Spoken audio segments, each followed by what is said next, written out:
The North African coast and arid expanse of the Mediterranean Sea plays host to opposing forces as they battle it out for control of the sea. Amongst these sun-blasted islands, where enemy fire isn't the only bad way to die, only one team will triumph. This is Tears of the Desert.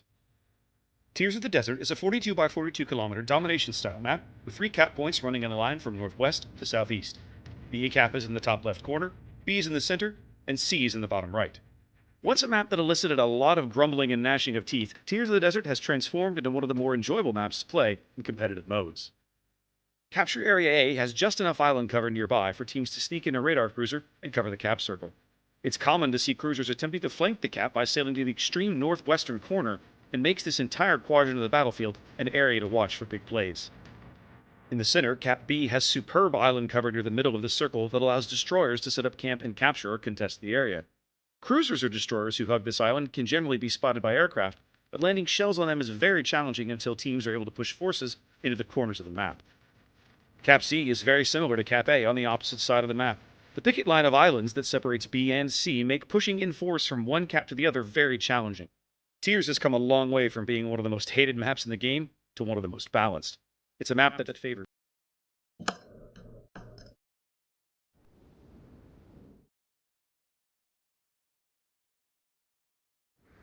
All right. All right. Here we go. Indeed, here we go. So TXT. Already, I see some things I want to talk about, but go ahead. Do your thing. TXT running Gearing and Yu Yang, Moscow Double, Worcester, and Des Moines. Very interesting choices there. Midway, Montana, and Yamato. And it looks like they're kind of spreading out with an emphasis on A and B. Yep, TSPC going Hakuryu Double Yamato, Worcester Minotaur. I'd hate to be one of those destroyers on the other side. Double Hindenburg, Stalingrad. This will be the first time we've seen a Stalingrad in King of the Sea play here on North America, and a lone destroyer, a single Gearing. Looks like we're going for an AC split here ourselves on the TSPC side of the map. Gearing is headed south, while the anti-destroyer cruisers look to be headed north, backed by a Stalingrad and a Yamato. What I think is interesting, while you were narrating all that kind of stuff, the Worcester found one of the torpedo bomber squadrons and completely repelled it, and it's currently getting shot down right now. The other torpedo bomber squadron also got kind of wiped out as well. So the Hakuryu's lost a bit of teeth already at the beginning of the game. He has, but I suspect they're using those torpedo bombers as early scouts, right? It's very common to see them do that, and I think, I'm not going to lie, I may have missed it in all the action to get ready, but he may have dumped his torps just to try to push them out as forward as scouts. Right, and that's a standard move. Go ahead. I was going to say, that's a standard move that that carriers will do. Very much so. TXT here going for the early push into B as they cap very quickly, probably a destroyer behind this island.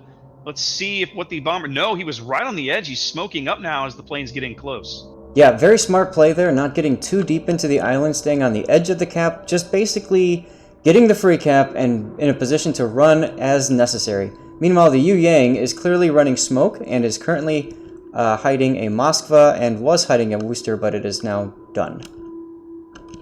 TSPC now can see very clearly the enemy destroyer positions, one at B, one at A. The Yang is spotted out now by fighters at A. That leaves them free to do what they want with the C force. Their Gearing at C is not really doing a whole lot in terms of being aggressive to the cap. I'm a little surprised by that now that they know where the other destroyers are. Yeah, very interesting, and it's unfortunate that Yu Yang right now, with carriers involved, there's no defensive fire, so you don't really have that capability to swat away any of the fighters that are spotting you, and that means that the Yu Yang has no choice but to get out of A. Pretty quiet game here in the early going. A few shots traded, but nothing major going on. No. Both teams trying to jockey for position early. Go ahead. While we have a moment, these codes that you sent in to us that we can hand out, what's in them, and are they available for people from multiple servers? Absolutely. So the codes that we have been given today as streamers here, Wargaming has kindly provided us with some codes to hand out to folks. They are for Halloween crates, and they should be good globally unless somebody screwed something up. So they should be good for that.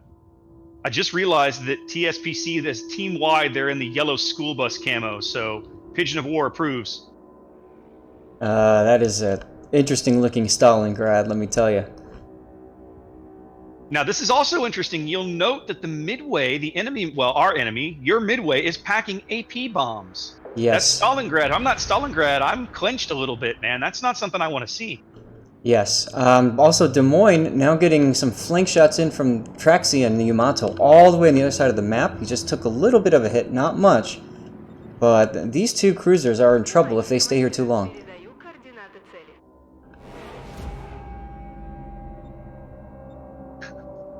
Lendo Corizian's gearing at the bottom end of C does finally bang the cap as TSPC gets on the board and starts moving up points at the exact same rate as TXT. TXT out to about a 100-point lead here early with 5 minutes gone.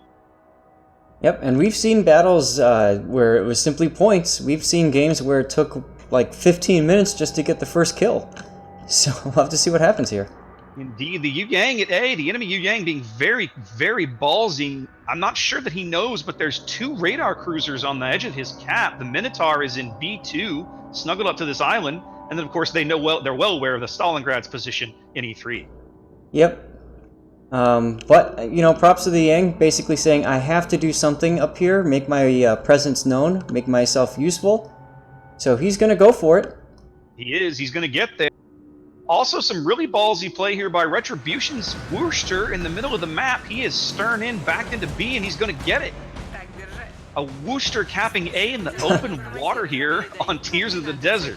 Yep, and TXT realized that was happening. They pinged the map on the Worcester's last known, but it was too late, as the Minotaur is now over at A, kind of, well, he's kind of making love to an island, but hey, it works. He is, and I tell you, I'm not sure that I like this position. Like, if I'm this Minotaur, I'm a little uncomfortable because there's a lot of firepower over there that can wipe me out, and I don't have many friends nearby. Right, he's kind of hung out on that flank. Here's the deal, though. Take a look at that bomber up on the 5 line, A5. He's spotting the Montana, and then the cruisers are being spotted too as they fire. So the Minotaur knows that he's pretty much safe, except for the Yu Yang. And I wouldn't be surprised if he's radar Minotaur, so as soon as he gets spotted by a ship, well, guess what's going to happen? True. Looks like Remind me when this game's over, I got to turn Duke Nukem off. I should, yeah, that's true. I should probably turn off the Mermaid's Wrath one. The Worcester on our team, Bullet Justice, is now going to look to do the same exact thing. He's going to go butt into the cap and see what happens.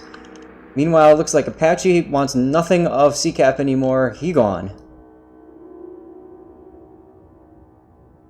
The TSPC push through the C-Cap seems to be materializing. They don't seem to be slowing down very much. A double Hindenburg and Yamato swinging wide here now through the GH line over here, kind of in the southeastern quadrant of the map.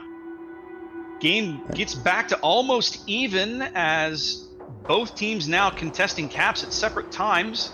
The Minotaur has stuck his butt into the A cap briefly. He's out now. That's a smoke Minotaur. I just realized that's a smoke Minotaur. You know, TSPC had quite the reputation. They were kind of the darling of the last tournament in the sense of they came out of the group stage to make it all the way to the top 8. But I gotta say, I would never have expected to see them field a smoke Minotaur. Yeah, absolutely. More importantly, look at the health pool here. We've got almost 150,000 hit point difference between both teams. That's not good for TXT. Well, the big difference there, of course, being that TXT brought 2 destroyers, and one of those destroyers on TSPC's rosters is replaced by a Stalingrad, which is almost like having another battleship in terms of HP pool. So that's a pretty big upcharge to start with. Lead flips here, almost at the halfway mark of the match as TSPC moves out to their first lead of the game. This southern push just continues to slowly, inexorably push these guys back. The 2 Worcesters that were working the B cap really can't stop it. Not themselves.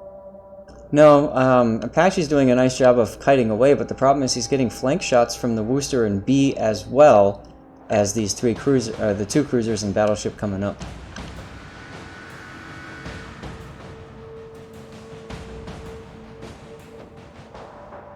Tell you what, that Stalingrad really hasn't done much of anything sitting there at A. No, yeah, he hasn't, maybe not offensively, but he's definitely a defensive piece in that position, right? I mean, if you Yes. look where he is, there's nobody going to come around the corner and get in that guy's face. Right. Which is He's exactly what you want to do with the Stalingrad. exactly with his guns and the radar and everything. That's actually a really, really good place to put a Stalingrad, because dislodging him from that position is very challenging. I would, if it were me, I like this play because I like the Stalingrad in that spot better than I would like a Des Moines or a Moscow. Yes, I would agree with that. We've seen plenty of times in clan battles, especially Des Moines, go right there and then just get their face kicked in. Killer Monkey's Yamato way back here in the back of the map, just getting focused to hell and gone by these Hindenburg. Which is exactly what you'd expect to see. Looks like he's probably going to be the first kill of the game here. They just continue to focus him down. And he has more torpedoes coming in off his bow. If any of those land, that will probably put him out. Raxian just took a hit. Torpedoes have been spotted now by the gearing. And looks like he's going to take one to the bow. Yeah, Killer's going to take at least one of these on the bow. No way to avoid it, I don't think. That should put him out. There he goes. First kill of the game going to TSPC here on Tears of the Desert. This pusher on the sea line working very well, around through the sea cap, working very well for them. I gotta say, I'm really impressed with their ability. You know, what the Yamato, what Ringmaster and Time and Womblekill have done up here at sea. 3 ships from TSPC have held back, a significantly larger force from TXT. Yeah, and notice how they're all spread out. They're not clumped up on one grid square. They're actually accompanying 3 neighboring grid squares, which is incredibly strong. That means that the Hindenburgs and the Yamato, their flanks are relatively secure, although now they're starting to collapse on each other. Probably because of the bombers coming in. We see Mykill's Yu Yang here, caught out by fighters, very, very close to Wombokill's Minotaur. Wombo is actually in the cap. He's flipping the A cap. Doesn't look like he's got shots on the Yang because of how close the Yang is. Yeah, the Yang's been going for shots on him, though. The Yang's been going for long-range torpedoes on the Stalingrad, which makes sense. But we really haven't seen the AP bombers doing anything from the Midway side of things. I would have liked to have seen him come in and just dunk on the Minotaur. I agree. He could have done. The Minotaur would have cost him, right? But he could have done it. The Stalingrad would have been a tougher trick with that. The defensive fire, the long duration defensive fire, let's say. Right. Montana's going to go down here pretty quick, Shadow. Well, and Bullet Justice's Wooster in the B cap is essentially trapped there. He has nowhere to go, and he's getting flanked from astern by both Hindenburgs and the Yamato. The Yamato had a pretty good salvo on him a minute ago. All the caps now flipped over in favor of TSPC. TXT just getting pushed very hard here on Tears of the Desert. Montana should go out here. There you go.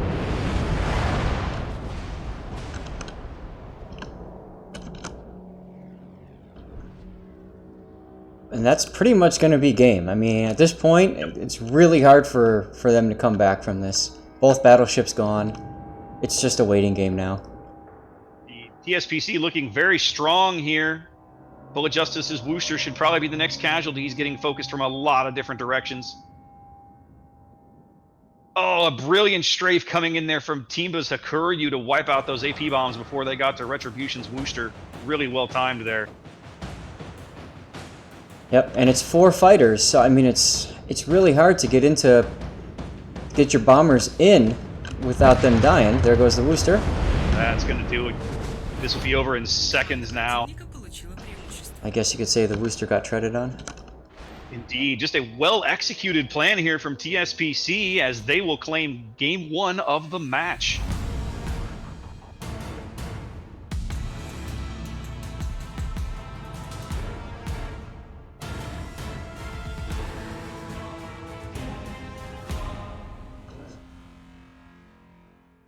So, pretty interesting results here. We've got a pretty even spread of fighters being shot down.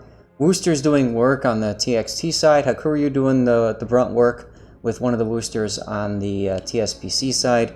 I gotta say, vision though, that Hakuryu had that bomber parked up on the A-line on the border the entire game.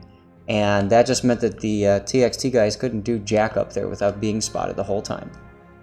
Yeah, it worked out really well for them. Their carrier play was very tight. The backfield spotting. That's something that if you're up against a midway, you have the ability to do with the Hakuryu that the midway is going to be really challenged to do anything about because he just doesn't have the fighter squadrons to spare to go back there and clean out your spotters. Oh, all right. We'll be moving on to Warriors Path in a few moments. So let's talk about these two teams real fast. We hit it on it briefly. Of course, TSPC coming out of the group stage of the last tournament, went 11-4 in King of the Sea as an unseeded team in the group stage and went all the way to the top 8 before finally losing in the quarterfinals. And they looked just really good. Definitely one of the bigger stories out of the last event. Yeah, and I gotta say, these guys are definitely, they know what they're doing. And we could see that there. They were very coordinated. They had everything set. TXT guys looked like they weren't quite sure. There was a little bit of hesitation on really both flanks after capping B. And I think their biggest problem, though, came down to that vision, not being able to wipe away those planes so they could do whatever they wanted to. I think their carrier choice might have gone against them a little bit here, but that may not always be the case either. We'll have to see if they want to stick with the midway. They decide to swap to Hakuryu. And there are other maps that the other team configurations that the midway might be stronger against. I wouldn't count them out just yet. This is TXT's first King of the Sea, but they had a pretty good record in the last season of clan battles, so they obviously are used to playing together, and they know what they're doing. They just they've come up against a really good TSPC team here. Yeah, it's kind of a tough start, but you know what? You got to start somewhere, right? You are not wrong. Let's see. I think it's time. I'm going to run a raffle. Let's run a raffle. I haven't done one. It's time to do a raffle. I'm already on my second. Give me, yeah, no, I haven't done one yet. I'm going to do it. Guys, if you're in my chat here, give me an exclamation mark raffle, and we'll be giving away some Halloween crates, courtesy of Wargaming. I'll try and remember to give them away at the end of game 2. So just keep that in mind. I probably won't draw for a while because you guys are 5 minutes behind me, right? So Yes. It's a little tough to do live drawings, but we'll make it work. Yeah, I've just been posting on the channel, like saying, "Hey guys, get your in," and that's it. Yep, I think that's what I'm going to do here.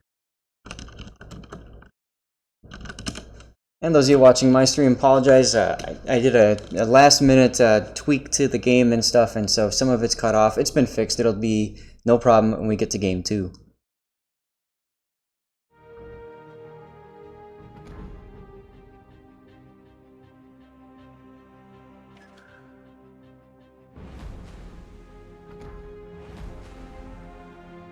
All right, that's all set up.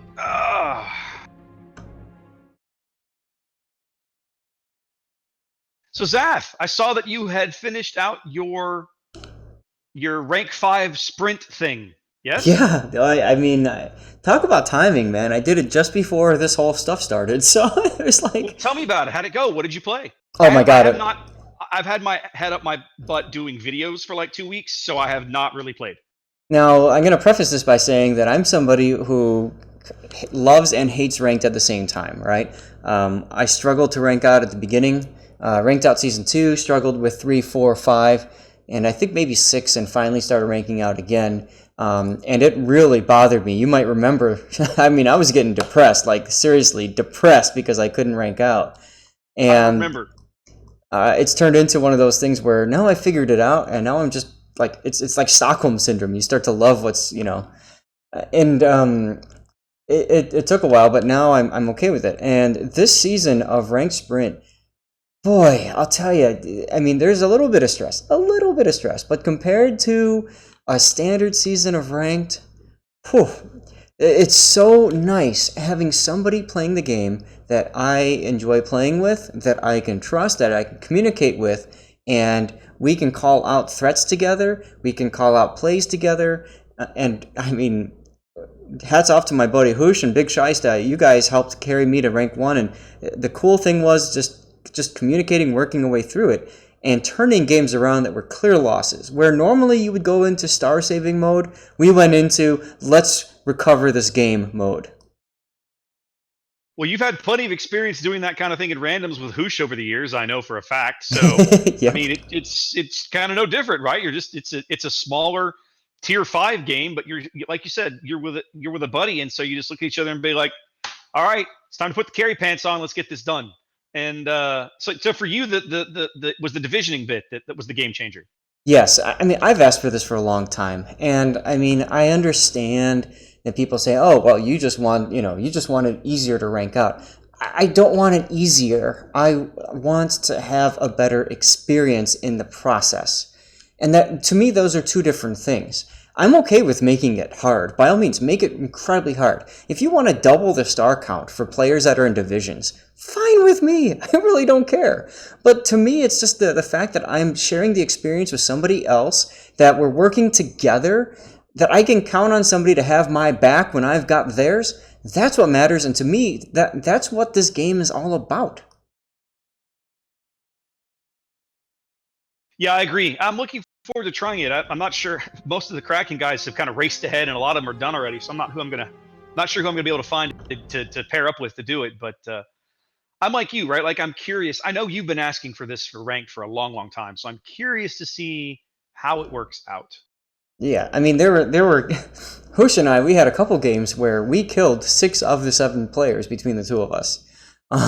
It's just, and the other thing too is it's just a lot of fun being tier 5.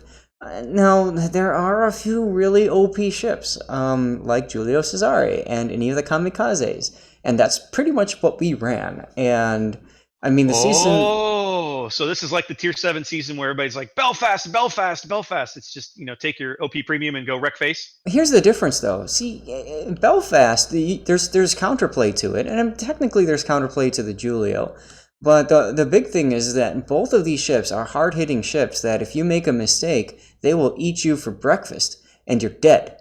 So the important thing to understand is, whereas Belfast was kind of like like overtime spam, burn you down kind of a deal, or maybe you catch a destroyer out, in the open and whack them down to nothing. In this tier 5 ranked, it's pretty much you see a cruiser, Giulio Cesare opens up, gone, or at least like it's. I mean, there were times where I saw a Königsberg and boom, there's a Citadel, and I've done 18k to it, and he's sitting there limping around with 3,000 left. And at that point, what are you going to do as that cruiser player? You're backing off. So what have I done? I've effectively gotten a kill, even though, I haven't. Yeah, that's kind of where I'm at. Like I look at this, like I would really like to go in and rank out in Furutaka, um, but I know I'm going to see a lot of Giulio Cesare, and I'm kind of going, I don't want to deal with Cesare for like forever, just because they're so irritating. They're they're just, it's a really good battleship. I've actually thought about just taking that and doing it myself, right? Just ranking out in the thing and being done. Because I like my Cesare. She's fun to play. She's easily the best tier 5 battleship. Like you look at this, like not only is she comfortable to drive, she handles well. The guns are good. They're fairly accurate. She's just the AA is actually not bad for tier 5 either. So she's a really solid little package, and it's hard to turn that down, right? Like I don't typically like playing battleships in ranked, but it's really hard to turn that down when she's that good a ship. Yeah, I'll tell you what, I've gotten really good, even though I've only played like 20 odd battles to rank out, I've gotten really good at using the guns on the Julio and knowing where to shoot on other battleships to just punch through and citadel them. When I first started playing, pro tip, a lot of times you see a broadside Julio and you think I want to aim for the waterline. No, you don't. You want to aim for that deck armor. The casemate armor, whatever, because you can punch right through there, right in the Citadel, counts as full, and it's just hilarious. Like if you can start whacking those ships like that, I mean, I've had some very silly games, but the important thing is like I'm not super stressed, I'm not super worried. When I play ranked, usually I'll play a battle, then I'll stop and like just kind of decompile what happened and take my time and then go back in. Whereas this, I'm like, dude, that was fun. Let's do it again, even if I lost. Yeah, I hear you. I hear you. All right, they look like they're all set. You about ready to get this game 2 going? Hell yeah, let's do it. All right, here we go. With more coastline than any country in the world, the nooks and crannies of the shores of northern Canada set the stage for a showdown between opposing fleets. Amidst the barren rocks and snow-capped peaks, only one team will remain unvanquished. This is Warrior's Path. Warrior's Path is a 48 by 48 kilometer domination-style map with 3 cap points running in a line from west to east. The A cap is on the extreme left, B is in the center, and C is on the far right. To the west, Cap A has enough nearby island cover that it generally attracts at least one radar cruiser from each team. There is island cover within the cap that gives destroyers the options of entering and hunkering down to contest it, but it's exceptionally risky. Capture Area B is a difficult and challenging place to be in the early going of a game. Between radar and enemy aircraft, destroyers within the cap will be easily spotted. Though they have cover in the form of the tall island in the center of the cap, they risk being pinned down there if the opposing team is determined to find a way to wipe them out. Off to the east, the sea cap offers solid cover for friendly cruisers along the northwestern and southwestern edges, but precious little inside the cap itself. The long, narrow channel to the east that connects C and B is a frequent place to see pushes occur in the mid to late game, depending on the board position of each team. Warrior's Path has a long and storied history within the tournament, having produced many close and competitive games. It begs the question, what memorable plays and matches will result this time around? 18 ships, 2 teams. And just in time to watch us die. Alright, so we've got Gearing Yu Yang, Moskva Zhao, Double Wooster, Republique this time instead of Yamato, Montana, and Putin once again is in the midway. We have, looks like, a complete AC split, both sides not willing to really commit to B-Cap just yet. Indeed, well, we've got a very similar team comp here on this side of things. We've dumped the Stalingrad and picked up a Zhao in its place, but other than that, that seems to be the only change. We're looking at Hindenburg, Des Moines, Worcester, Yamato heading towards C as Gearing, Zhao, Hindenburg, and Yamato head towards A. An AC split on this side as well. Not surprising. B is a very, very unpleasant place to be early on. Yeah, especially because with carriers, you get spotted going into B, and you either hug that island or die. Yeah, and you just kind of hug it and hope. Yes. Meanwhile, now, sorry, go ahead. Go ahead. I was saying the TSPC carrier has done something, and we've talked about it both games, right? He's launching his torp bombers off the deck of his hack. He's dumping the torps, and then he's using them as advanced scouts. In some cases, the whole squadron is lost. But he's sending them out there to get an idea of how the enemy is deploying, and it's worked really well. Like, we got a glimpse at five of your 9 ships over there before he lost one squadron and the other one got turned back. So, for example, we know that there's a Worcester, a Moskva, and a Republic headed to A, and a Worcester and a Montana headed to B. That's what we could see that. Mm-hmm. And that initial sacrifice brings so much vision and data to the team, so they can get themselves set up. Information is king here. I'm going to be really curious to see Zaph, and we're going to talk about this a lot over the course of the tournament, I think.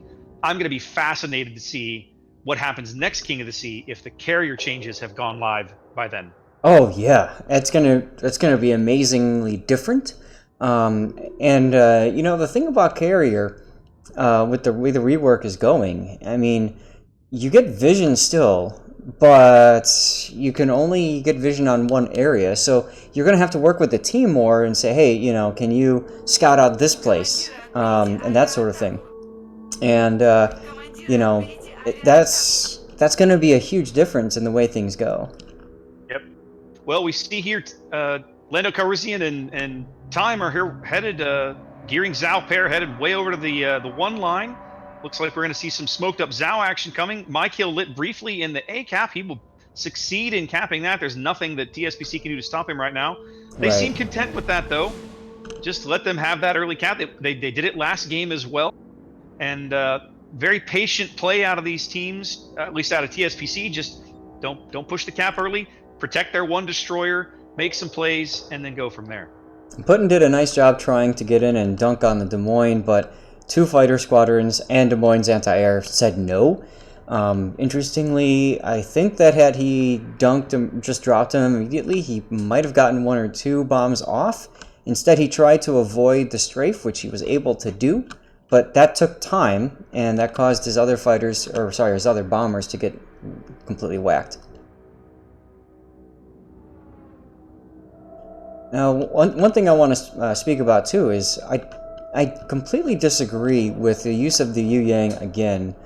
Honestly, I don't know, obviously, what my kill has available to him in terms of destroyers, but I think a Gearing would be a lot more useful, or a Grozovoy.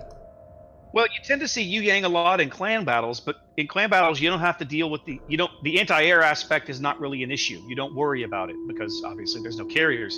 Whereas here, the more popular destroyers tend to be Gearing and certainly Grozavoy, just because you will eventually get spotted by planes, but your AA is enough of a threat that you will drive them away. Yep. So yeah, I like you. I don't know that Yu Yang is a bad choice, but I don't think it would be my first choice. You know, so Yep. I don't know. Yu Yang is a great little boat, but I think for King of the Sea, maybe not the right pick. Yep. Now, key move right here, I want to highlight Timba. He's scouting with his bombers up the one line. He's also scouting with his torpedo bombers right up the middle. And that's important because it's basically allowing the Wooster. We saw him momentarily, and he's going to go into B now. He knows that there's nothing there that can contest him at all, that both battleships don't have an angle on him, even if he gets spotted. Yep. So, I mean, talk about an easy way to get in and cap.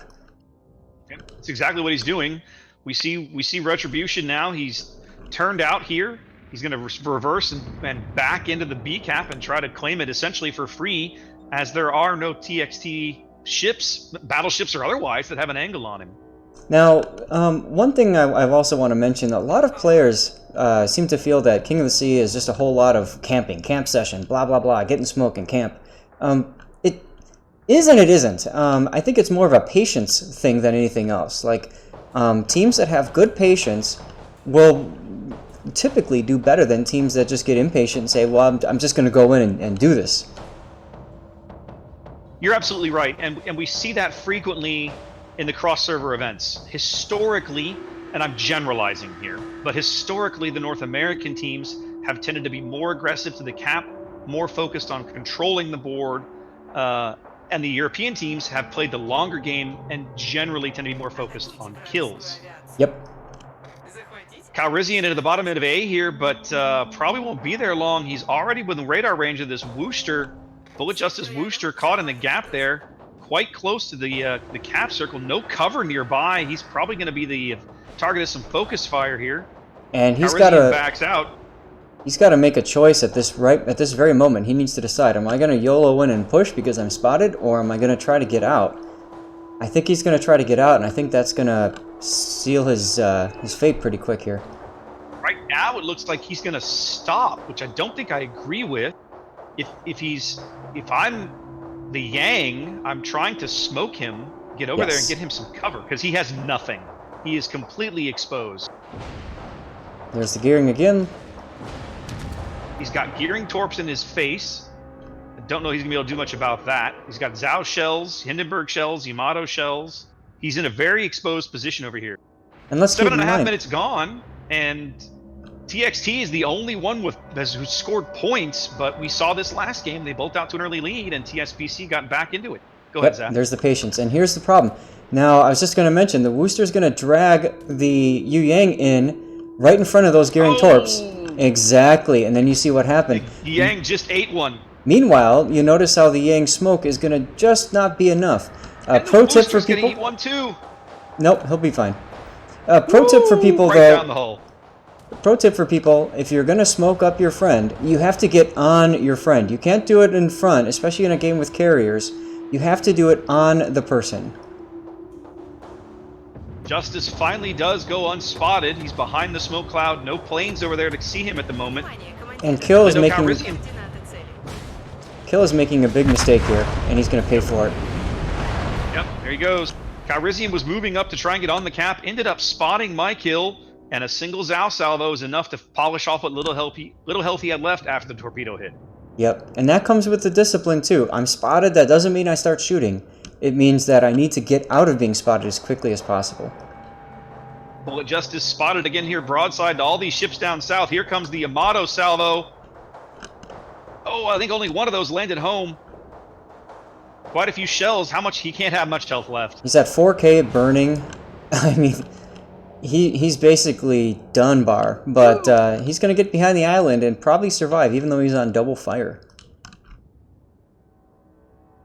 A lot of action at A. We haven't seen much going on anywhere else. Retribution still hasn't managed to cap B. I'm a little surprised by this. He's backed in a couple of times and keeps getting driven off. Yep. I don't like this Moskva's positioning on our team here, Oil, Sweat, and Steel. He should be up to the right, kind of where the Worcester's going right now.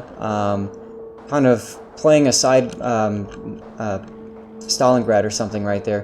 Where he is right now, he's just allowing himself to get spotted, and people can fire arc right over the island, that sort of thing. It's not going to help. I see what's been happening at B now. We've been having a Worcester staring contest as Apache reversing back in. Yes. Oh, now, goodness. There's a Montana with shots on retribution now. It's here come the AP bombs.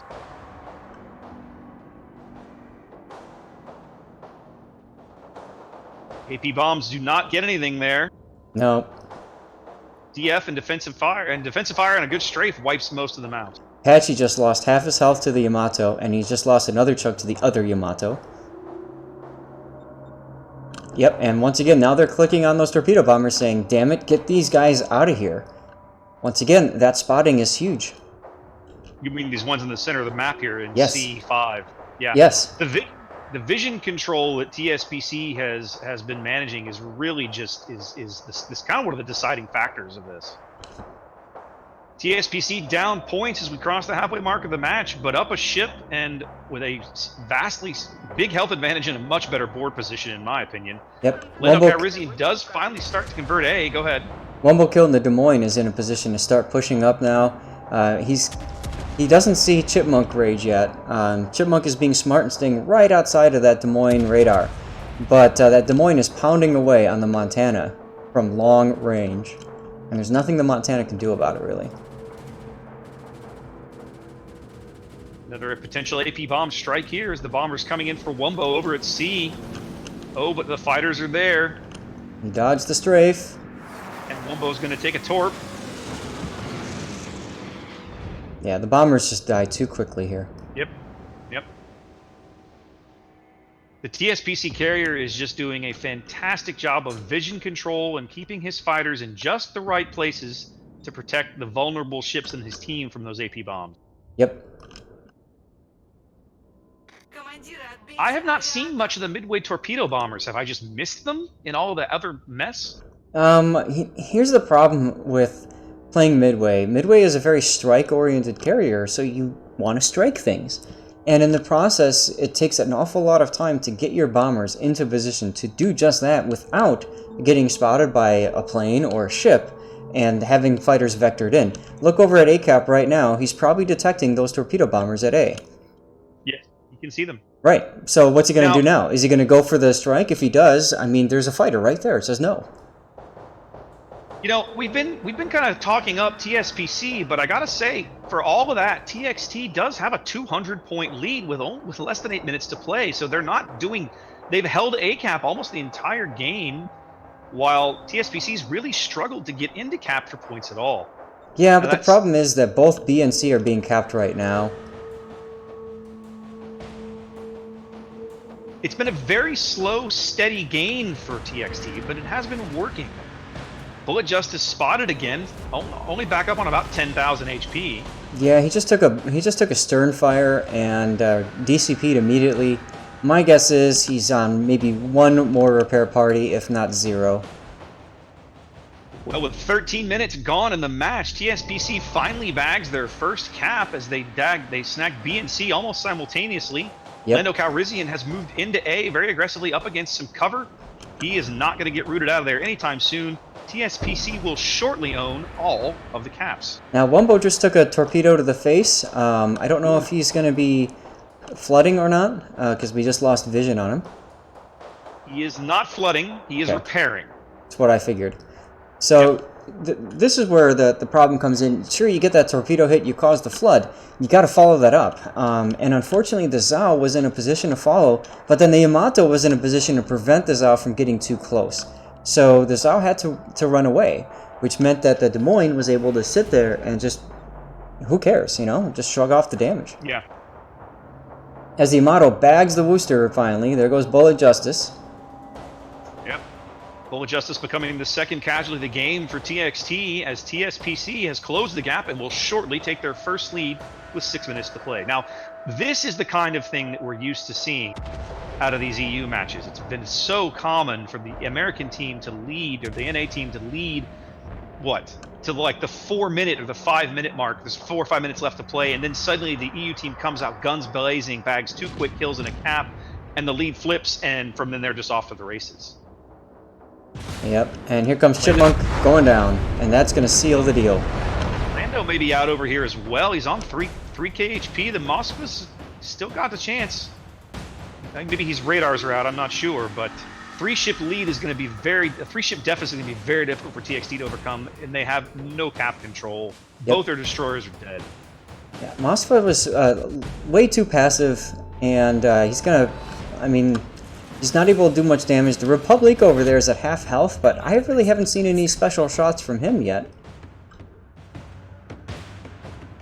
No, I'd have to agree. It doesn't seem like he's been able to do much to these cruisers. I mean, this Hindenburg and Zao have been sailing around here all game, just kind of having their way with doing whatever they want. Traxian bagging Apache from way over here on the 2 line. Yeah, I'm looking at that shot right now. That was over the island and nothing but Worcester. Yeah, that's a nice shot. I'm sorry I missed it, but wow.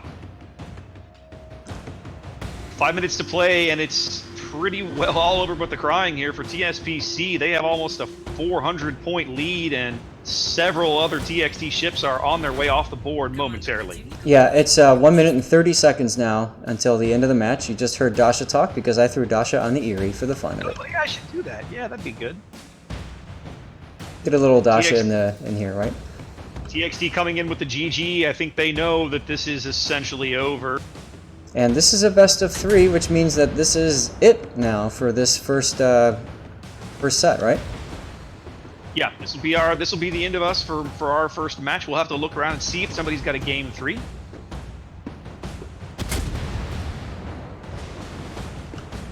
TSPC looking just as solid as they did last time through the tournament, as they will go 1-0 here. One match win, that is, here in Group H. Interesting observation. The Zao Blackhawk didn't fire torpedoes. I wonder if his torps are down or if they've been destroyed or something. But yeah, it seems a little odd that he's kiting away and he's within torpedo range, but he didn't bother to shoot them. His launchers look okay, so yeah, they should exactly. be there. Might have been disabled, but they aren't destroyed. And the Republic goes down. Hindenburg just chewed him up and ate him, you know, for breakfast, and that's it. 9 seconds to go. At this point, might as well go broadside. There's the torps. Yep, knew it was coming. There it is. All right, well, GG to both teams as TSPC claims the match. They will be, well, they're not really moving on because it's just group stage, so we're just playing another round in a minute.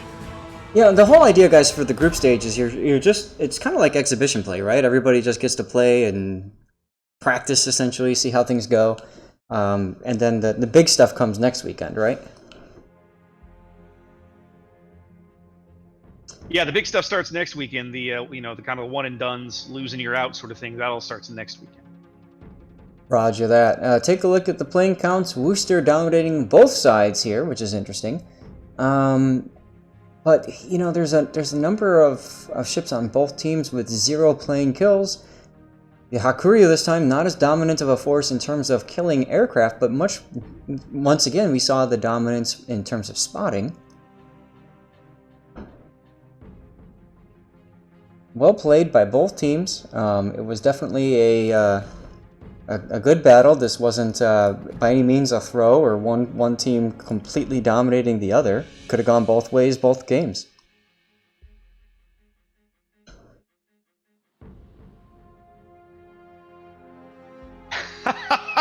I'm sorry. So I go back over to the streamer channel, and one of the guys says, "We officially have our first Raptoring," which I take to mean someone has casted the game without actually putting the game up on their Twitch stream. Rip. So they cast audio only. Yes, I am famous for something. It's not something you want to be famous for, but I'm famous for something. Okay, let's see if we can find a game 3. Sounds good. Meanwhile, we're going to celebrate TSPC winning the first round.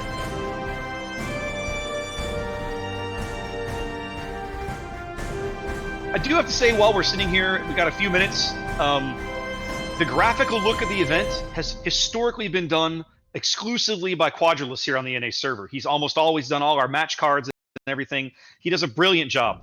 This time, he had a little bit of help. He teamed up with Mr. Conway, and they got some help out from the St. Petersburg office. And so now, for the first time ever, King of the Sea globally on all regions has the same look in terms of how the screens we're using, the layout, how everything works together. We've got some really, really awesome backend utilities this time that make, from a caster perspective, make the whole thing, I won't say it's seamless, but it's a hell of a lot easier to work.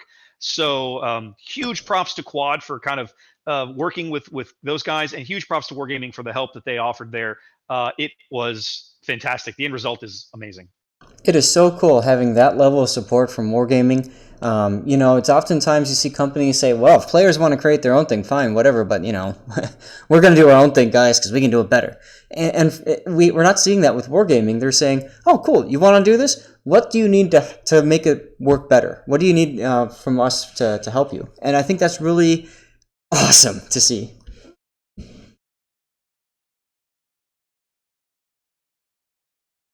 Sorry, had a funny moment. Had something I had to comment on in Discord. Okay. I'm not sure how to find. Let's see. Game 3. I got to look and see if I can find.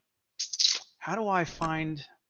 We used to have a reporting channel, right, where the teams would report their scores, but Big M's got it set up a little differently this time. So figuring out, like, you know, who's just finished their game 2 and has got that 5 to 10 minute gap there before they start a game 3 is going to be a bit challenging. Yeah, absolutely. Let me And ping him guys, here. while Raptor's doing that, since it's a best of 3 kind of a deal, obviously with 2 games in, we need to find a third match. If we don't, we're just going to be hanging out, I guess, for about half an hour or so. Ooh, I Because hope not. we have to wait for we have to wait for all of game 1 to finish. We have to give the players a break, and then we have to get into game 2. So you know, it's kind of one of those things that happens when the games end very quickly. We just kind of have to wait, and that's one of the struggles as a streamer, because now what do we do? And it's also a struggle from a viewer because, well, now what do you do? I know a lot of you guys are watching while you're playing the game, while you're doing other stuff. Hey, that's awesome. Thanks for joining in. And, well, stay tuned. We'll see what we can kind of ruffle up for you.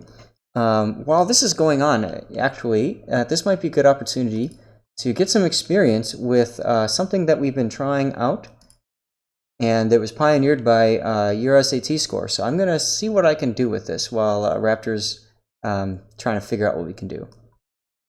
Yeah, sorry, it's going to be a few minutes here, just trying to figure everything out. We'll get there. It's just going to be a little slow.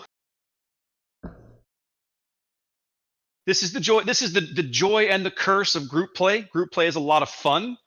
There's always something interesting, but it's always very fluid because you never know. You're always looking for that game 3, right? If one of your series goes to only 2 games, you've got to look around and find something else to fill the time. So we're going to work on that here. Yep, and that's the whole point, right? We're trying to get you guys something to watch, something to enjoy, and you know that's a challenge. But that's why we've got Raptor here. Raptor, so you guys know, is one of the admins of King of the Sea.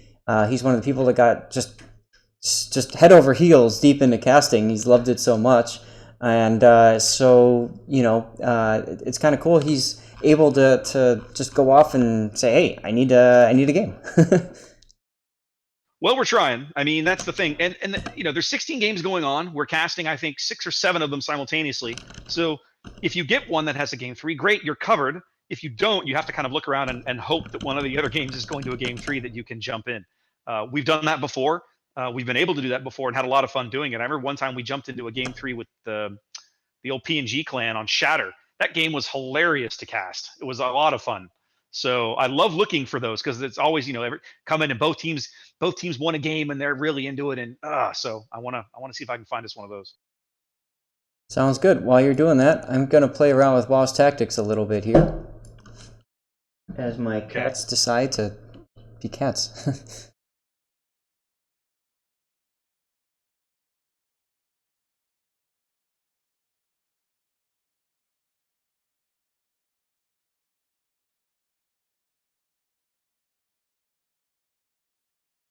Okay, I need to add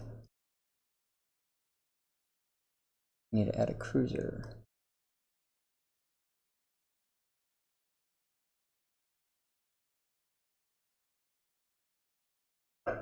one of the other side effects of being an admin is it means that sometimes I have to stop and do other little things. We've got a really good admin team though that kind of backs us up in the background, so that I don't have to spend too much time with that live on camera. So that's nice.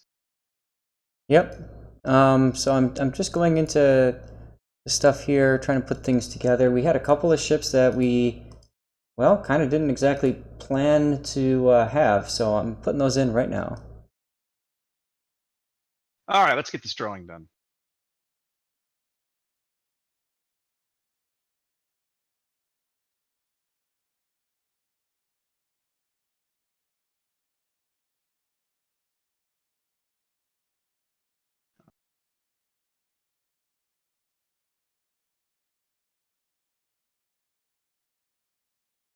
Let's see if I can find him here.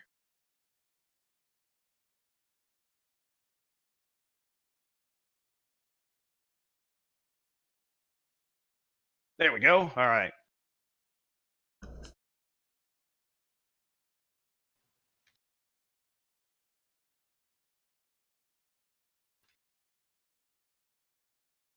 All right.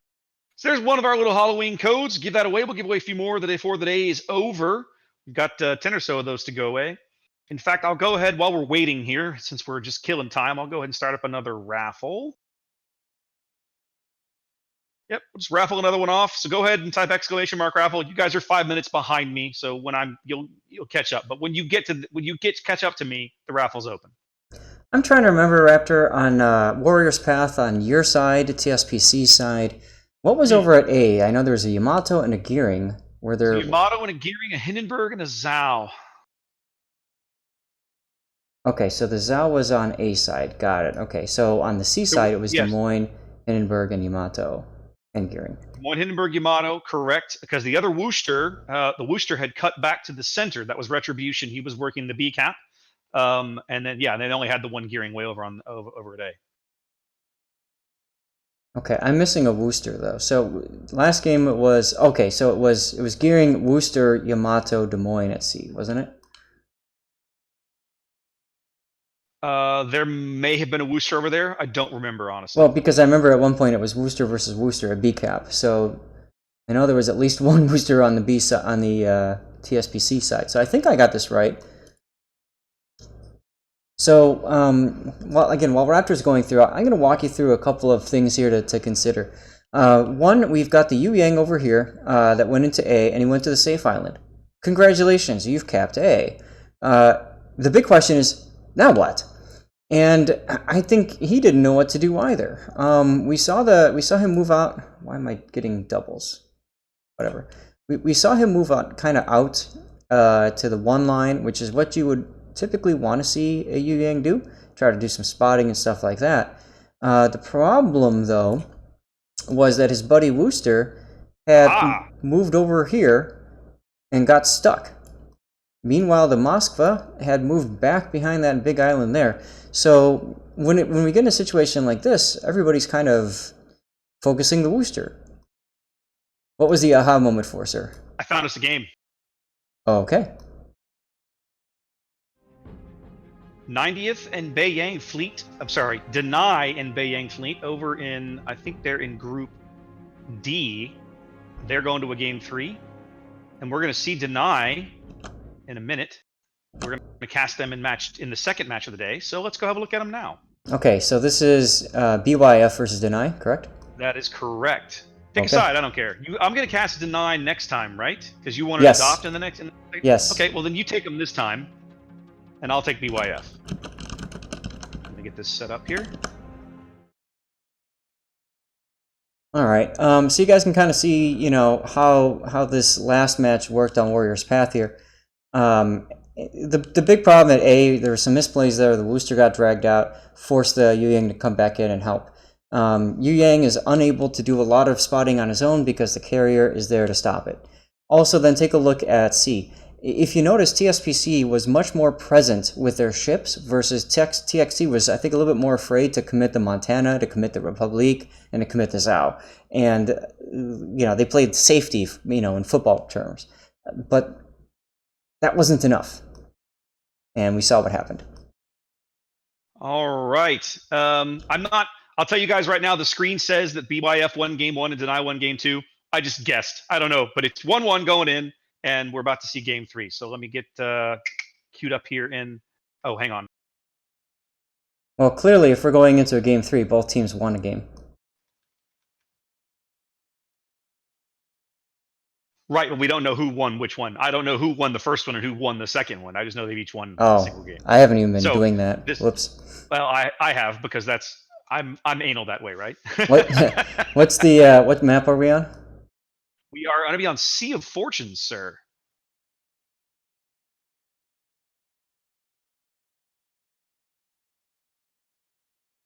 Gotta find my Erie again. There it is. Okay. Wait, All right. wait, hold on a second. We're on round 1. Shouldn't it be Trap? No. Sea of Fortune is the third map in the round. Oh, I've been looking at the... Okay, I've been looking at the chart by column instead of by row. Whatever. Yeah, by row. Because it says GS 1, 2, 3, and then game 1, 2, 3. So that's really confusing as all hell. All right, Sea of Fortune it is.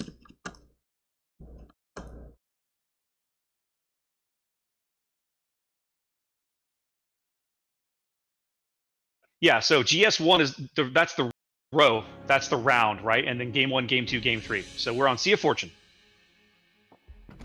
Sorry, back end stuff you guys can't see, but we're good. We got this now. Yep.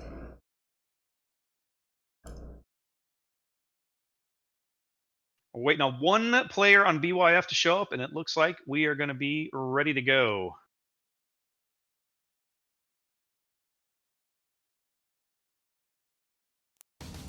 Somewhere between the shores of France and England, this critical battlefield is the stage for a clash of enemy fleets. This idyllic setting will soon be shattered by the thunder of guns and flash of explosions, as only one fleet can be victorious. This is Sea of Fortune. Sea of Fortune is a 48 by 48 kilometer domination-style map with 3 cap points running in a line from west to east. The A cap is on the extreme left, B is in the center, and C is on the far right. The A cap is surrounded by islands, but offers virtually no cover within the cap itself. The aforementioned islands provide plenty of places for friendly radar cruisers to conceal themselves, making aggressive destroyer plays into the cap early in the game very risky and frequently suicidal. A narrow passage past the picturesque castle links Cap A and Cap B in the center. There are only 4 ways in and out of the B cap, 1 in each cardinal direction, and no cover inside. The islands near the cap are commonly used as shelter by defending cruisers, who find themselves in turn the primary targets of enemy battleships. Cap C is possibly the easiest cap for destroyers to contest, but that doesn't make it any less dangerous. Wide open to the north and south with a connecting passage to Cap B to the west, ships caught on the cap by enemy radar have nowhere to hide and must vacate the cap or be destroyed. Control of Sea of Fortune can swing very quickly because of how close the capture points are to one another, and the narrow gap between A and B makes defending one cap from the other almost trivial. Teams that allow the action to shift from a north-south axis to an east-west one may find they have an uphill battle to climb. 18 ships, 2 teams, 1 victor. It's time to play Sea of Fortune. This is the one disadvantage to using training rooms, right? Like, we use training rooms because we have no choice, but it means that once you're in the training room, you can't make any changes to the ship. If you want to change flags, modules, consumables, anything, you got to go back to port to do it. So it means you got to leave the training room, make your changes, and come back. So it always builds that delay in. That's correct. We are still waiting for 1 player to join the BYF side. So it happens, and we'll get in accordingly. I just played the trailer, by the way. Nice job on the trailers there, Raptor. It's almost like golf when you get that helicopter ride over the golf hole to be able to see what's going on. I like it. You know, I listen to a lot of baseball on the radio when I'm driving, or mostly because I don't like watching it on TV, because most of the time when you try and watch baseball on national television, the sportscasters are just terrible. And one of the things that you learn about baseball, every field is different. Everything is a little different. And I wanted to be able to give people who aren't used to seeing competitive play a little primer on something on the map they're about to see. So, speaking of which, let's get into Sea of Fortune.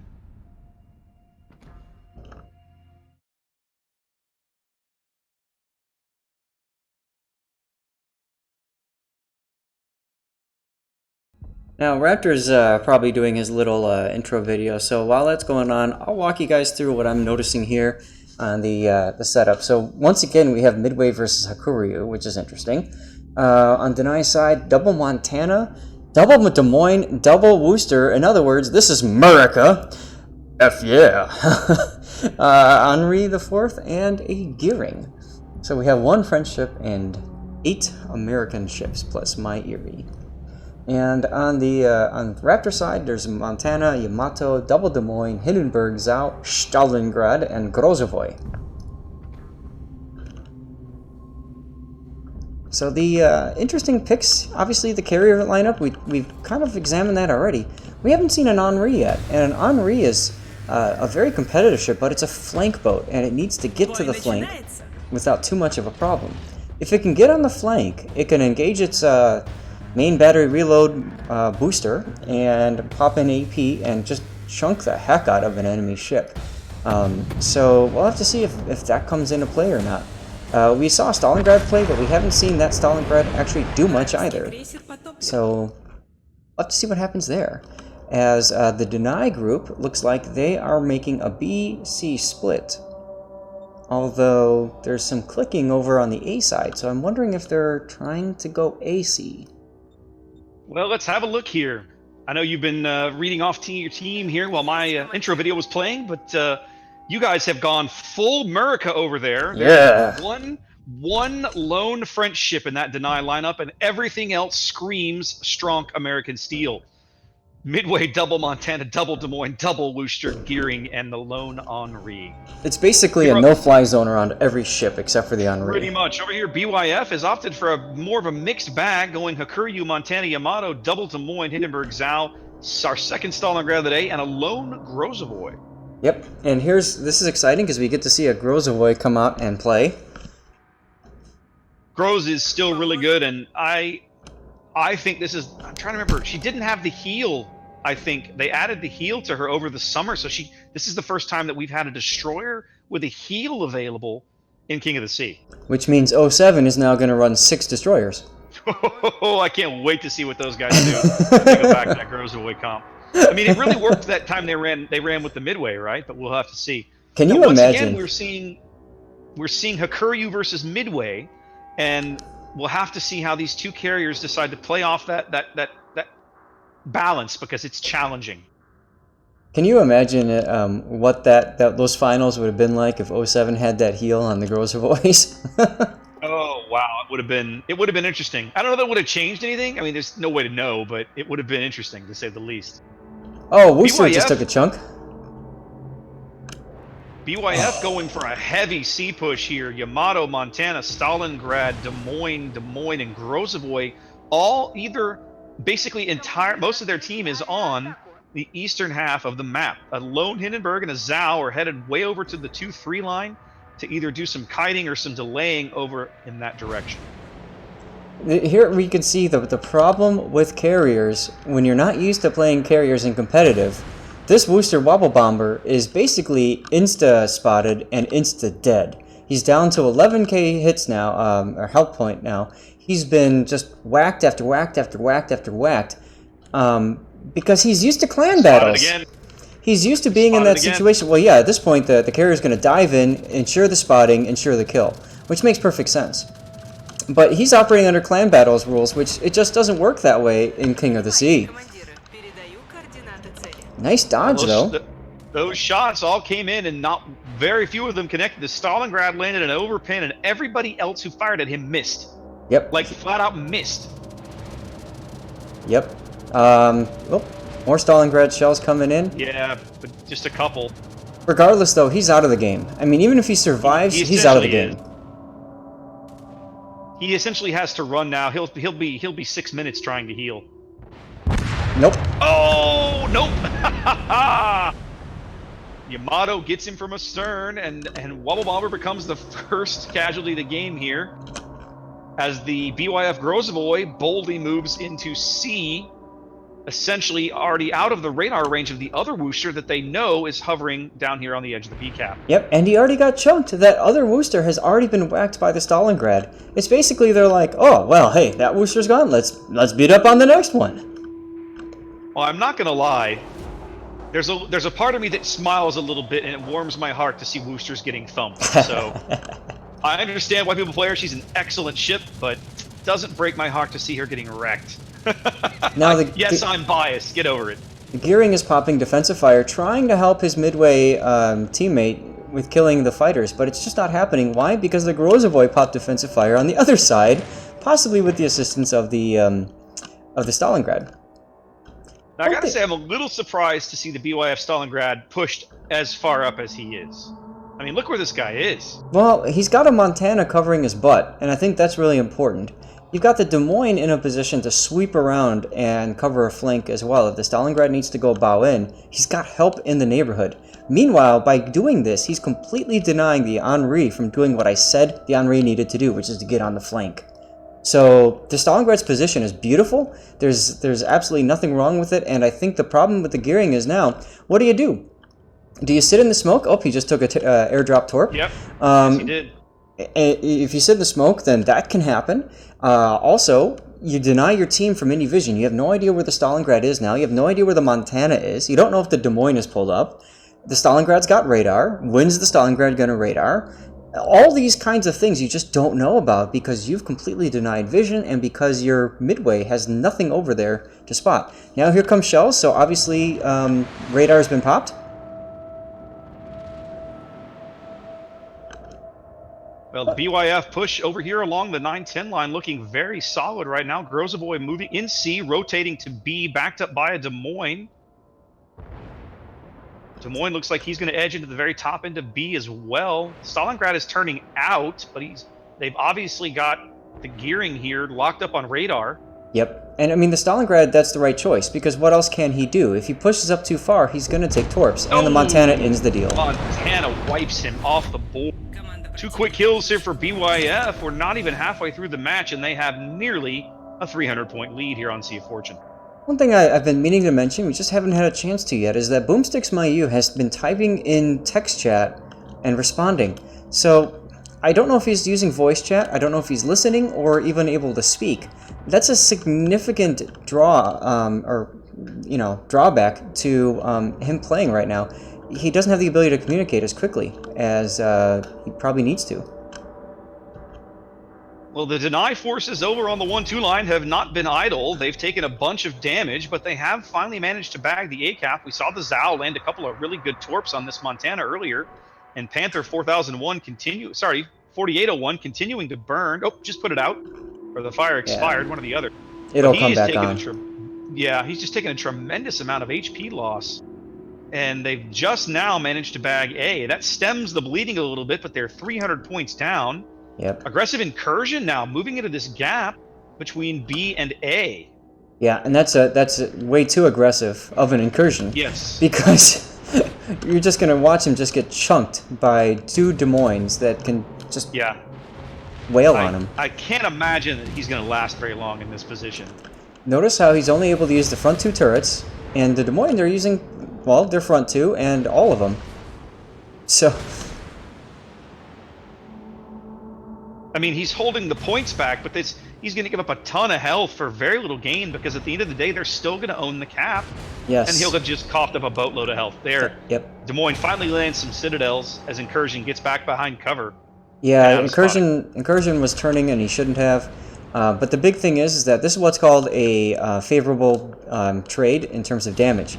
Because Incursion basically took all the damage and BYF took none. Yep. Grozavoy sensing blood now, as well as the Hakuryu player. Well, now that Des Moines 6 is backed up by Yamato, this is going to end so badly for these cruisers. Yeah, Deny is making, I won't say they're making a classic mistake, but they're definitely making a mistake in my mind. Trying to push from B to A on this map, or one way or the other, is virtually impossible, especially when you're at a ship disadvantage, right? Yep. They're down 2 ships already. They're about to be down 2 more. You cannot make this push undergunned like that. Yep. Boomsticks Mayu is about to be out. He'll die momentarily. It's just a matter of time now. Yep.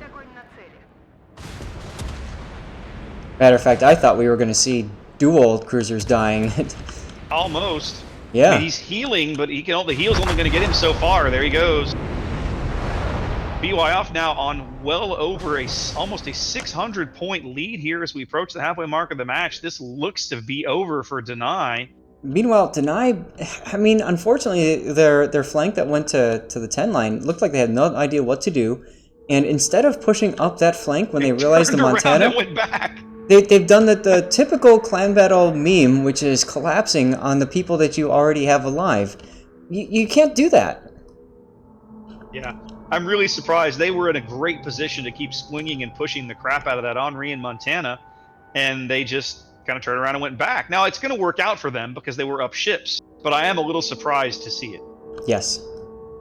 And I mean, what I would have liked to have seen the Henri and the Wrathcraft here, the Montana do, is wait till they get unspotted and stealth up, and then turn around and go back up the 9-10 line. You'll have a little bit of surprise that way. And American ships say no to everything but one lone torpedo. One lone torpedo. Yeah, I mean, even the Stalingrad could have kept pushing almost by himself against what he had down there. I mean, if the Montana went with him, I would have liked it better. I mean, because a Stalingrad pushing into a Montana may not be the best thing in the world, but at this point, all BYF has to do is just sit here and hold B. Yeah. And dare them to do something about it. And look at Pedantic. I mean, about to be out. There he goes. Why would you do that? I mean, at this point, that's just a frustration move. That's just let's just get this over with and go back to our Sunday. Deny had picked up a kill. They had closed the gap a little bit, but they just gave it right back up as they're continuing to dump. BYF continuing to pour fire into Panthers Montana. Yep, and the Zhao I want to mention, Moon2 took a really bad hit. He was at 4K hit points for a little bit from the torpedo bombers, but there was absolutely no follow-through. Nothing to keep pressuring him now. Yep. Well, it's going to be interesting. We've gotten a little preview, at least of one of the teams that we're going to watch, and it'll be interesting to see what happens against Adopt. And are these guys going to be able to, pull back from this, strategize a little bit, think about what went wrong, and make some changes? Well, we'll see. The game will be over momentarily if nothing else changes, and I suspect they'll pick up another kill somewhere on the way. Panther still looks like he's going to be out very, very shortly, burning and shells continuing to fall. Yeah, I really thought the Amato Z+ was going to get him, and that's game. I thought the Amato shells were going to get him as well, but they didn't, so that's all right. Another kill goes up, and this game will be over in mere seconds here as BYF is going to claim this game here and the match here in round 1. Yep, Chicken Tie got whacked in the Henri from the, I'm guessing the Montana or the Yamato. Probably the Montana. Doesn't matter. Game over.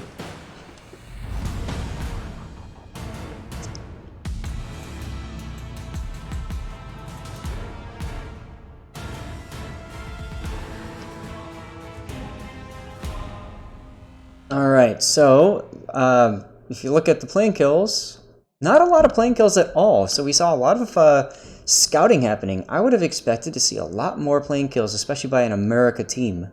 But we didn't see that happening here.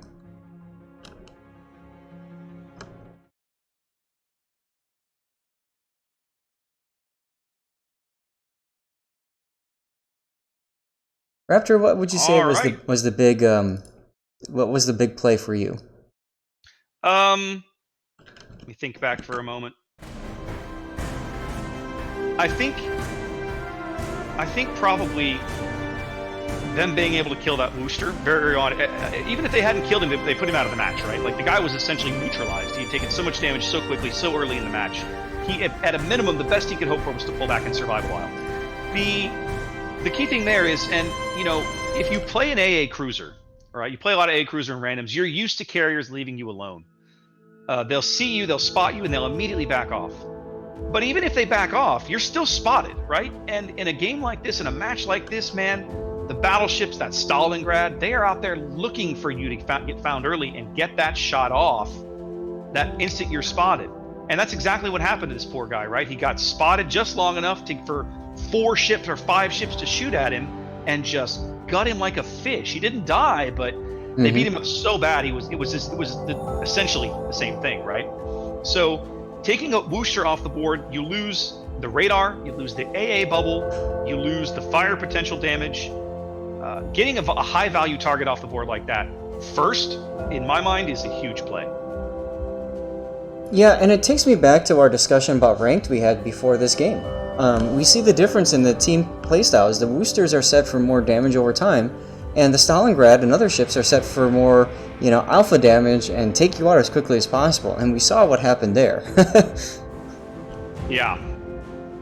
All right, we're going to be moving on. Match number 2 is going to be starting off momentarily. We're moving to Adopt. We'll be playing Deny, who we just saw. So we'll see Deny again. Let's see. I'm going to go ping these guys and let them know to let us know when the room is ready.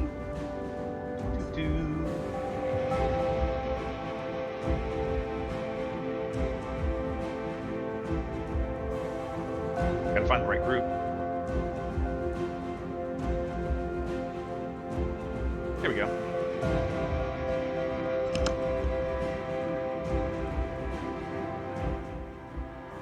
Now this is a best of 3, like we were talking about before, so this is going to be Adopt versus Deny.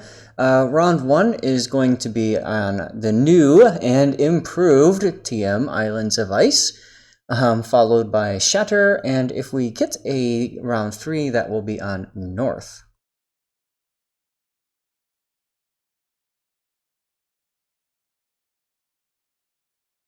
Okay. Now, it's kind of interesting. Islands of Ice, this is now the 3rd or 4th, I've lost track of, iteration of Islands of Ice, and it's pretty much mountain range, but just mirror flipped, which is kind of interesting. And with more islands. Yeah, the new version of Islands of Ice is highly controversial. We had quite a number of different clans from both sides of the Atlantic try to get us to take it off the list. I need to do my raffle drawing. Let me do that real fast. Hey, I was doing my raffle drawing while you were talking. Now I have to go back. Okay. That's okay. I'm kidding, don't worry. But you're absolutely right, because it's a large map. There's so many different islands all over the place. It's difficult to... You almost have to go A-B, just like we just saw with Sea of Fortune. If you go for the off-cat that's divided up from the rest of the map, you're in for a lot of trouble.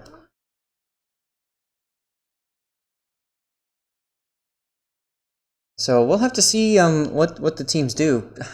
I hate to say this, I don't like to be critical of wargaming, but this is an instance where we've seen the maps, this map in particular, start off in closed beta. For those of you guys that played it, was so different. It was like a kind of like a sideways 45-degree angle rotation. You had this area of small channels of water between chunks of icebergs, literally islands of ice, that were great for destroyers and the cruiser that thinks he can do it to go through.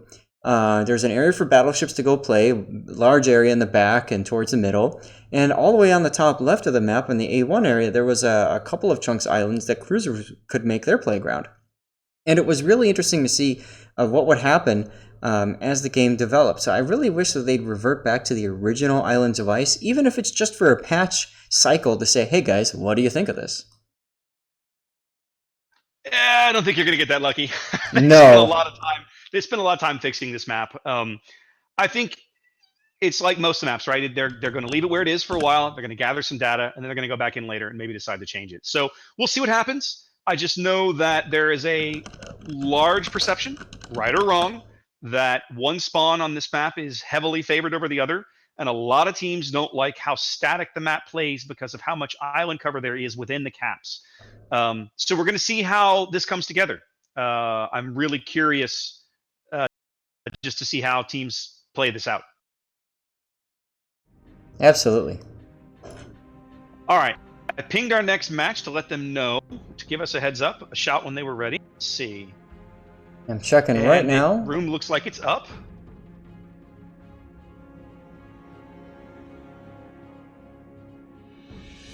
I don't see it. Who's the creator? I think it's going to be there's Kaiserlich. Let's try it.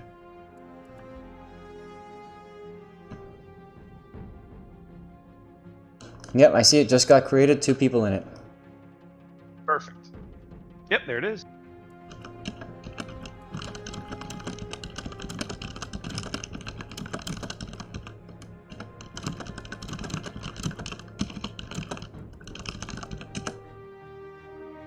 All right, then.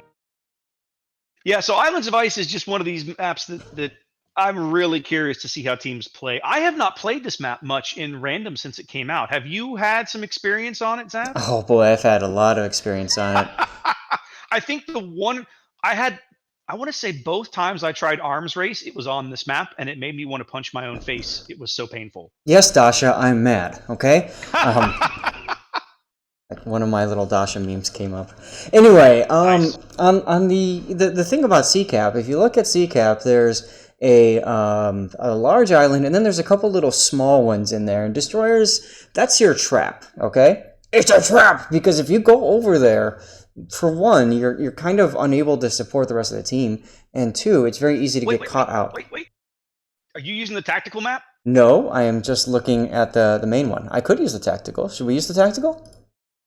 We should actually. We should. Let's do it. We got some time. Let's play. This is a new thing, guys, and I can't take credit for this. One of these ZR guys over at SAT Score put me onto this, but we've got the ability now to go in and use a WoW Tactics menu map here in Twitch, so we can show you guys. Here, let me get this fixed up. Here we go. There we go. So we can play around on this thing and talk about some of what we think we're gonna see. So this will be interesting. All right, Yes. Zaf. So now that you're in the room now with me, so you've got access to the map. So just drag some ships and talk about what you were talking about with positioning. So I'm putting a destroyer right here, and that's what we often see a destroyer do in randoms.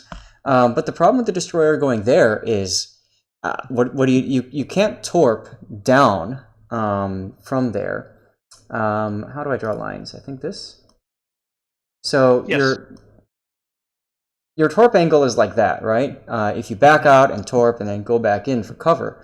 The problem is that if an enemy cruiser, hold on, let's say a Des Moines, a wild Des Moines appears like here, you're kind of screwed. Unless, you put forces to support, like maybe a Montana or something like that. The point I'm getting at is that what's going to end up happening is the whole area at sea gets just isolated from the rest of the map. So the team needs to originally, right off the bat, decide, are we going to put any assets on C, or are we just going to say screw it and go for A and B? Now, the key is the fact that we have carriers, presumably hacks, but maybe midways too, on both sides that are going to give you unlimited vision. So therefore, this Des Moines probably won't be able to make it that far. All right, so we're probably going to see him farther back. Montana might not go far. You see where I'm going with this? So it turns into a situation of right at the start, you have to decide, am I going to put 1 or 2 ships on C, or do we just give it up? My guess, my prediction is we're going to see both teams send 1 or 2 to C, but no more than that, and really focus on the A flank. And then once A is done, go into B. Yeah, I think that's what you're going to see. The C is very reminiscent of the sea cap on Shatter, right? With the big giant island almost dead smack in the middle that you can just camp if you want and deny it to the other team. There's garbage firing angles through there on C on both maps, really. So it's very challenging. Yep. And moving from C to B is it's not as painful as moving from A to B like we just saw in Sea of Fortune. But you can look at the map, look at that row of islands. You're funneled through 1, 2, 3, 4, 5 potential points. Once the enemy, you're going to be spotted most of the time between the planes and everything else. You can't sneak through there and just magically show up near B. It's not going to happen. Correct. So moving from C to B, any units, much less as a group, is virtually it's going to be very, very challenging, if not outright impossible. If the enemy team sets their ships around B correctly or well, they're going to hold B all day long. So C is almost like this weird no man's land, and I'm going to be really curious to see who, if anybody, decides to bother with it.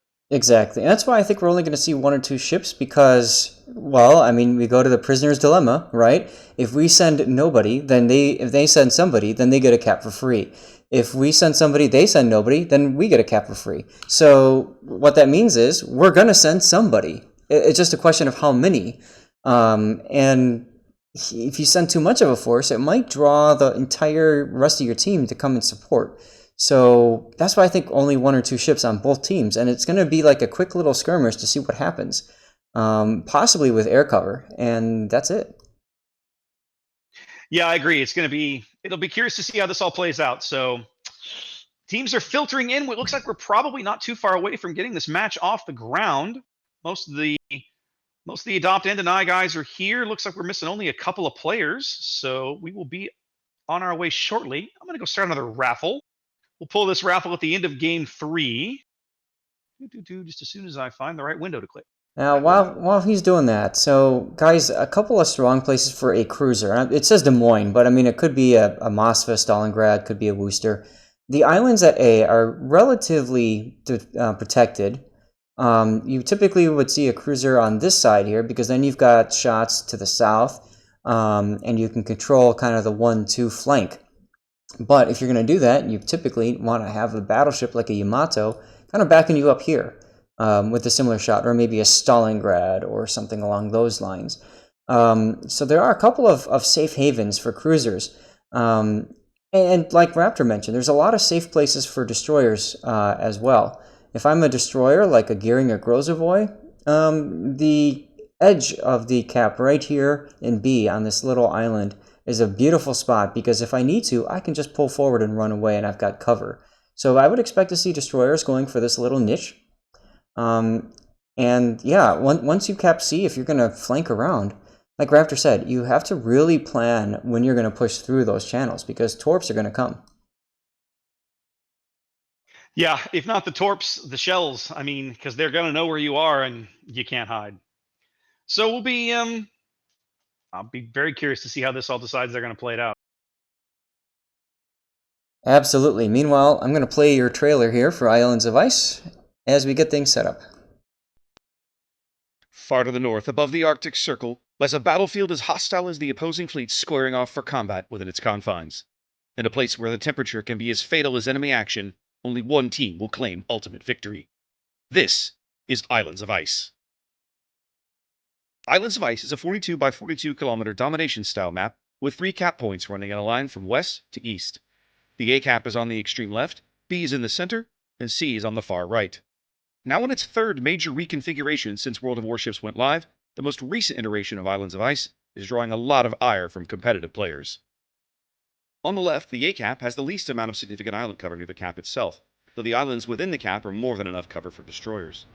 B cap improves upon this somewhat with a large island on the western edge capable of sheltering allied cruisers, while Cap C has a huge island within the cap borders that destroyers can cling to for protection. Further complicating offensive pushes, a line of islands runs north to south between B and C like a picket fence. These islands serve to funnel aggressive plays through predetermined corridors, making positioning ships easier for defenders. Every single cap on Islands of Ice has island cover within that allows opposing ships to simply pitch a tent and deny the cap to the other team. What strategies and tactics have teams devised to earn a victory on this latest version of one of the game's oldest maps? Let's find out. 18 ships, 2 teams, 1 victor. It's time to play Islands of Ice. That's good. Absolutely. So we're almost ready to go. We're just waiting for one or two more players. So I'm putting up here the tournament live stream so you guys can kind of see the progress so far of the day and what's been going on. I really like this. This is so slick. I love how it just immediately pulls it up, and it's pretty. It's cool. So hats off to Wargaming for putting this together. Well, the tournament TV is actually a functionality of tournament. We've been using that in war games over the summer, but it is very, very good functionality. It's very handy to just throw it up in the background and use it for whatever. It gives you a nice quick overview of what's going on. So yeah, I'm a big fan of this. There's very minimal setup that we have to do to this, and it literally just runs itself in the background. It's pretty awesome. Yeah, absolutely. Really cool to see. So We're still waiting on one player from either side to get into the game before we can get started. So, Raptor, I think you might have just jinxed us. We are now a few minutes delayed. Well, but I mean, even if we're a couple of minutes off, that's still impressive. I mean, ordinarily, if we're not 10 minutes behind, we're doing something wrong. But this is like I looked down and almost everybody was in the room, and it was right at 3:30 Central, and I was like, no, that can't be right. That never happens. Mm-hmm.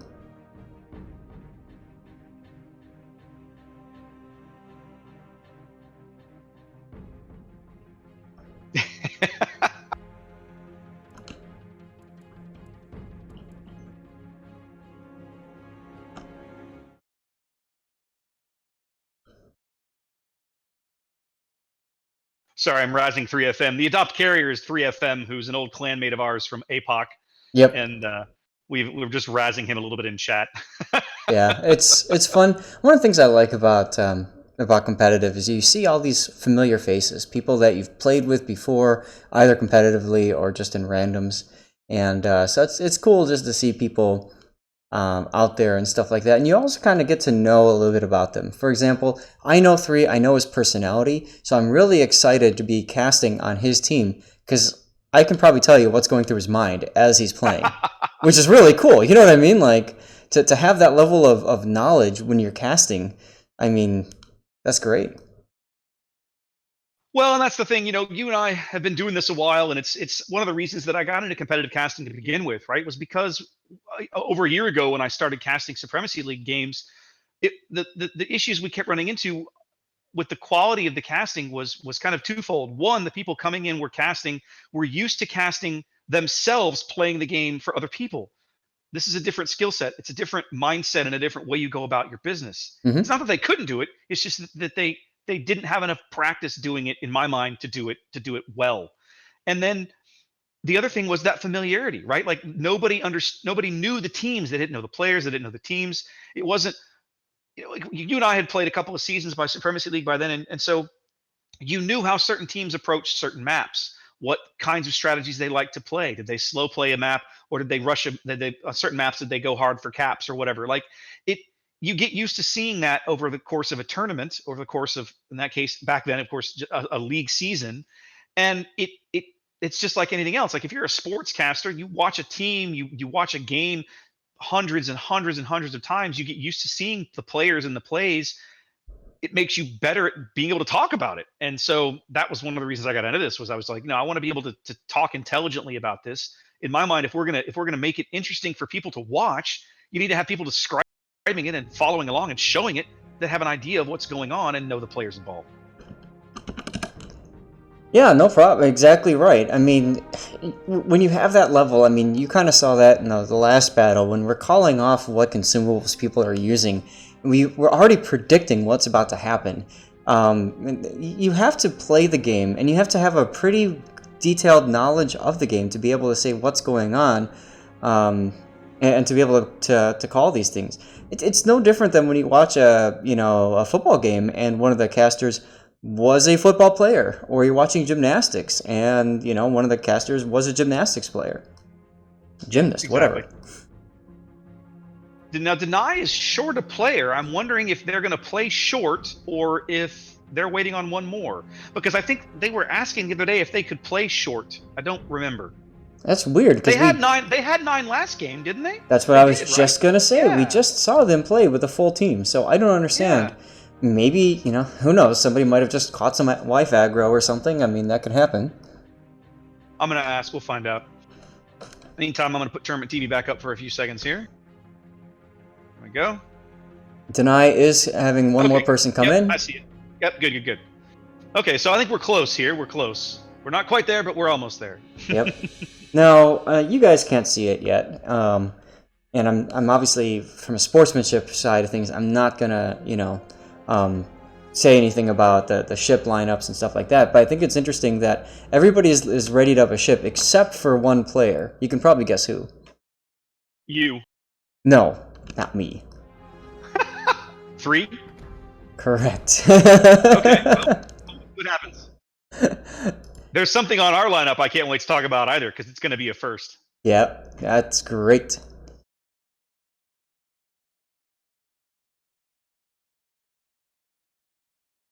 Oh, we're so close. One guy. Come on, you can do it. You can do it, Captain. Far to the north, above the Arctic Circle, lies a battlefield as hostile as the opposing fleet squaring off for combat within its confines. In a place where the temperature can be as fatal as enemy action, only one team will claim ultimate victory. This is Islands of Ice. Islands of Ice is a 42 by 42 kilometer domination style map with 3 cap points running in a line from west to east. The A cap is on the extreme left, B is in the center, and C is on the far right. Now in its third major reconfiguration since World of Warships went live, the most recent iteration of Islands of Ice is drawing a lot of ire from competitive players. On the left, the A cap has the least amount of significant island cover near the cap itself, though the islands within the cap are more than enough cover for destroyers. B cap improves upon this somewhat with a large island on the western edge capable of sheltering allied cruisers, while Cap C has a huge island within the cap borders that destroyers can cling to for protection. Further complicating offensive pushes, a line of islands runs north to south between B and C like a picket fence. These islands serve to funnel aggressive plays through predetermined corridors, making positioning ships easier for defenders. Every single cap on Islands of Ice has island cover within that allows opposing ships to simply pitch a tent and deny the cap to the other team. What strategies and tactics have teams devised to earn a victory on this latest version of one of the game's oldest maps? Let's find out. 18 ships, 2 teams, 1 victor. It's time to play Islands of Ice.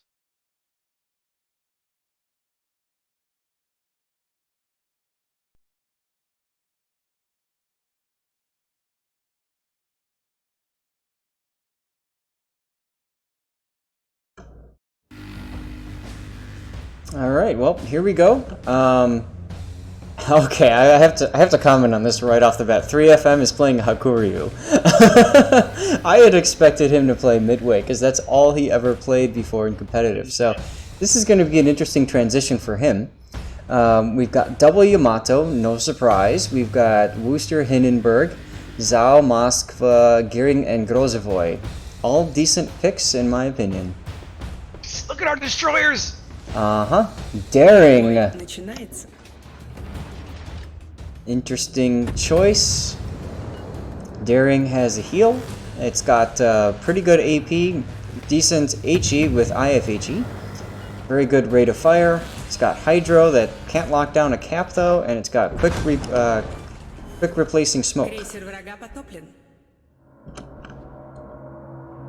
And 360 turrets of LOL. 360 degree turrets, I should say. Now All right, let's have a quick look. Of course, we're looking at Hakuryu, Double Montana, Des Moines, Worcester, Henri, and Moskva for Deny. And they have brought a Daring for the first time in King of the Sea that I've seen. Daring, of course, the brand new British destroyer just came out this past week, literally just a few days ago. So there was somebody who had some free XP to spend. Yep. Or just a lot of time to grind. Well, a very lot of time and a big rush too. And yes, 3FM and Hakuryu, that is something we do not see very often. He loves his Midway. I'm surprised to see him acquiesce to play Hakuryu, but I guess it's going to work out. Let's see. Well, Yamato, Worcester, Hindenburg, Zao, Moskva. Nice cruiser mix over there. No doubling up. And Gearing Grozovoy. It's interesting though. We've seen what happened with Midway versus Hack the past couple of games. Notice how, once again, like I said, there's 2 ships going to sea right now, plus a Yamato on the Adopt side. Everybody else pretty much going for A side. Grozovoy has been spotted. He's firing off his defensive fire, I think, trying to get those fighters back. Interestingly enough, nobody has opened up on him yet, as he gets into a position to stern into B cap, which is exactly what we thought would happen from Destroyer. Well, I guess what I'm a little surprised at, we talked about C being kind of not a great place to go, but Deny is sending fully half of their team over there. Montana, Moskva, Des Moines, and Grozovoy all moving due east here along the the H line, as they start to angle up towards the C cap itself. The rest of the team headed to A. They have no ships anywhere near the B cap, so Shizuko's Grozovoy is going to have basically a free cap there when he gets stern in and ready to deal with B. Yeah, exactly, and that's what we're going to see happen here as those teams now, they've been spotted. I didn't get a chance to see, did 3 drop torps? I don't remember. Regardless, they've been spotted, and so, you know, Adopt knows at least 3 ships are currently at sea. Meanwhile, they're getting B cap for free. So far, at least. There's the daring. Nice. Hakuryu looks like he's struggling a bit. Looks like he's already lost quite a bit of his fighter control. I only see 2 squadrons up right now. I'm not sure what happened to the other 2, but it doesn't look promising. Yep, 3 is very good with fighters. If he's asked to dive in to secure the vision, he will do that. And we saw that to happen just now, even though he was taking a bit of a pounding. And now he's actually lured Ark's, BR's, Hakuryu fighter squadron over the Gearing's anti-air. So together, we're going to make short work of that fighter squad. Indeed, we know the Gearing's there as the daring moves into the bottom end of the cap. So A going nowhere right now. Of course, Shizuko picking up B means that points are slowly ticking up for Adopt here in the early going. But as C has been incursions, Exactly, aggressive incursions. Grozavoy bags C, so both teams moving up at the same rate. About a 20-point lead here for Adopt early on, but a lot of game left still to play, and I'm really curious to see how Deny thinks they're going to pull this off with a C push here. This is very interesting. The Zhao Adopt Gull 667 has done a really nice job putting himself in a position to get broadside shots on the Moskva. Well, Moskva's bow into him, but he's broadside, and it doesn't matter because he's not spotted. At least I don't think so. And he's just going to sit there and pelt the Moskva for days until the Moskva finally burns out or decides he's had enough and leaves.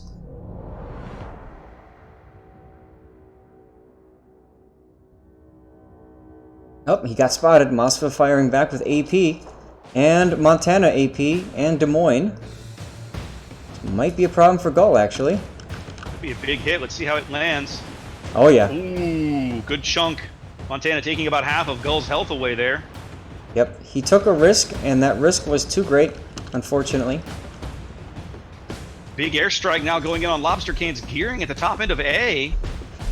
Fighter covers there. 3FM doing a good job covering his teammate, but it looks like they are going to succeed in driving Lobster off the cap. That might be the opening that Deny's daring needs to successfully bag this cap circle. Yeah, I'm not sure exactly why Lobster ran. He wasn't really being shot at. And yes, there was a torpedo bomber squadron that threatened him, but there was no need for him to move. And now you can see the shots are going to start coming in and pouring over the island.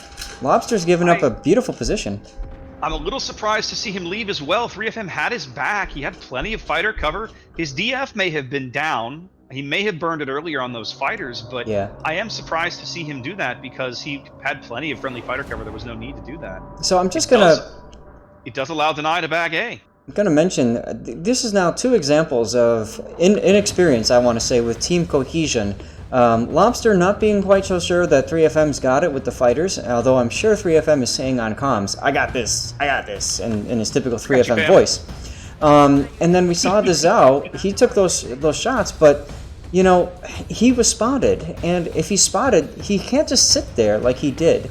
So that's a big mistake on the Zhao spot, as he's getting, you know, some more hits right now, and might go down relatively quick, depending. Well, Deny flips the score, takes a brief, a narrow lead that starts to grow here on the strength of their cap advantage with 6 minutes gone.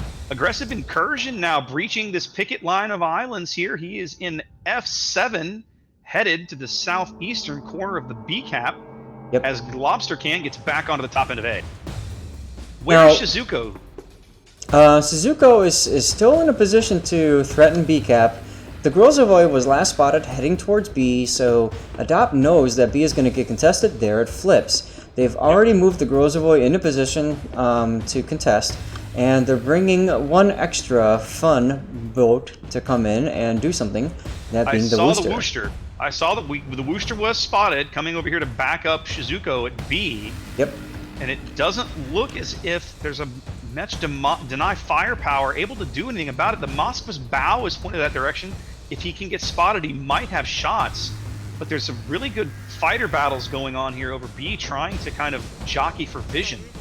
Now, comment on C, this is exactly what we said would happen. We've got a Montana and a Des Moines that are now pretty much stuck. I mean, they're engaging the Zhao, but they can't do much else beside that. The Yamato is in position to punish the Des Moines if he moves any farther up north. So they've managed to take at least 2 ships out of the battle here, with 1 ship in that position. That's a pretty favorable trade in positioning there. Aggressive incursion, deciding that discretion is the better part of valor. He bails out of B. I agree with this play completely. There's no need for him to get caught there. They don't need those points right now. Most importantly, Suzuko has smoked up their Kaiserlich in the Worcester, so that's going to enable the Worcester pretty much to say, this is my cap, go away. Yep.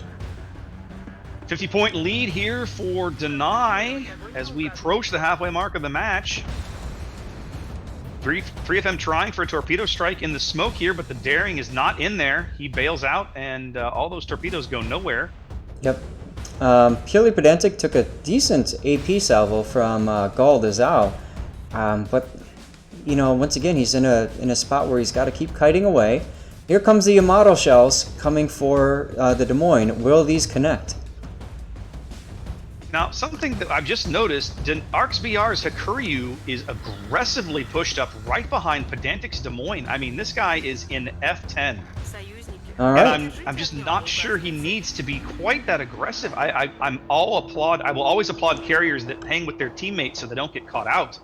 But I'm a little surprised that he's moving at 35 knots right up the 10 line. Well, and Looks like he might have just pulled the throttle back. That's a significant risk, because if he got spotted, right, then he could get blapped. Deny pulls their daring back off of the cap. I'm not sure why they've done this at A. It's going to allow Lobs to tick over a bit. Surely Dad's going to get back into the cap here. They're doing it. He's not turning. There he goes. They're doing it because of the Moskva's positioning. The Moskva is sitting right there in a position to radar the cap. Oh, he is. And the single torps. The daring dumped a bunch of single torps up that gap. Obviously, they didn't hit anything, but that must have been the point of that threat. Yes, they came relatively close. Now something that's noteworthy, both Deny destroyers now south of A. Mm-hmm. Moskva has left C-cap. He said, screw this, I'm going to help my team. Yeah, he's trying to push up on B here. I noticed this as well. I'm a little surprised to see him in that position with a Yamato off on his starboard flank. He knows that Yamato's out there. Can't see him, but we know he's there. Now, what we need to happen right now is for 3 to get his torpedo bombers over to that smoke with the daring, or go to the Moskva, one of the two. But we got to see him make a play here, and 3 can do that. He absolutely can. Both carriers proving early on that they are very capable of making good plays. Vengeful Captain caught broadside, going to get punished slightly for it. Daring is panicking, I think, and moving forward a little bit. 9 minutes to play, and Deny continuing to cling to a 50-point lead here on Islands of Ice. Now, one of the things I find interesting, this Montana and Des Moines way over on the 9 line, like they've trapped this Zhao up in the corner. He's got nowhere he can run. He's stuck up there. Ooh, this Yamato salvo might hurt. Could have been worse. Gull, as long as they can keep eyes on Gull, he kind of has nowhere to spot. And 3FN now spotted on the surface, coming due east, coming this direction. Yeah, big misplay by Gull. He had the opportunity to get out, and he didn't. He's stuck. So, the Hakuryu got spotted. So here's the deal. He's got to be working with his Yamato to get this Des Moines off the map as quickly as possible. Pedantic does take a decent-sized hit there. Yes, he does, but the Yamato is shooting at the Hakuryu. Wow. They need to get Gull off the board. Like yes. that is points that they have to have, and they've got to get him out of that position, or he's a continual threat to hit the Montana and the Hakuryu. That's the thing. Kill the Des Moines. That frees Gull up in the Zhao to move into a position to threaten the Hakuryu and the Montana. He's not doing it though. Ooh, this is really good team play. Pedantic. Yes, gone. Oh wow! Goodness gracious. Well, Deny bags the first kill of the game here. 12 minutes gone, and they finally take down Gull Zhao over on the 9 line. Yep, and Pedantic might go down if, well, no, Yamato doesn't really have a shot anymore. Deny looking much better this game than they did last game. Yeah, very interesting to think about that. Just there's a number of mistakes that have been on both sides, but it seems like Deny has really learned from them. And I won't lie, Zath, I'm a little surprised to see that C push work. Yep. I did not expect that to work, but damned if it didn't. Well, and again, that comes to Gaul misplaying the kiting game, and I think, to be honest, also the Yamato. That Hakuryu got spotted. You have to have that discipline of saying, nope, I'm not going to shoot him yet. I'm going to kill the threat to my team. Yeah. And the threat to my team Yeah, absolutely. is that Des Moines. If he had a shot on Pedantic and didn't take it, that is definitely a misplay. He needed to be able to help his teammate out there. Well, 6 minutes to play, about 150-point lead here. Ooh, Good drop. Raftcraft's Montana's got to be out. There he goes, flooding out. 3FM flexing this torpedo bombers late in the game. Both teams on 1 kill now. 50 points just separates them as B starts to flip. Aggressive incursion moving back into the bottom end of B. As Shizuko's Grows was spotted elsewhere. Aggressive trying to take advantage of this. Yeah, Shizuko's going to get back into B, though. The question is, He will. how much is he going to take in order to do it? And so far, not that much. But what's going to happen now is that that halts all Adopt's points gains. They are gaining no points right now. More importantly, though, the Denai's Hakuryu was spotted there, took a bunch of hits. He's at less than half health now as the Montana goes down by M squared. Where was that Both Montana? of Denai's battleships are off the board here. They're at a huge health disadvantage, and the score has just flipped against them. They are down a ship overall. Yep, Hakuryu just DCP'd. So here's the deal. If the Grozavoy, because the Grozavoy is about to get a shot on him, if the Grozavoy can set him back on fire, that's it. GG, we're done. I won't pretend. I questioned this earlier. I didn't understand why Arx was this far forward. There's something to be said for an aggressive carrier, yes, but he's in front of this Moskva. The Moskva's firing over his flight deck. Yep. And for some odd reason, Shizuko is using AP, which I get. AP is good on a Grozavoy, but you want that dot. You want that damage over time. Here come the shots. Oh, done. There it is. Done, Yamato done. seals the deal as Denai is out all of their capital ships here with 5 minutes to play on Islands of Ice. And that's it. We just saw this team crumble. That's just how quickly this game can flop. They looked really solid, but man, did it flip on them in a hurry with both their battleships and their CV off the board. Yep. Take a look at this beautiful positioning by Adopt here at ACAP. The Yamato pushing right up there with the Moskva. The Hindenburg behind, which is exactly where a Hindenburg should be. The Gearing that's also kind of up there screening for torps and keeping the daring legit. I love it. Bit of a Grozavoy duel here in B as aggressive incursion trying to drive Shizuko off the cap. Doesn't look like he's going to be successful, and we don't know where the Wooster is. We just know he's out there somewhere. Yeah. Wooster's within radar range. Aggressive starboard flank. Yeah. So the radar just came up. We see now 3 FMs, or it's the fighters, one of the two, the bombers. Could be, but it's probably these torpedo bombers. Oh! Denai takes out the Yamato that was all the way on the corner there with a flood. Well, nice drop by Daring, 3. The Daring clings to life on 300 HP. He's the only thing keeping keeping Adopt from claiming that cap. Oh, and 3FM's beautiful drop on aggressive does succeed. Oh yeah, it split the destroyer. Look at that. Oh wow, I love these models. 3FM overpowered. Please nerf. And there goes the Daring. Indeed. Adopt now on a 3-ship lead. A game that had been all Denai flips very quickly here in the span of just 3 minutes. And Adopt, I cannot see how Denai's going to come back from this. I mean, they played better, they looked better, but they made some. That push up the sea line. Like, why would you be so aggressive with your carrier? I didn't understand at the time. I still don't understand it. Yep, but I mean, this is King of the Sea. It's not the same kind of a game as your random battle, your ranked, even your clan battles. Every little mistake will come back to haunt you, and we see that happening here. Very much so. Poor Wobble Bomber is literally the only surviving Denai ship in that entire half of the map, and yet I'm surprised they're not pushing him to just crush him. Like, that's what I'd be doing. I think they're looking more at BCAP and saying, we have to secure the flank.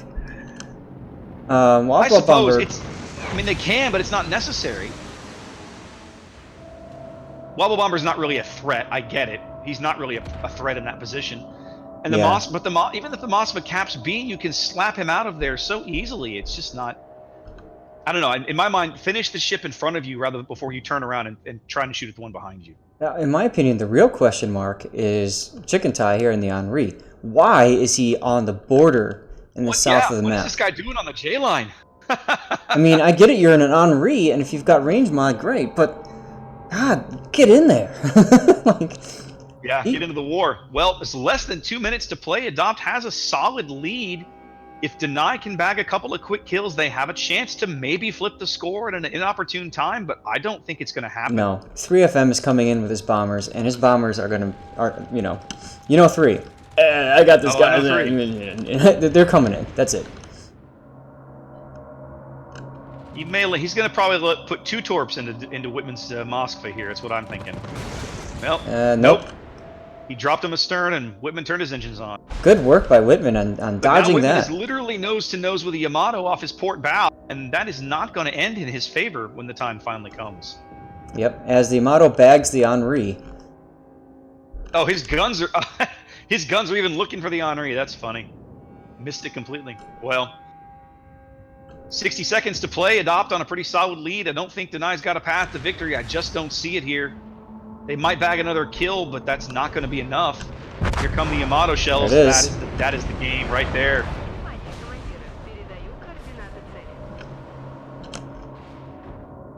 And the GGs go flying. Indeed. A well-played game by both teams. I mean, both teams making mistakes, but it was one of those games that the result was absolutely in doubt for quite a while. Yes.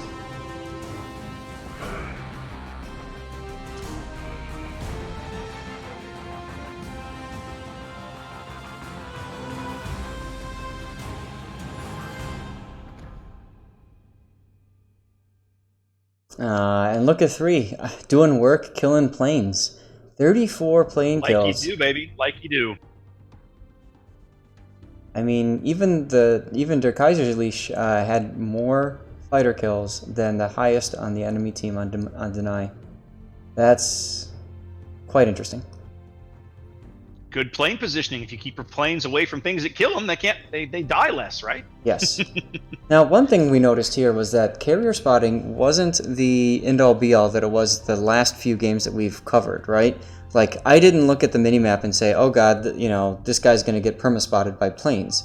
So both teams really were keeping their planes pulled back a little bit more. They're a little bit less aggressive with them for spotting, but we definitely saw what happens when you know, your team gets together, like the A push on Adopt and even the C push on Deny, when they work together as a team and make that push, because that's the hard part, is timing the push and making sure you don't lose a lot of health in doing so. Yeah, absolutely. Absolutely. Well, that was just a really well-played game by both teams. Like I said, you could just, you know, we were 15 minutes in the game, and it was still, like, yeah, Deny had a little lead, but you still didn't feel really comfortable, and I was still not really happy with a lot of things I was seeing. Like, I'm just, it's chancy, right? So, anyways, but Adopt definitely comes back for a solid win. We're moving on to, what is it next? Shatter. Oh, good Lord, Shatter. Whoo, Shatter. Everybody's favorite. Oh man, it's like punishing map after punishing map after punishing map. What is this, ranked? Almost like we did this as admins to entertain ourselves. Right? Almost like we did this to entertain ourselves. All right. Well, let's see. How are we doing? Get back into the training room here. Now we've got the OBS overlays going so people know what to do. Oh, I got to go do my drawing. Let's do my drawing. All right.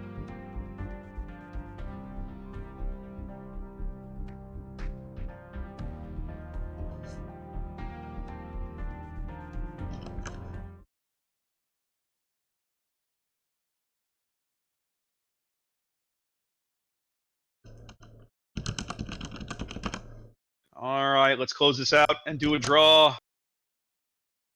Yep, just did my drawing.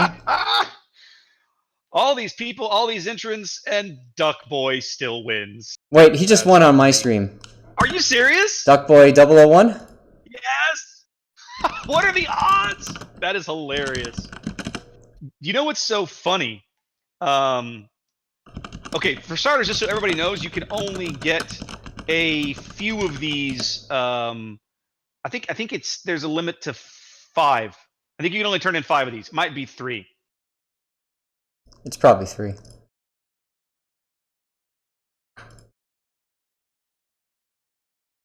I think it might be 3. I don't remember. Anyway, let me get Duck Boy's code here. He wins a couple at least. 1 for me and 1 from you.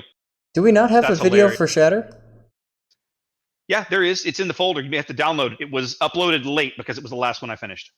Ah, okay. I'm gonna have to But you re-download got it. time. It'll be a few minutes. Go do your thing.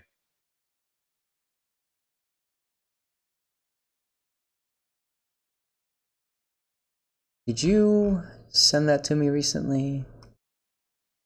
Oh, you need the Google folder link? Yeah. Yeah, I can send you that. Hold on. It's pinned in the streamer channel, actually. Okay, I'll find it there.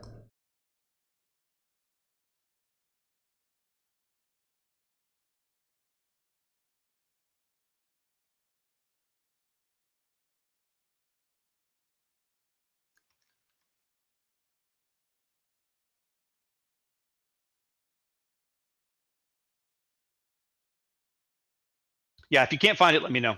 But it should be over there. Got it. But Are yeah. there any other ones I need? Let's see, Trap No, maybe? Shatter was the last one I finished.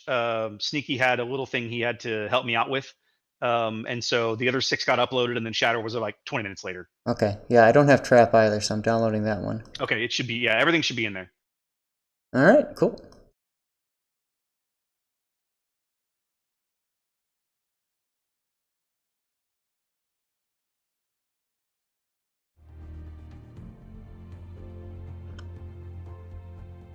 Looks like somebody on Deny had to leave, so they're probably bringing in a new replacement.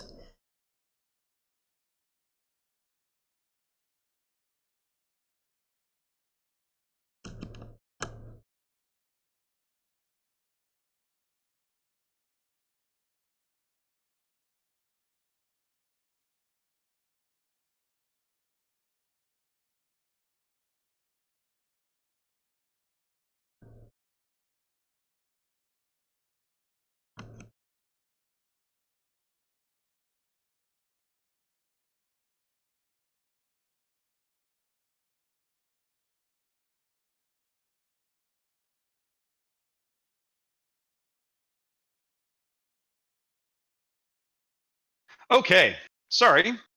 It's all Doing good. admin thing. The picturesque coastlines of the Maritime.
Trying to load in here.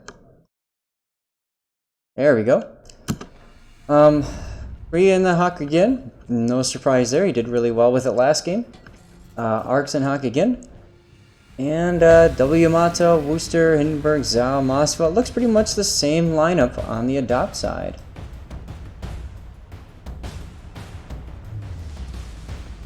Бой начинается.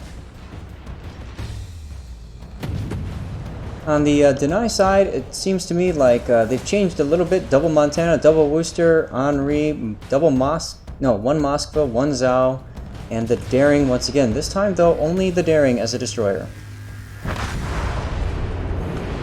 Вражеский крейсер потоплен.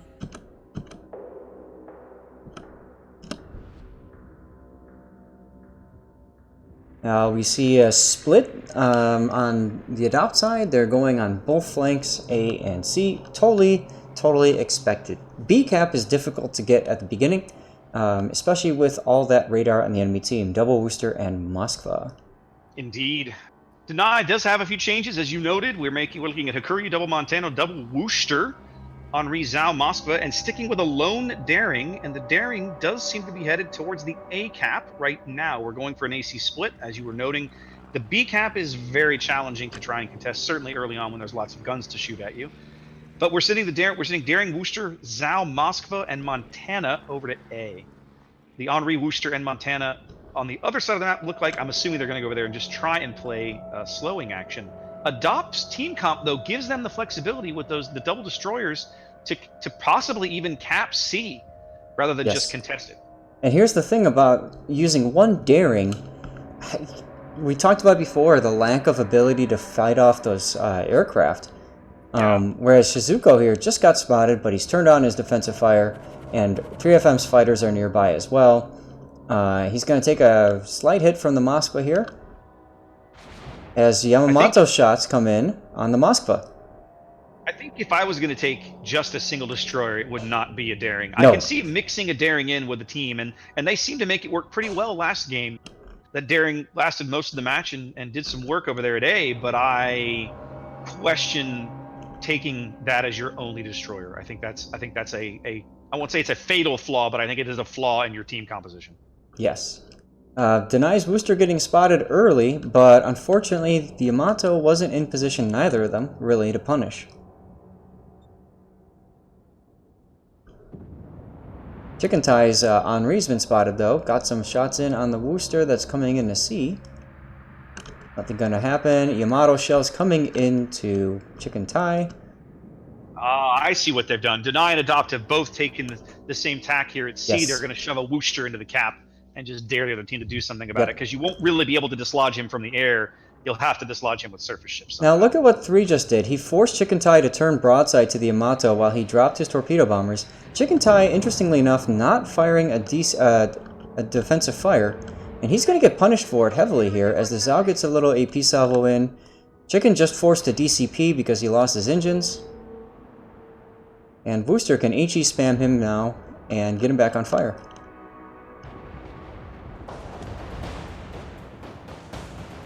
His Chicken Tie's little butt gun says F you to the Yamato.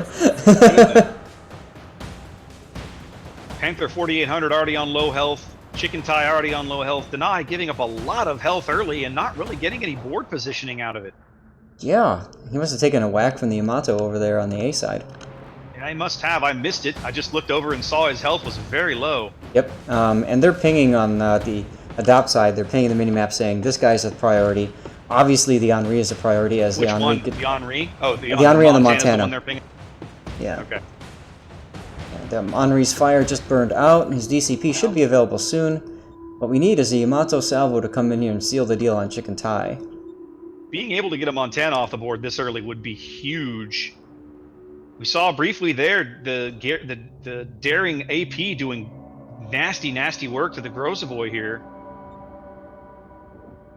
Yeah, Izuku has to get back into cover now.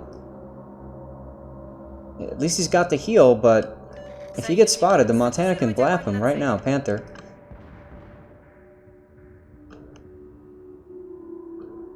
Adopt with a really nice position for that Moskva there. He's able to mitigate most of the incoming shots, except from the Montana, but he's got that bow. I was just fixing to comment on how much I liked M3 squared's position here, or M squared's position here. It just looks, they're going to have a 9 kinds of hell trying to push him out of there. Yep, he's dug in. M just took a big salvo, though. Aggressive incursion backs out of C, which allows Adopt to bag a cap. The hardest cap in the game to cap flips first here on Shatter. Yeah, very interesting play here. So I think the Moskva, actually, I think M took a Citadel from the Montana. At range, at max range, you can get that plunging fire, go right through the deck into the Citadel. So the bow on the Moskva is best played at mid to short range, as M takes another big chunk from the Montana. Well, they succeeded in driving the Grozowoi over here off the cap. It looks as if the denied daring might edge into the bottom end of the cap circle here. I can't quite tell. He's turning out. I'm not sure what he's going to do there, but I would have assumed he would at least try for it. He might as well. Make the Moskva something. Yep, bait out the radar at the very least, as the Moskva takes just, you know, little damage from the bombers.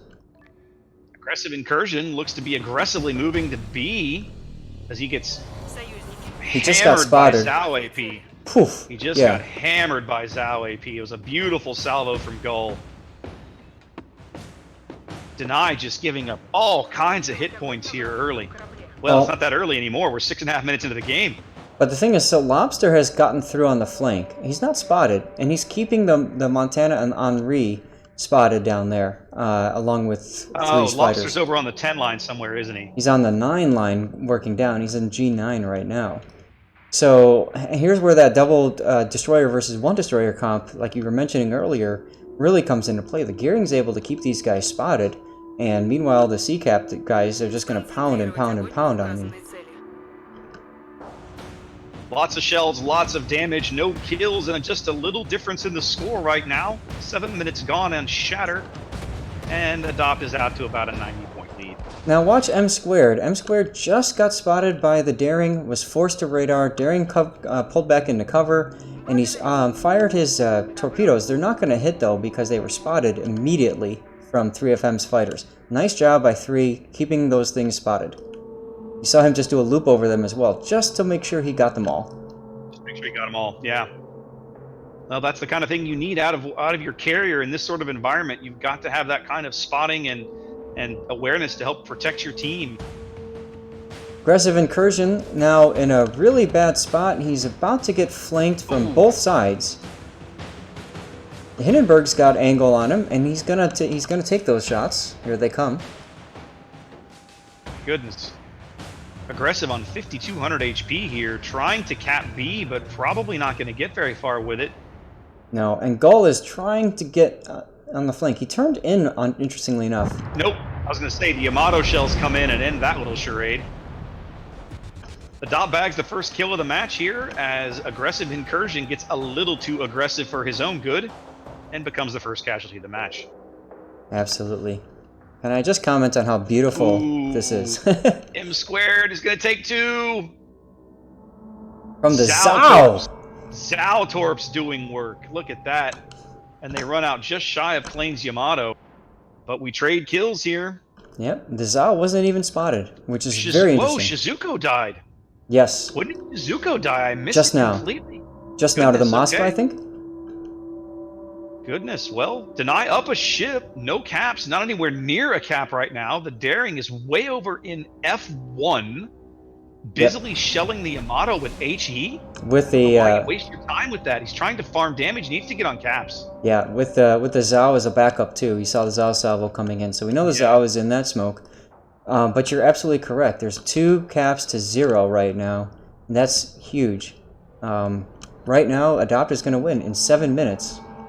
Or less, well, if nothing changes. Deny on a ship advantage, which is a little surprising given how they were playing early, but right now Deny not really maximizing that the best of their ability. No, Gursky is doing a nice job of kind of just staying back and pummeling ships from long range. That's exactly what you'd want to see happening with the Hindenburg. Montana, it looks like he's on double fire right now because I'm betting he's running fire prevention. Panther's quite low over here. The other survive. Oh, good lord! Yeah, he's got to be on at least double fires. One at the bow, one amidships. Yep. Trying to turn and get some cover. Yep. More Hindenburg shells continue to come in. That might seal the deal for him. Looks like it very well might. He's under 3K and falling, not healing, not repairing. I think he's going to be out.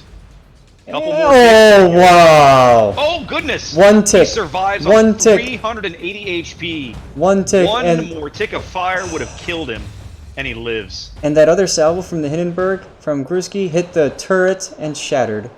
Yep, everything else Unshattered. shattered on the deck. Goodness gracious. Panther clings to life with just a sliver of HP as Deny tries to find board position to cap. He found him. They He found him. They finally get shells in the right place and finish him off. Gruski, excellent job with the scout plane up in the air, giving him that angle right over the island, and he took advantage of that ability. Whitman's Moskva charging a Yamato. I don't understand why you would do this. If you've got ramming flags on, Especially it's a with good play. The Hindenburg flanking AP coming in. He's got ramming Not flags gonna on. end well. Which one? Whitman's got The ramming Moskva? flags on. He may die. The Hindenburg's chunking him.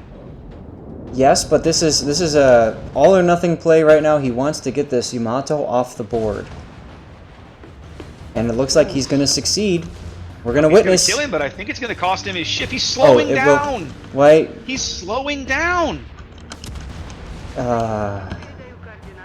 He's coming What? to a stop. Literally What? bow on at this Yamato. Look at this. I know. What is This he is doing?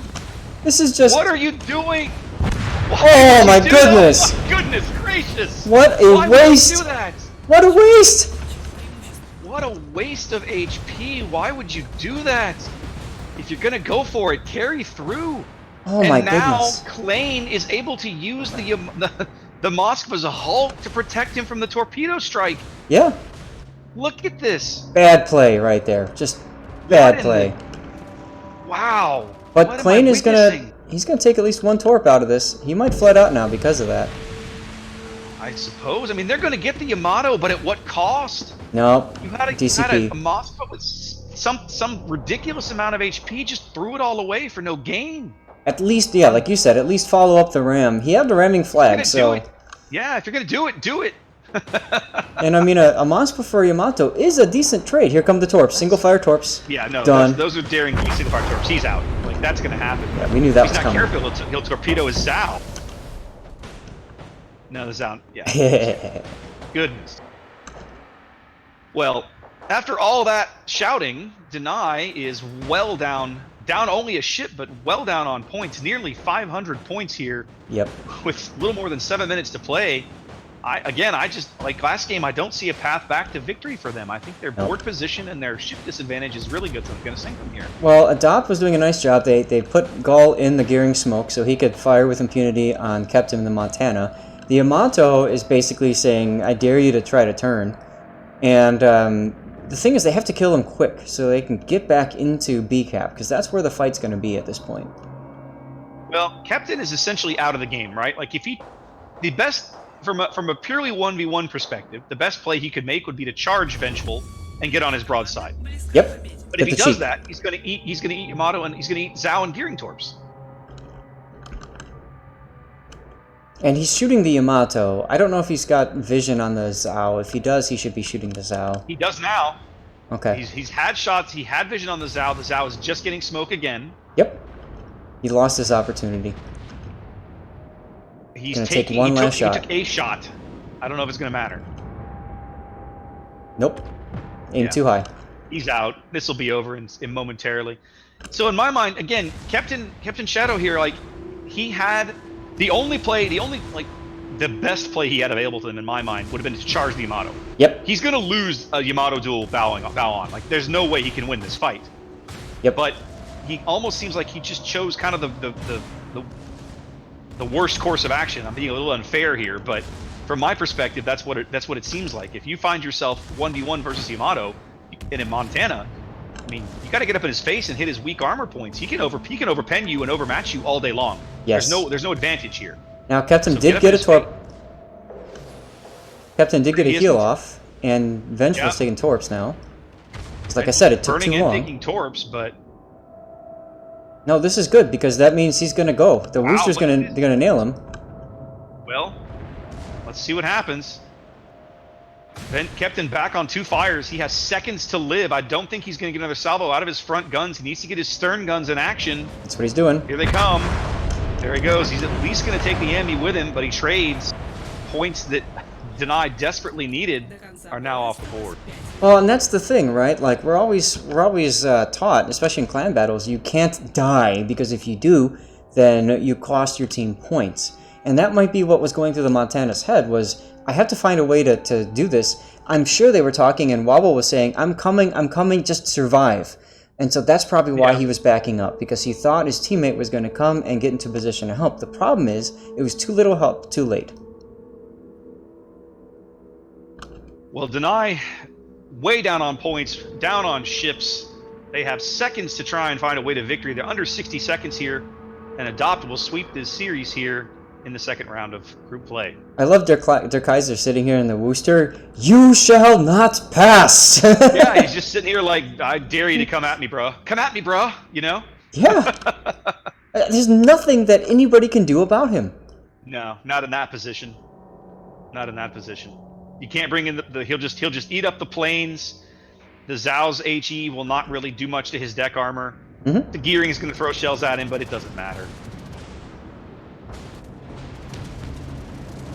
Now we already saw the Daring's torps go through, so they're not going to come in. Already, so. Yep. 10 seconds. This is basically over. Adopt is going to sweep Deny here and move on to their next game. Yep. Daring firing AP, which I find interesting. Well, remember they changed the British Destroyer AP to the high-end 114mm AP is very good now. It's almost like firing a Minotaur shells with the pen you get and the angles you get. If you can hit the superstructure reliably, absolutely. Yes. Wow, look at that. Henri getting the top plane shot down on the on Deny there, followed by Montana. Their Hakuryu really wasn't that present that game. No, it didn't feel like he had much of an impact on the game, really.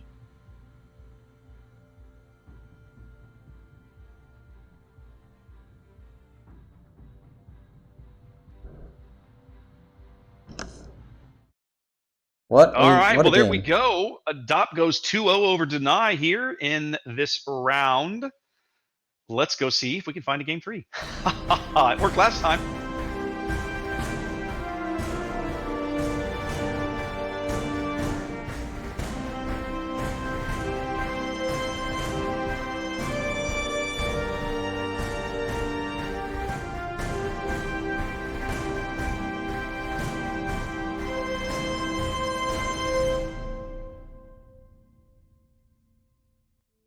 Alright, I'm gonna do my drawing here.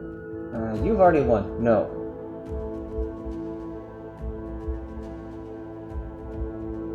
Yeah, I need to go do my own drawing as well. Let's get that done.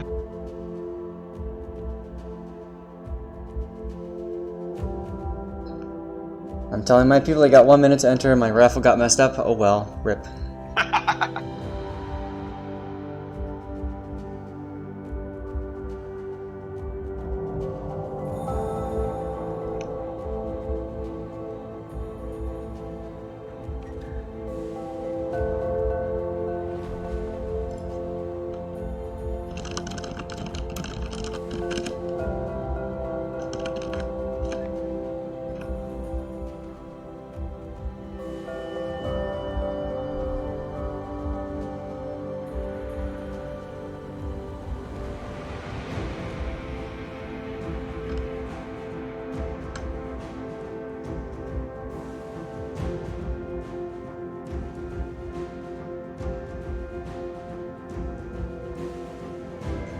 Alright, Griefer wins that one.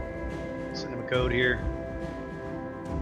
Except that he's not in my chat anymore because he fails. Rip. Well, this is a must. I'm almost want to make this a must be present to win.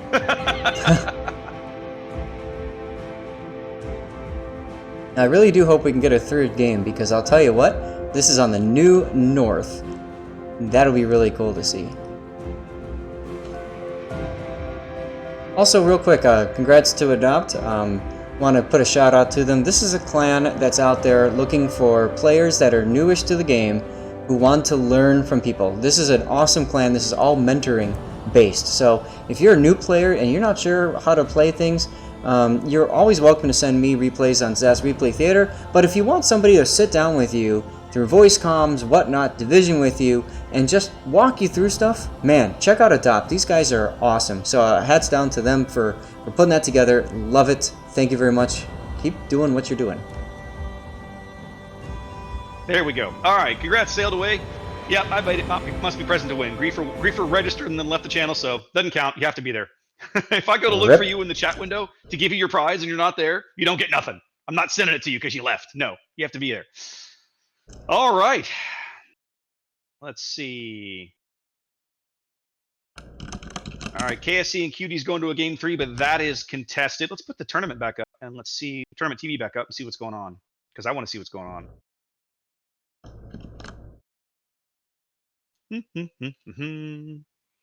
While that's going on, I'm going to message my person with his code. I'm in here. Congratulations. Bit of a regular on my channel, so it's good to see him winning a code here. Submits a lot of replays, gets a lot of help, and most importantly, really wants to learn, and that's really cool. Well, I tell you, while we're doing shout-outs out, I'm going to give a shout-out to you, right? You have been doing the replay theater now for a while, quite some time. And Yep. how many? You're up to over 300 now? Is that right? That's correct. I released, I think, number 312 or something recently, and I've got through, I don't know, 330, 340 recorded. Whew. You're a machine, right? Like, for those of you that don't know and aren't subscribed to Zath on YouTube, he puts out a replay every day, a replay review every day like clockwork. He records them on the weekends. He goes on Twitch. He records them live with commentary and then releases them one a day on YouTube and does a brilliant job because the way he does it, it allows him to basically schedule them. So even if he goes on vacation, like you were in Europe for 2 weeks at one point, you didn't miss a day. Like that's dedication. Well, and so I couldn't do that without Seabear being minion of Smog and posting those, and without everybody else, of course, sending me replays. I'd be nowhere without him. Yeah, but still, just huge shout out to your dedication to that. I know you've got people helping you out the same way we have guys that help us out manage King of the Sea. So if you guys don't subscribe to Zath on YouTube, definitely go check him out. The replay work that he does is really good. I've been playing this game for 3 years. Even I almost always learn something when I go watch one of his replays. So absolutely check that out. Well, thanks. Tournament I really TV appreciate that. You're welcome. Tournament TV is failing me right now. It's showing me the schedule for like the next weekend, and I don't care about that. I want to see what's going on today. Here we go. Matches in progress. That's marginally useful. For those looking for me, it's youtube.com/Lord_Zath and twitch.tv/Lord_Zath. So it should be pretty easy to find me. My email address is lordzathna@gmail.com, pretty much all one word. So feel free to send me replays and stuff like that. If there's something specific you want me to comment on, like, hey, you know, how can I live better? Just tell me that's what you want me to comment on, and I'll do that for you. If you've got a great game and stuff, send it to me. If you've got a crap game, send it to me. If you've got an average game, send it to me. I really don't care. I don't look at the screens before or after we start. I just pretty much load the replay and we watch it live as it happens, because that's how you play the game. So appreciate the shout out there, Raptor. Thank you very much for your support. No, absolutely, man. You've put in the effort, man. You've bloody well earned it. I'm gonna go over to tournament and have a look at the latest results to see if we have something to talk about, even if the what's it won't show it to me. It's all good. While that's going on, I'm gonna pull up. Here we go. If I can, the WoW's tactics for our next map, if we can find one, which is the New North. Oh yeah, let's do that. We can talk to that for a few minutes. We got some time to kill. And that'll allow some people to report into. So you're basically just trying to find somebody, and do you just put something out there and say, hey guys, anybody need a caster? I'm trying to find somebody, but I don't think we're gonna find anybody. Okay. I think at least 2 of the games I see going to game 3s are already being cast by other members of our faithful cast team. Sure. So I'm willing to bet you that we're not going to get that lucky. That's fair. Let's go ahead and talk through North for a minute. Give me a moment. What is our next map? Hold on. Quadrillus just said someone take KSC. You want to jump on that? Yeah. Tell him we'll take it, I guess.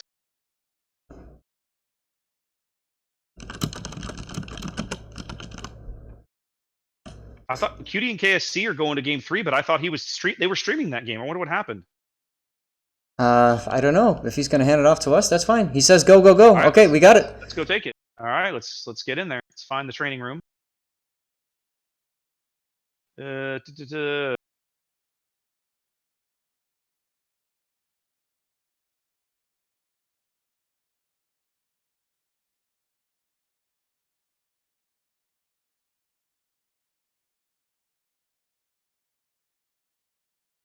Wait a minute, Senpai and Snake are in here. What happened? Don't know. You can ask. Hang on. The game we're talking about, guys, is KSC versus QD. Like you said, this is round 3, I mean. We're not. No, Senpai and Sneaky are already in here. They're casting this game.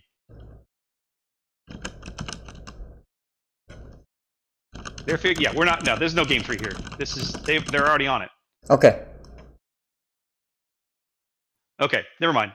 False alarm. No game 3. Not at the moment, anyway. That's one of the things, guys, as a caster, you have to be able to jump on that. So I do apologize for the delay there. I know we were building stuff up for North, but getting a match versus 15 minutes of staring at a whiteboard, it's up to you. You tell me what you want. Yeah, no, there's no contest here. Trust me. Let me pull up the. Let's see where it's. Oh, okay. You want to just talk through what would have been game 3, which would have been North. Well, it's a good opportunity. This is a map that, just like Islands of Ice, has changed. And we might not see it today, but hopefully, I know we're going to see it at some point. So for those of you guys that are new players or haven't played that much on North, this might be a good opportunity for you to learn a little bit about the map too. All right, I got it up. Go ahead, do your thing. Okay, so we're gonna just draw our hex over here, and so here's the thing about North. If you look at B, B is pretty much wide open right now. It's kind of every map has a trap, and I think, to be honest, I think B is going to be that trap, because you have to think about. Well, quite frankly, how do you get in, and more importantly, how do you get out? So I'm just going to throw a couple of destroyers here. So let's say the green team alpha spawn here, they want to come in as a gearing, right? If you go in here, where do you go? You can go out here, you can go out here and try to exit, but that's going to take a little bit of time, and we're going to assume an enemy battleship, probably heading towards a Des Moines, maybe kind of over here-ish. You see where I'm going with this. It's a very, very heavy risk to go into B right now, especially early in the game. Maybe there's a Montana over here, Worcester coming up over here, that sort of thing. So B cap is one of those caps, just like Shatter. You're not going to see many people go there at all at the beginning. At least I don't think. What do you think? I think in general in this kind of play, you tend to not see people mess with B early, just because not until things start to calm down or you have an idea where ships are. Because if you're caught there too early, suddenly your little priority target thing lights up and it says 7, right? No, I don't think you'll see people make a play for B early any more than you saw people make a play for B early on Sea of Fortune earlier, right? Like we saw the game we did on Sea of Fortune. Nobody goes to B right away. Like people ended up in B eventually, sure, but nobody goes there right away. Why? You're in the middle of the map. Mm-hmm. So that just means that everyone can shoot at you. Yep. AC splits are the most common way to see most of these maps evolve. There are some exceptions. There are certain maps that don't encourage AC splits. Islands of Ice, in my mind, is one of the maps that would not necessarily encourage one. You can make it work, but it's not this. That shouldn't be like your default strategy, let's say. Right. But in general, B caps are not like Warrior's Path is another example. You don't generally see people run to the B cap right away because they just die. So no, I don't think you'll see that on North. Now, don't worry about the names of these ships because we don't know necessarily. But what I'm trying to do is put down what I think we might kind of see happen here. So here's 5. I think we're missing 1 ship, so I'm just going to throw down I'll put a Hindenburg over here or whatever. So one of the possibilities for a ship like the Grozovoy to do or this gearing. Let's look at the alpha side. One of the things you could try to do, right, is you could try to go into C. That's a risk because a lot of times you're going to see a ship parked over by this island, or more commonly behind this big island here. Maybe a Worcester, most likely a Des Moines.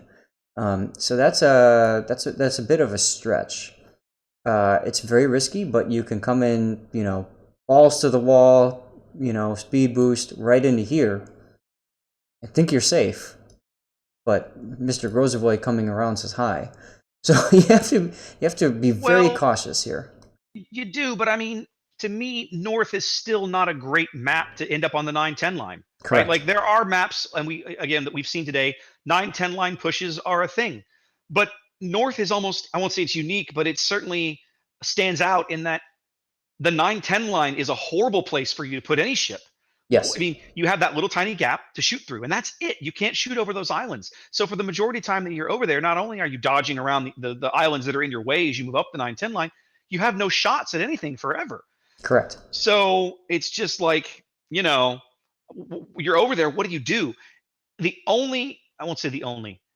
If you were willing to do this, you could send a fast ship up there. An Henri, for example, might be a decent ship to flank up the 9-10 line because he can do it quickly, which minimizes the amount of time he's basically wasting out of action, and then be useful again.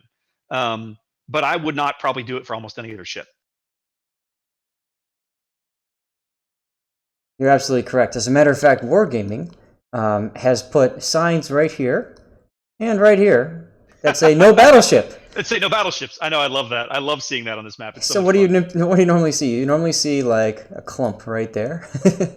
Yeah. So anyways, getting back to the topic here, I honestly, in this map, I think A and B is the proper mode of attack. So I would expect to see more of a deployment kind of like this, maybe keeping the Zhao on a flank if they have a Zhao, and maybe a Grozoi over here to look at C and possibly try to get in. There's a couple of safe spots. Here is a heavy risk, but if there's a cruiser on this part here, that's a threat. If you're a Moskva, again, ignore the Zhao, but this is a very strong position. As a Moskva, you can shoot this way at any cruiser that's dug in, and there's not that much that can shoot down on you. So this is a very, very good spot here. You can go forward and up, or forward and over towards the west if necessary.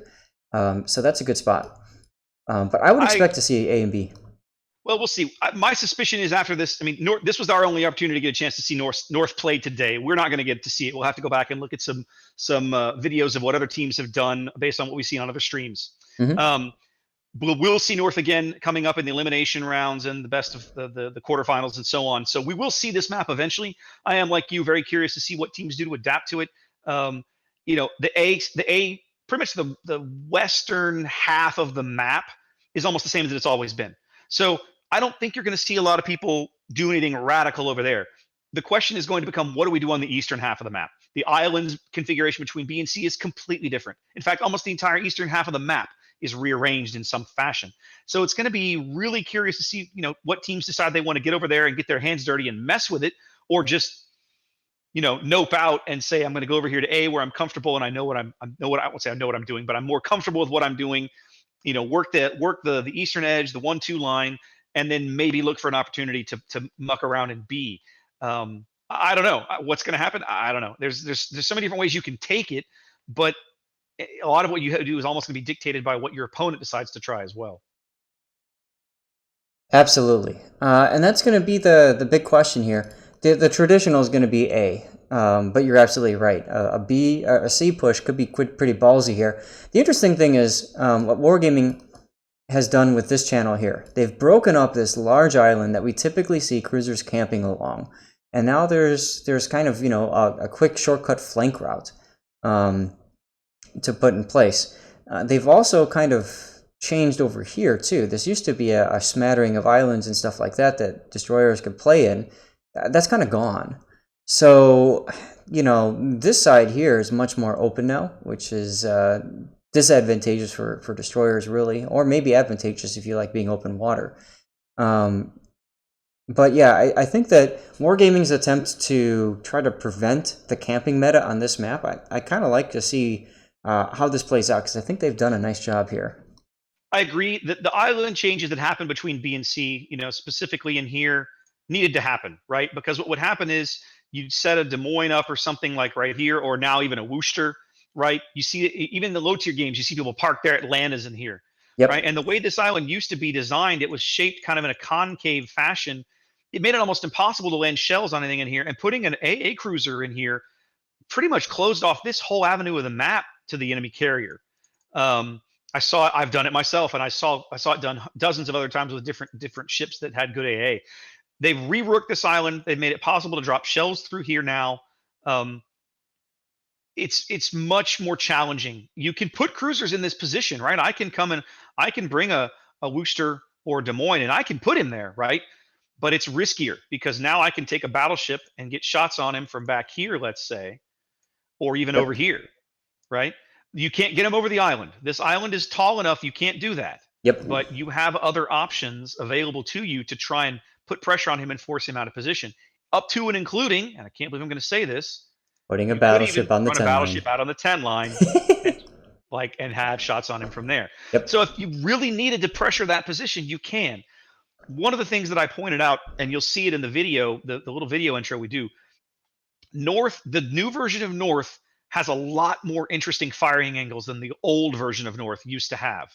The island reconfigurations, the breaks, you have the ability to push ships into positions. And so if you've got somebody, a Worcester or Des Moines parked, or a Moskva or a Stalingrad parked somewhere that you don't want him to be, there are places that you can put ships to try and root him out. Now, you may not like that. You may not like where you have to do it, but the option exists. Whereas before on North, there weren't many of those places. There weren't many things that really weren't many good options for certain positions. So I like the changes they've made to this map. I'm curious to see how teams decide they're going to play it going forward.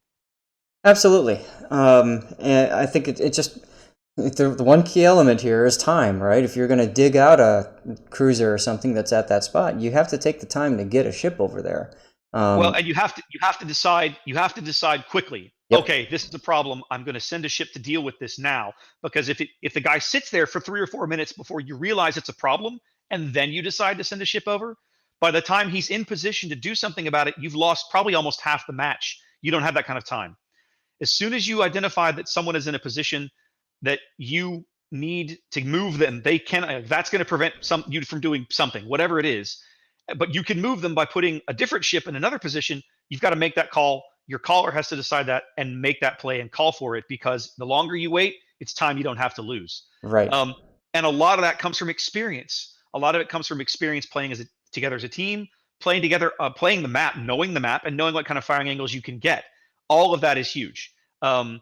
And some of that, with these new maps, that to me is the interesting part. What teams have scrimmed on this map? I distinctly remember when you and I used to play with APOC, we would try new maps, or sit down and we'd scrim on maps that had been redone. We would specifically spend time looking for, okay, if I put a cruiser in this position, where can I be to get angles on him, right?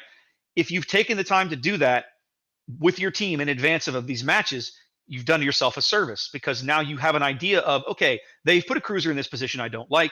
Now I know, but I already have an idea of where I need to get to do something about it. Yes, exactly. All right, let's see. Still checking. Looks like we've missed our windows to get game threes. So we're stuck probably for another 15 minutes or so until the top of the hour. The next wave kicks off. Our next game is crap. I've forgotten. What's our next game, Zaf? It's KSC versus hold on a second. Versus Tash. Tash and KSC. And you said you wanted KSC, right? Yes, please. Okay, so I'm gonna get Tash. You're gonna get KSC. We're Keep gonna thinking of reset chicken everything. when I hear that. What's our map rotation again? Trap, Tiers, Warriors. Trap, Tiers, Warriors. There we go. So one thing we could do is we could talk through Trap.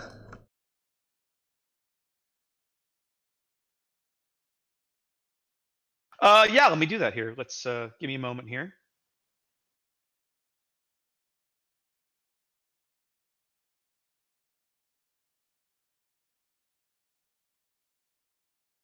Got to learn to hide things better. I'm not Yeah. doing a very good job over here. Yeah, I'm working on You're that having the too. same problem I am, aren't you? A little bit here and there, yeah. That's I'm fun.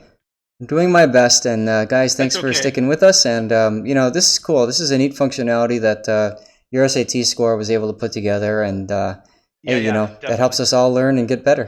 There we go. There we go. All right. I tell you, actually, what I was going to suggest, Seth, is that we take maybe a 5-minute break before we sit in to do our last match. What do you think?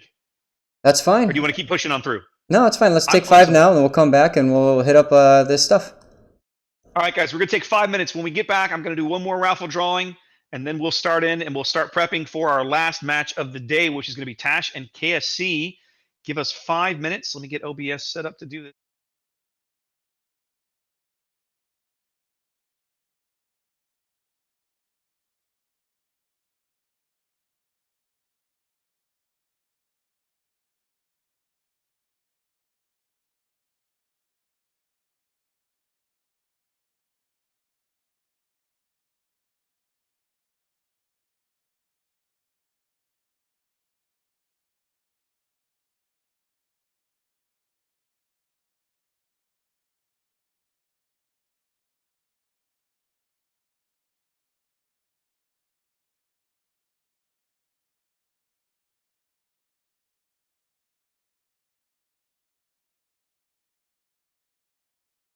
Five.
myself, Lord Zab, here. One more round to exist today of stage play here for King of the Sea 7. We'll be bringing you Tash and KSC just as soon as we can get all that together. Now, we know KSC went to a game 3 in their last match against Cutie, so I suspect they might still be playing, so it'll be a few more minutes. But we had talked about looking over the map.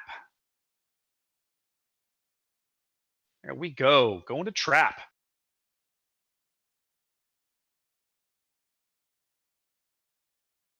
Now, Zach, did you wanna do our little fancy tactical thing here, like we did, and just drag ships around? Sure, I got it ready to go.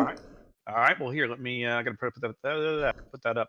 Those of you listening in, even though we had a bye, I'm still going to do a raffle before we get started with our next game, which will be in about, what, 5-6 minutes? Yeah. And I need to get my raffle done, so thank you for reminding me. No problem. I said I was going to draw when I got back, so I'm going to draw. There you go. So those of you listening in on my stream, you've got literally less than 5 minutes to join, so good luck.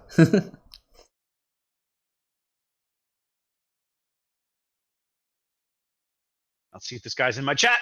Now, Better be there. He is. Rick. Yay! Present to win. Okay. There you go. So, trap. Gone through a few iterations as well. Used to be this little channel didn't exist. This channel didn't exist, and I think this is the first time we saw the islands get broken up, and then they said, let's start looking at other maps we can do that, which we just talked about north. So, that being said, we're gonna probably see a bit of indecision on this map. And the bit of indecision comes with, well, where are you going to put the bulk of your forces? You can choose to go A-B side, you can choose to go A-C side, and very rarely would you ever want to say, I'm going to do an A-C split. One thing to keep in mind is that this is a great spot for Des Moines or Moskva. Likewise, this is a great spot for Des Moines or Moskva. Oh wait, there's more. This is a good spot for Des Moines or Moskva, and so is this. You can see where I'm going with this. So what that means is basically you're going to see a race by the cruisers to get here as quickly as possible. If you can get here, you can control various areas. So like this Des Moines has a great firing arc this way, all the way into A. This Des Moines, likewise. This Des Moines here fires off into C. This Des Moines fires off as well. So the carrier's job is going to be to spot the enemy Des Moines and Moskvas as quickly as possible. The battleship's job, now this is going to be more tricky. Battleships, and I'm expecting to see Yamatos and Montanas, maybe Republic, but probably Yamatos and Montanas, because what you want to do is you want to position your Yamatos on either side to be able to fire up and over an island. If you can do that successfully and take out, we saw this happen before, a radar cruiser on either side here, that's huge. Even chunking it, a big deal. Absolutely. Battleships are key to dislodging positions on this map, right? Because almost every cap circle has at least some island to cover nearby that a cruiser, a Des Moines or a Worcester or a Moskva or possibly even a Stalingrad is going to be like, let me hug this thing. This is my new waifu. And so getting battleships able to dislodge these ships is really, really important. But it does mean that frequently you see the battleships playing probably wider than you might want them to, Yes. just because it's what they have to do to get the shots they need.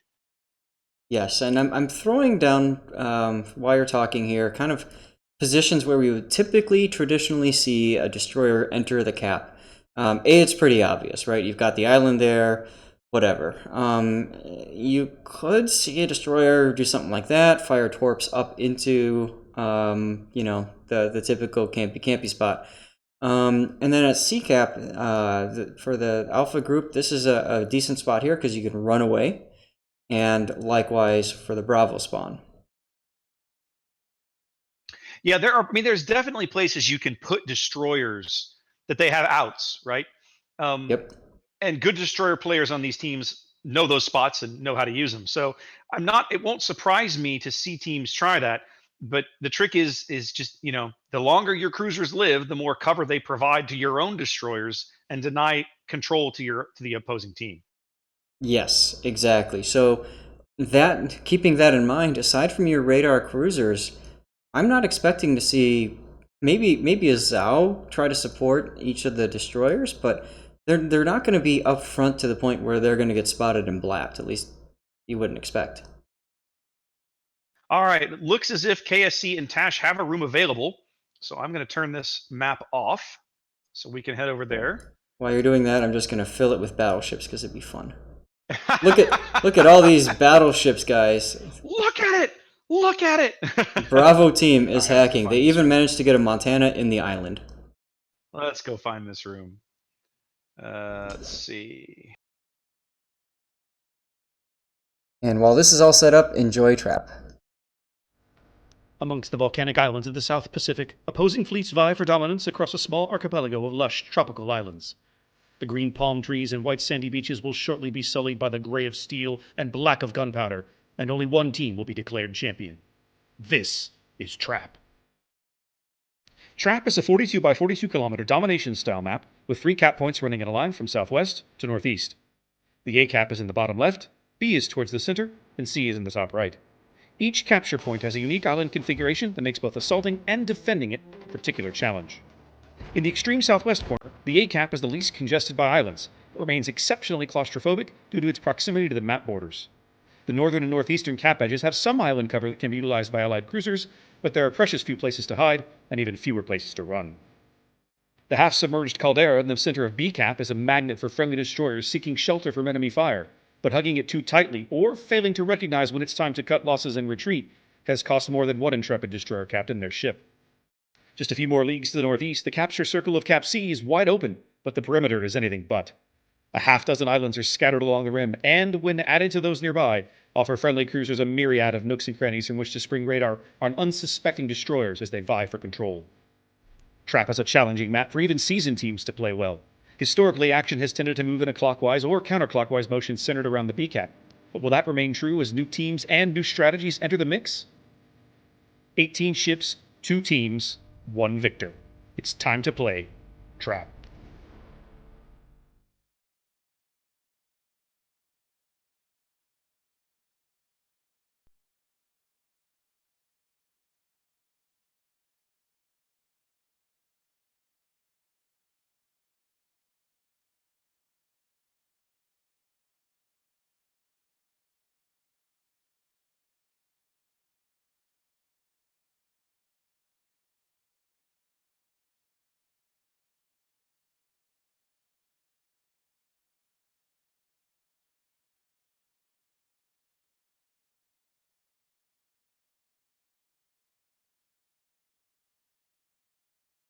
King of the Sea, but they have not played as a team. This is the first time they've shown up in King of the Sea play as this particular group. So I'm not sure how they're doing on the day. I haven't checked their score. Why don't I do that, actually? Let's see. Group stage. We're in Group C. Okay, so they are 1-1. Actually, their previous match against Cutie hasn't reported yet. They won their first game against. It might have actually been I'm not sure. They have a win in round 1. It might have been a bye. I'm not sure because we had some teams drop, and I think that was one of the teams that dropped. Right. And then we know they just went to game 3 against Cutie, and I don't know who won. Let's ask.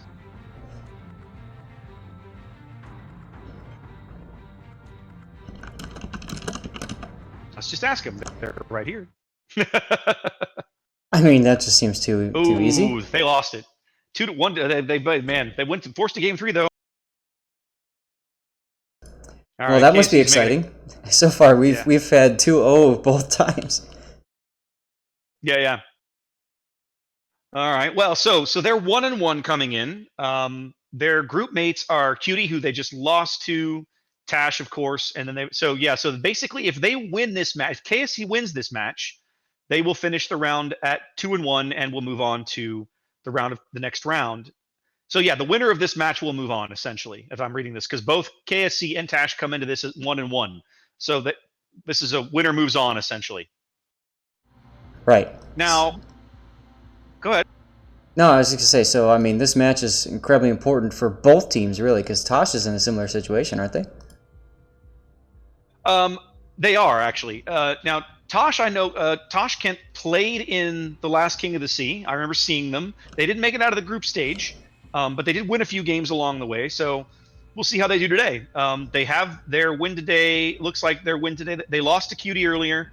Their win would have been probably a bye win. So yeah, this is actually only their second match they've played today. It looks like. So Yep. this should be a good game.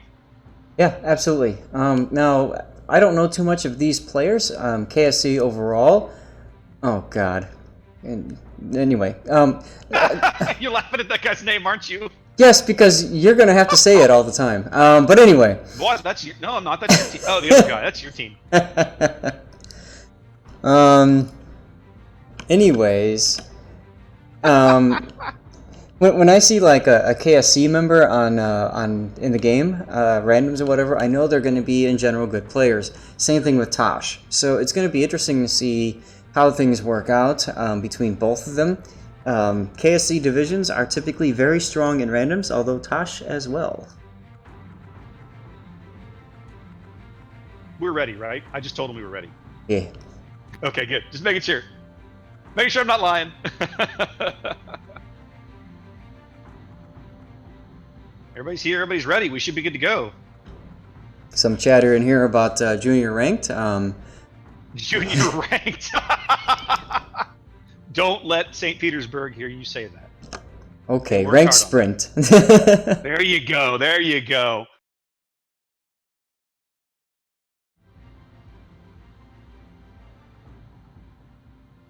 Here we go. And we're dropping. Now, I've already played my little preview video, so I'll take us... Mine's playing now. That's fine. I'll take us for both audiences into the team lineups, if that works for you, sir. That's fine. Give it about 70 seconds or so. Do it after we kill each other, and then that's all you. Well, fine. I'm just saying. I mean, you can do it now, but only your audience is going to hear it. Well, I like it already. Right now, they can't even hear you. Okay, we need to... Mine can't, anyway. We need to redo. LPA just sent me a message. Okay. Well, it sounds like let's... I'm going to let my video finish. I'm not even loaded into the game yet, so... It was very, very slow to load in.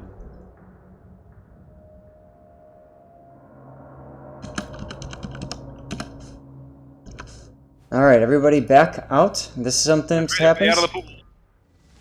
And that's simply because it was not set to the tournament mode. And that was on everybody not noticing, including us. Yep, we missed it too. That's interesting, though. I backed out of the training room and I have a container now. Literally just said container, so I don't know, whatever.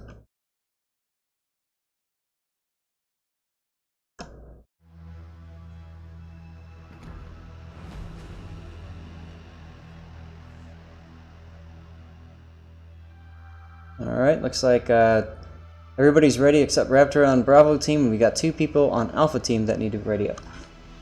Had a bit of a technical difficulty there, folks. We had to restart the game. So while you saw the video, we went through all our technical crap. We're back in the training room. We'll be dropping again momentarily. Sorry about that. But at least you're prepped and ready for the map now. That's right. That's right. It's okay. It happens. The lush tropical islands. We say at every tournament, one of the joys of doing all of this through training room means that occasionally the game craps out on you. It happens. So we deal with it. Move on. Yep, streamers are ready. Yep, looks like we's dropping. Let's get this going.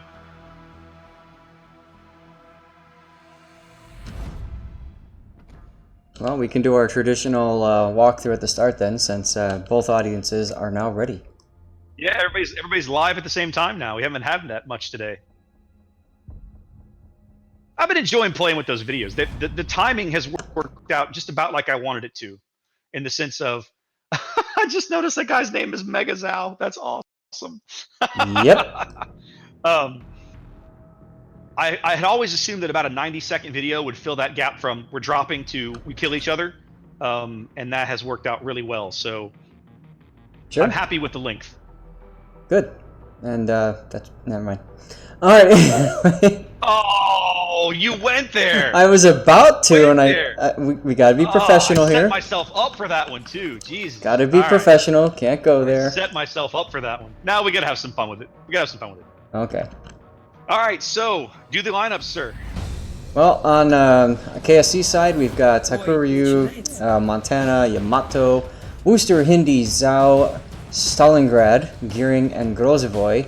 So a very flexible setup, and you're veering off course, mister. How am I doing this?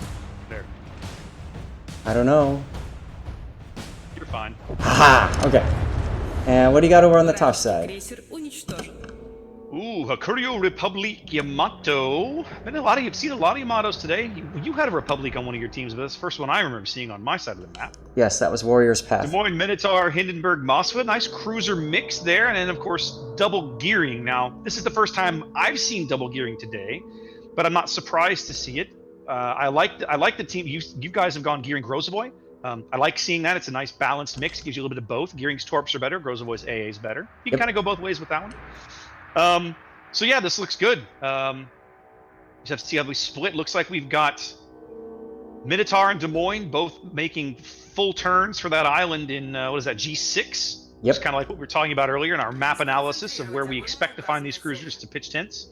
Got Gearing, Yamato, and Hindenburg headed down towards A as Republic, Moskva, and Gearing move north up the 6-7 line towards C. It's interesting, the Montana was out of position. I don't know why he hasn't really moved yet. But because he didn't move, that Minotaur is going to escape. Had he been moving south at the start, things might have been different, but I don't... Now he's starting to move. I think he might have been a late loader, which is unfortunate. And very interesting seeing a Minotaur going, for one, getting in the game, but two, going to that position there.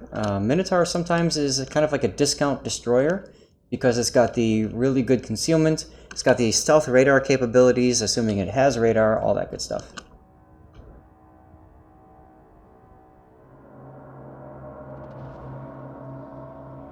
Well, everybody kind of jockeying for position now. One of the gearings. Which gearing is that that's backed into B? Sorry, I was just watching It's the gearing. You've only got one gearing. I apologize. It's the drift. It's Mr. Drift. Yep. Drift has drifted in his stern end into B as he is working that cap early on. Who's our gearing south? Uncle Sam's brother. Uncle Sam's brother. What a great name. Yeah. He's working. He's about to be into the A cap here. Probably spotted. If not, he will be shortly by these bombers down here over the A cap. Am I reading the map right? It looks as if KSC is setting up for a firm C push and just kind of setting the Zhao up to kite whatever comes through A. You are correct, sir. So like I was talking about when we had our little map analysis, they're going for a BC with the potential to get out of flex out of A or whatever if needed. And it looks like Tosh is doing pretty much the opposite. They're focusing more on AB with kiting force at C. Does appear so. Now, I gotta admit, English Muffins in his Minotaur has got giant balls here because he is in the B cap right now. And that's exactly... Go ahead. All in. I was gonna say, he's all in, baby. He's gonna go snuggle up to this Caldera, and I think he's gonna end up regretting it in the long run, but it's a pretty aggressive play right now that keeps Tash off of the B cap. Sorry, that keeps KSC off the B cap. Now the big question is the Yamato going to take the shot? He's got an angle, but he doesn't have any more. He might have had it a minute ago, but not now. Yeah, his guns were a little low, a little slow to respond. And yep, Drift now realizing there's no way he's going to get the cap. He's being radared, I would imagine. So he needs to get some cover. Well, I tell you, it's a very bold play. It does work out for them. Tash does succeed in driving the gearing out. Drift loses a little HP, and English Muffins will have the B cap under his control momentarily.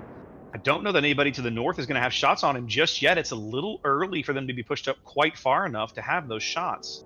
Yeah, I think this Des Moines is a little out of position, but we'll see what happens. Ism 00 just took a decent chunk and is hiding behind the island now for cover. Yeah, I see him now. There he is. Admiral Calamari and Smoke, is he radared in there? No, not yet. Okay, they're just fishing for him. They did hit Correct. him there for a second. They did. That was, I think, the Hindenburg that shot in, and I don't know why they haven't shot any more. Because you're right, they did get some hits. So you angle in on the hits. He's leaving the cap now. They're gonna leave C under the control of the enemy team and just let him have it. Yep. The Zhao is in a precarious position. ASR, he's he's just dumped some torps into A, and now he's finally getting into a position to kite away. He should have been in a kiting position earlier, but that's okay. I think he's going to get away with it. Well, here's something I do like. The Tashkent Yamato did not go into the A cap. He rode the northern side of this island, which keeps his guns in the fight. Continues to be able to put pressure on some of these ships to the north, even at this range. I really like that play, given how slow that ship is.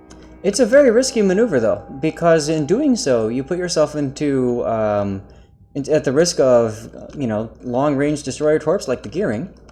LPA just took a bit of a chunk. It looks like a torpedo hit from the Gearing up north. Yeah, I see the hole in the torpedo spread. There's only 4 where there should be 5. Yep. Long Dong Megatron is in problem. That's right. They're calling for focus fire on him now. He is pushed up kind of aggressively. I'm not sure why he feels like he needs to be right on the edge of the sea cap, but that's where he is. Yeah, definitely a positioning fail. Now the big question is, can he dunk on the Des Moines?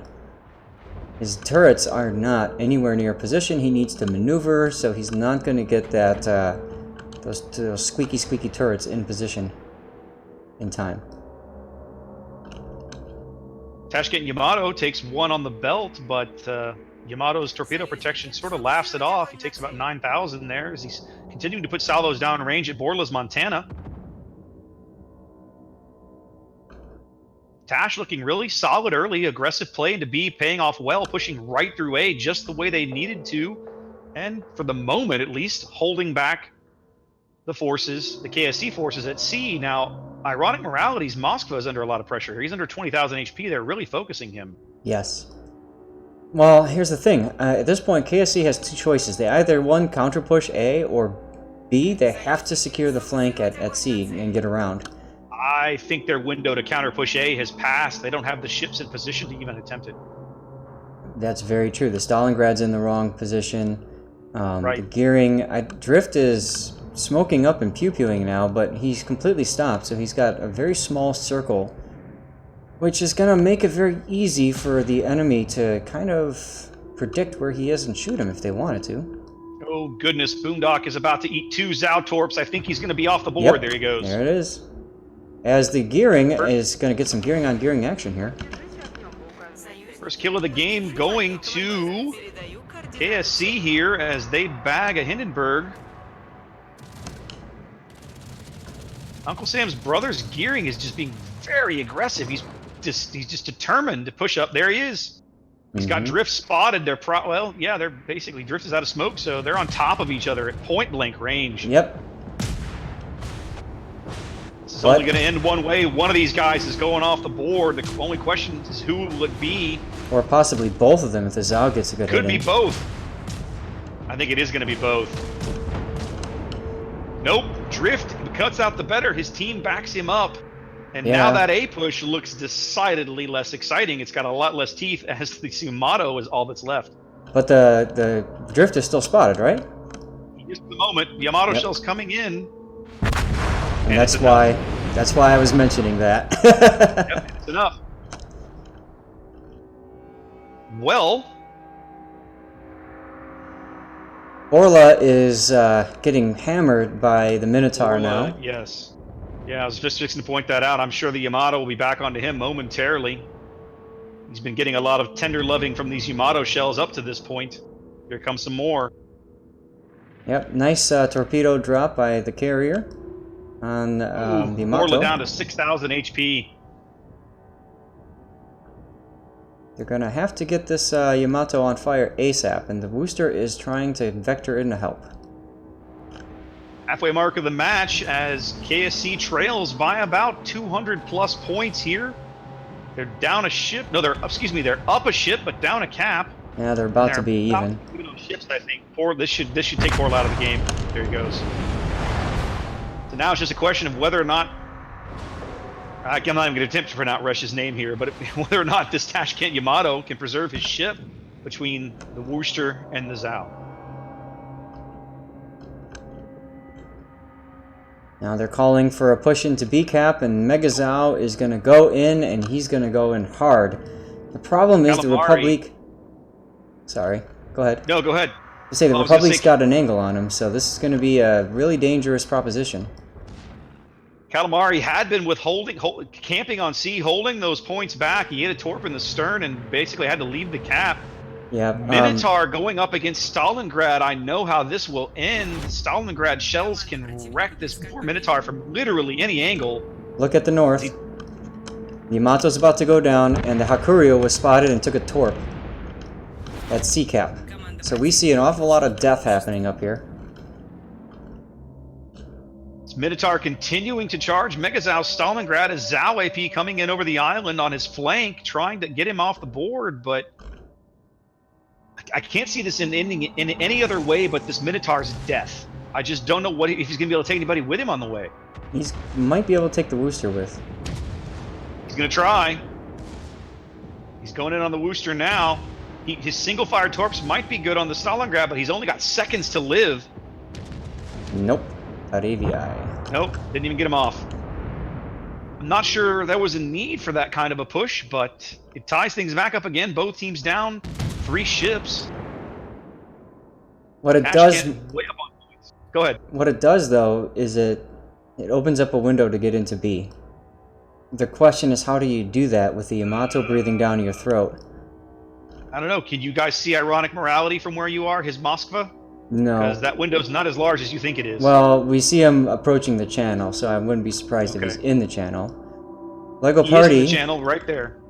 Lego Party is trying to stop the cap, but he's got to be careful not to get into radar range of the Des Moines. He's right there. As the gearing just There he is. temporarily gets spotted by aircraft. And You know, now, I gotta say, Calamari has done a really good job of simply denying KSC points off this C-cap almost the whole game. He's just sat there. He's taken the torp for his trouble, and he's probably done some damage with his own torpedoes, but his main contribution has been to just prevent the enemy from gaining points. I mean, Tashkent is basically now 100 points from winning, as Megazao does finally move into the cap here at B. sometimes that's But all that's necessary, though. Oh, he's broadside of this Moscow. This is going to hurt. Yep. Here comes the AP. One more salvo ought to do it. And that's going to depend on how the angle goes in. Stalingrad's angling out. Will it make a difference? He does take some more solid damage. Problem is, you can't angle to all 3 of these ships: the Yamato, the Republic, he's and got the a Yamato Moskva. off his bow and a Moskva on his flank. He can't angle it all up. There he goes. And that's all she wrote. This game is 20 over. 20 seconds for victory as Tash looks really solid here to take game 1 on trap. You know, we really haven't seen the Stalingrads doing that much performance-wise today. Really haven't. We've seen a couple, and they honestly, for lack of a better, not put too fine a point on it, they haven't amounted to very much. No, they haven't. Probably the best use of one that we saw was the one that we saw in game 1 on Tears of the Desert, all the way back to the beginning of the day. He just parked there and held back, any realistic pushes off the top end of the map. He did a brilliant job of it. I mean, I don't know how much damage he did, but his positioning was impeccable. Right.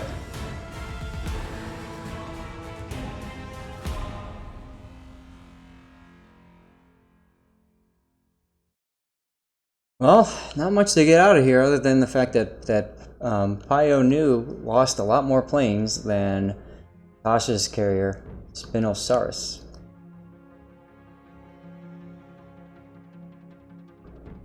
But we saw... Alright, well, time to get ready to go back to Tears of the Desert. We were just talking about it. You saw what happened with a team when you cap an area. You have to either choose to move one way or the next. You can't just dig in because you can't get out.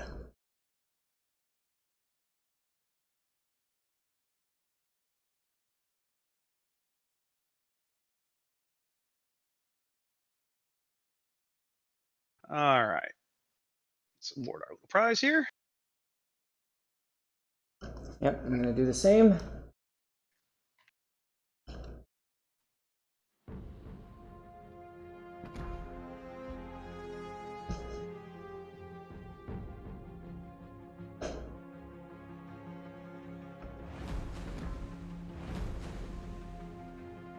I got some signals and doubloons added. Why? I don't know. I got nothing, man. And I got another container. Like, this is hilarious. You're just you're just getting stuff for casting games. You're I'm- going to the training room and earning things. What is happening? I don't know. What is even happening today? I've got 3 containers added. And some signals. I Well, got I haven't nothing. gotten any of that, so you're just special. I got none of that. So yeah, to heck with you. Something. Yeah.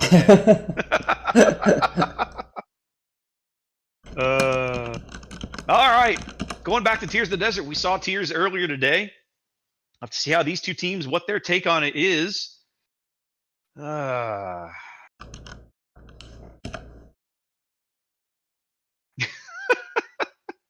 Looks like we're gonna need the full 10 minutes. A few of these guys are taking restroom breaks. Hey, that's fine. You know, it's one thing for us to be casting this, right? But it's another thing to be playing this. You're playing for, or what, 5 hours straight almost, You don't especially gotta if you're tell always... me, man. We've been there, but Yes. of course now we have a little bit of a disadvantage, right? Because we're meant to basically be quote unquote on camera the full time, right? Which is not easy either. True. So it's a different kind of time commitment, let's say. Very true. I was glad to get our little break earlier. Yes, very, very glad.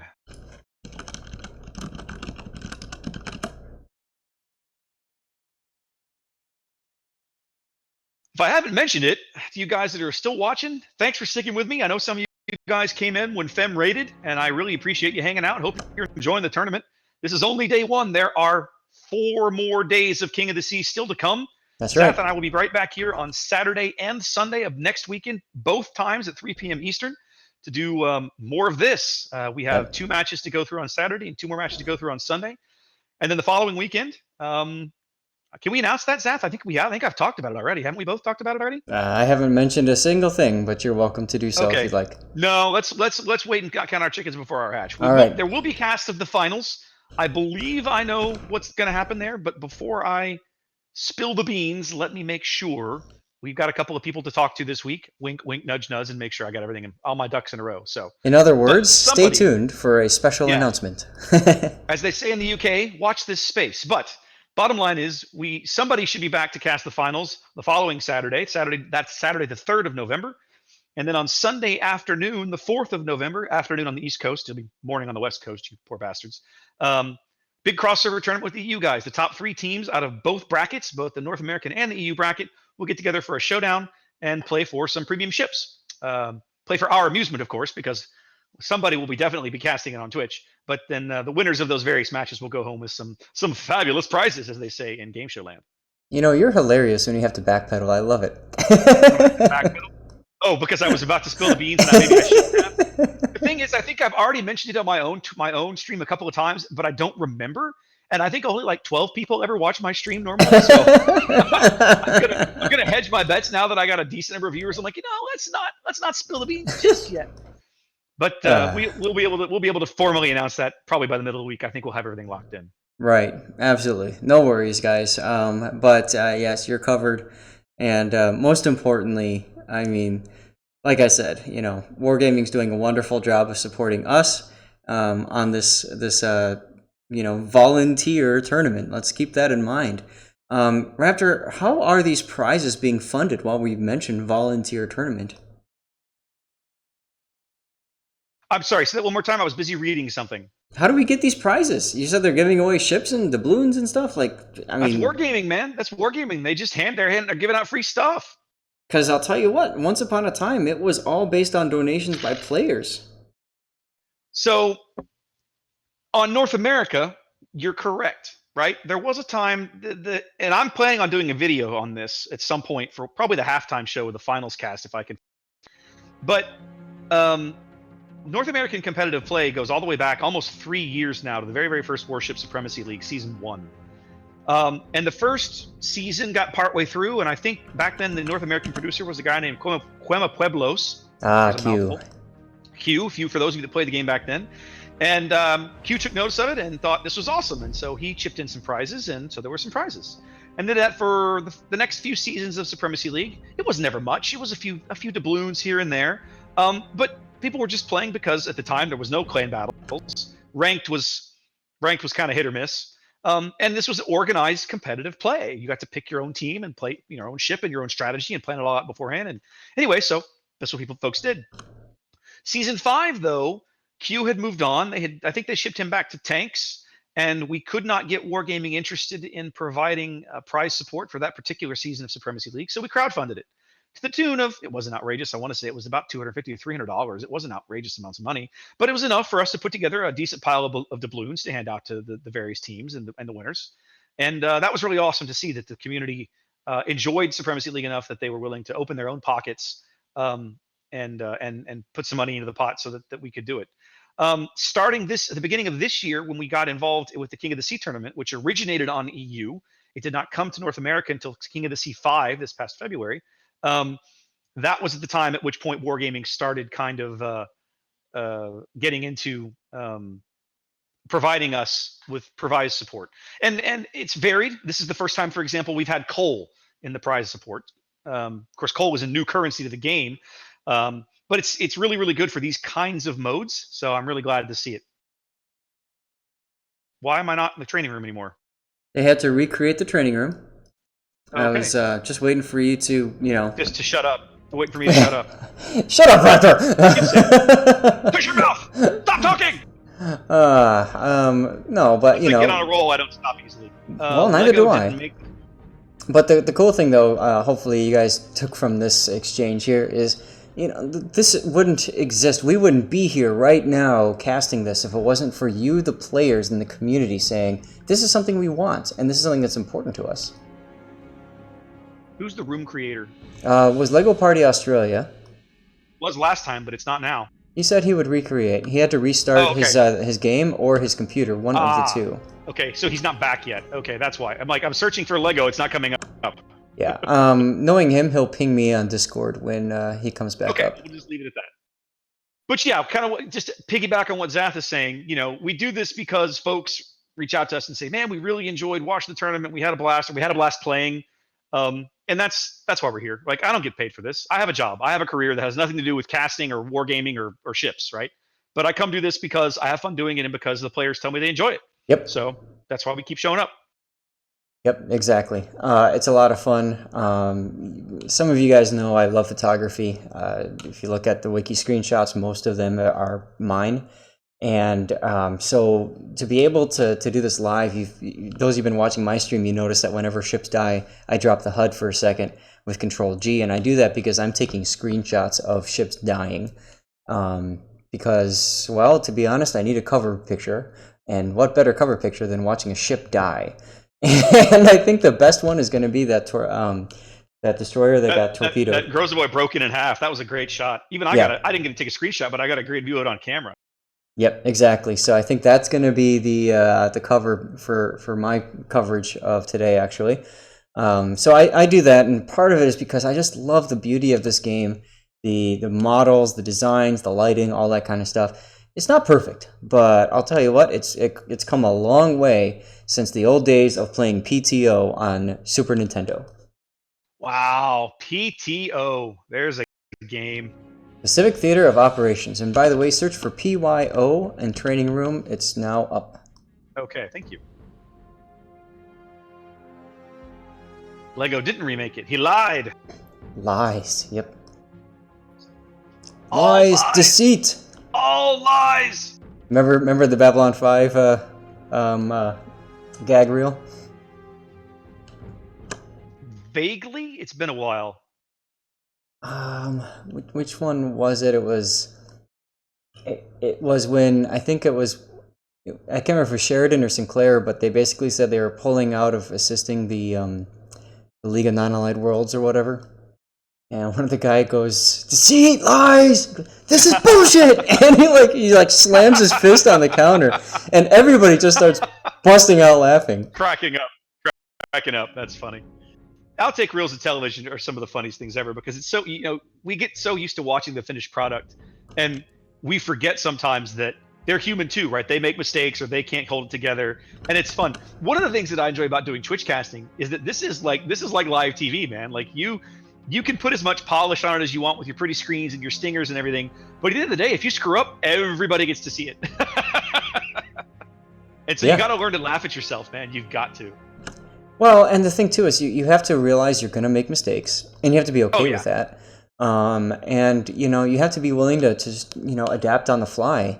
And it's one of the challenges is not only the casting, but what you guys don't see is all the work that goes on behind the scenes. And I'll tell you what, I wouldn't be doing this to this level of professionalism if it wasn't for certain people like Raptor sitting here. We spent about 2 hours total, 1 hour today, 1 hour last night, going through, finding bugs in the way things were set up, just testing everything.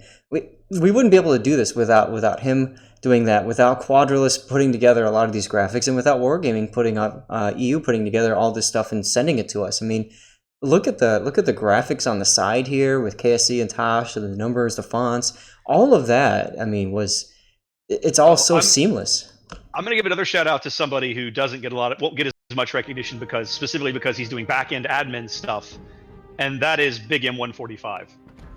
We brought him in between War Games 2 and 3 over the summer, and brought him onto the admin team. After War Games 1, he reached out and saw some of the issues that we'd had with tournament and drops and everything, and I had a couple long conversations with him. He and I have a shared history in collectible card gaming, and it became very evident that he understood the Swiss format and what we were trying to do and how things worked. And I was like, okay, I'm keeping you around so I can ask you questions. And then after War Games 2, I went to the admin team and I was like, guys, we just need to bring this guy in because he's good with rules. He understands the tournament system. And so basically he's the guy that today is handling a lot of we have a great team of adjudicators and referees that are helping us run things. But on the extreme back end, like the guy at the top of that pyramid, besides Helicopter on the referee side, the admin side is Big M, and he's doing a brilliant job because it just means I don't have to. Hey, we're dropping. We are indeed. I was going to tell you that as soon as you shut up, Raptor. Shut up, Raptor. Stop talking. All right, guys. It's time for a little Tears of the Players trailer. Enjoy. Off the North African coast, an arid expanse of the Mediterranean Sea plays host to opposing forces as they battle it out for control of the sea. Amongst these sun-blasted islands, where enemy fire isn't the only bad way to die, only one team will triumph. This is Tears of the Desert. Tears of the Desert is a 42 by 42 kilometer domination-style map with 3 cap points running in a line from northwest to southeast. The A cap is in the top left corner, B is in the center, and C is in the bottom right. Once a map that elicited a lot of grumbling and gnashing of teeth, Tears of the Desert has transformed into one of the more enjoyable maps to play in competitive modes. Capture Area A has just enough island cover nearby for teams to sneak in a radar cruiser and cover the cap circle. It's common to see cruisers attempting to flank the cap by sailing to the extreme northwestern corner, and makes this entire quadrant of the battlefield an area to watch for big plays. In the center, Cap B has superb island cover near the middle of the circle that allows destroyers to set up camp and capture or contest the area. Cruisers or destroyers who hug this island can generally be spotted by aircraft, but landing shells on them is very challenging until teams are able to push forces into the corners of the map. Cap C is very similar to Cap A on the opposite side of the map. The picket line of islands that separates B and C make pushing in force from one cap to the other very challenging. Tears has come a long way from being one of the most hated maps in the game to one of the most balanced. It's a map that favors smart destroyer captains, good cruiser positioning, and heads-up battleship play. 18 ships, We're good to go. All right, take us through the lineups. So we're seeing, looks like Montana, Yamato, Hindenburg, double Zao, which is an interesting change up here. Stalingrad still, and double Gearing. So we're dropping the Grozavoy, which is an interesting choice. And it looks like they're going for an AAC split. Meanwhile, looking at Tosh, it looks like they're going more for AB, with the Yamato getting a position to stop a push. English Muffins' Minotaur may be doing what we've seen ZR do on this map, and that's try and shove a Minotaur directly into the B cap. He's spotted, though, so there's going to be a lot of pain coming his way. Yeah. Oh, yeah. How's that for pain? Oh, no! Well, That ended quickly. Oh, that escalated fast. Less than 2 minutes for KSC to wipe that particular Minotaur off the planet. And that is the value of carrier spotting. Killed by Long Dong Megatron. Just had to get that in there. There's a sad meme, and there's a sad trombone meme in there somewhere. Yeah. Wow, wow, wow. Yeah, exactly. Okay, I'll tell you moving what. on to the rest of the match. Here comes the Dash Zao. already starting from a down position here, down a ship just as soon as you can snap your fingers. It's very interesting too. You guys missed out on some really fun banter in the training room. Obviously, we didn't want to stream that and stuff like that, but hilarity stuff. And that's cool too. You see a lot of good sportsmanship coming from these teams. They're just here to have fun. Absolutely. They're not earning XP. They're not earning credits. Yeah. Wow. This Tashkent gearing is just getting wrecked. He's already at half HP just to get into the edge of the cap. I love how he keeps saying KSC's just Tashkent. come out guns blazing. Oh, but Sour took a really big hit too by the Yamato. Holy crap, he was down to like 8k. He's healing now. But he took that hit just as he was entering the smoke, I think. Uncle Sam at the top end of C looks like he may bag the cap. Do you guys have a destroyer that's going to be able to contest C, or is he going to get it for free? Lego Party is trying to... I think he was turning away at first, and now he's regretting that decision, so he's probably going to start backing in. Meanwhile, we have torpedoes coming in the smoke. They've been spotted for a long time thanks to the carrier. So the Zao is okay for now. Meanwhile, up north, we have the Tosh gearing backing into A. Uh-oh. Uncle Sam now seeing torpedoes coming in. He cuts his throttle, turns, and he is clear. Woo, that was close. Wow. Oh, was he playing in the smoke? The cap is contested. He knows there's somebody in there now. He does come to a full stop. Does he know there's more torpedoes coming? He does not. The fighter is too close on him to spot those torpedoes.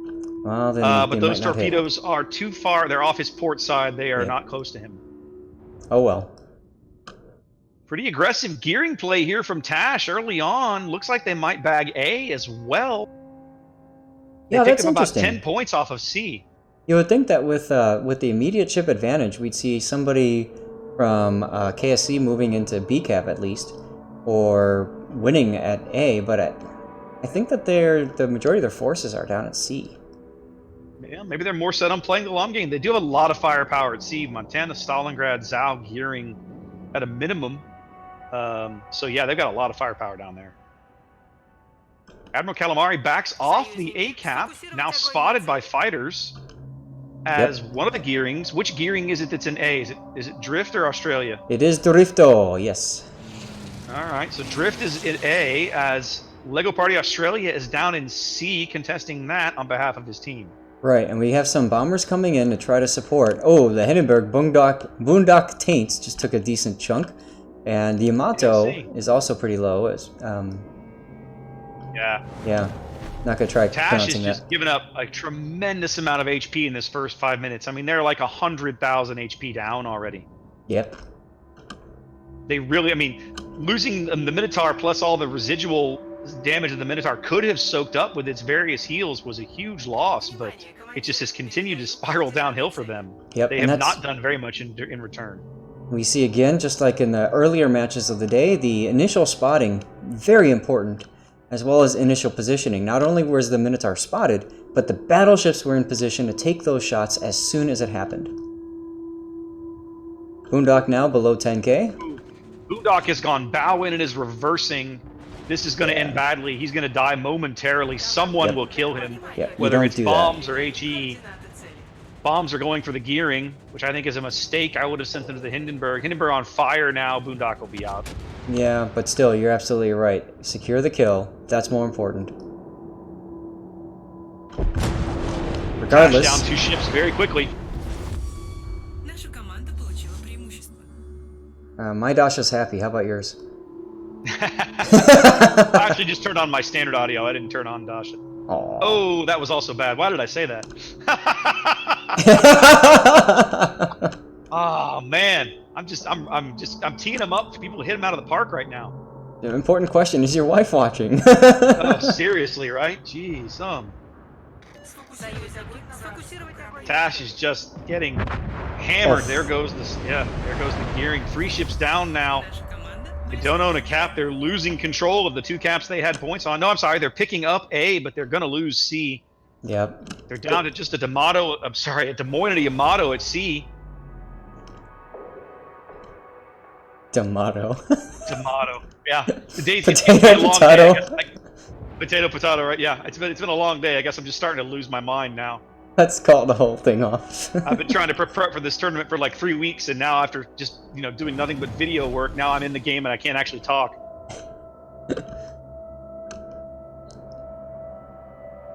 So A might be theirs, but it doesn't really bode too well. Yamato there is continuing to take some hits. Bitwiser in the Stalingrad is doing exactly what you want to do in a Stalingrad right now, which is just go bow on and dare the Yamato to do something else. Surprised he's firing AP at him though with the Yamato bow on like that. Well, I'm not gonna lie. I mean, the only thing keeping that Stalingrad from pushing the crap out of the Yamato is the Des Moines, right? Correct. If not for that Des Moines, if I was at Stalingrad, I'd just charge the Emmy because I can win. Yes, absolutely. I can absolutely win that fight.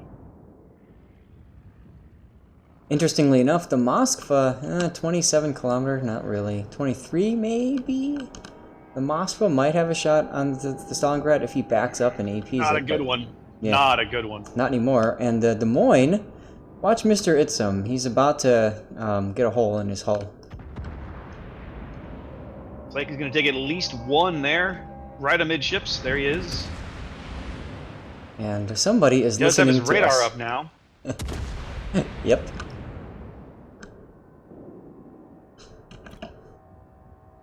And the Hokuryu player is listening to he us. played that cast. well. Look at this. Oh, Whoa. the cross torps from the Zhao come in. That means the Zhao was way over on the 10 line. Uh-huh. Goodness, no one spotted him in forever. That was well done. Tash is down 4 ships. They own only 1 cap. They're almost down 400 points, and we're not even to the halfway mark of the match. Nope. Now's the part where the Very, very Stalingrad... ugly game for them. We're going to watch the Stalingrad push up. We're going to watch the Zhao continue to pelt the Des Moines. And we're going to watch the gearing just kind of go right up and torp from the side. So this Des Moines is now dead. this Stalingrad is basically free to just wreck this Des Moines whenever he's ready.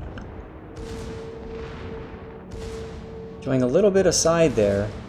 Getting chunked a Yeah, little. but he was doing that, I think, just to make sure he didn't run aground. Yeah. I mean, if I'm the DM, I almost go for the ram. It's honestly the best thing you can do here. Yep. Borla coming in to support. I don't know that he's needed here. I think he's better... Oh, B is being capped. Okay, so Calamari has probably moved into B. Borla sees that.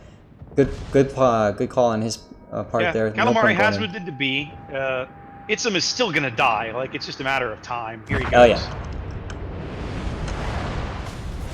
I mean, they're up 5 ships, so they can afford to give up a cap right now. It's not going to hurt anything. They're about to be up 6 ships because this Republic has got to be on his way off the board. Oh, yeah. I can't get here fast enough to cover all these deaths. Okay, here we go. Yeah, it's just a bloody game if you're a Tash player. Well, you said there were two bad ways to die. Yeah.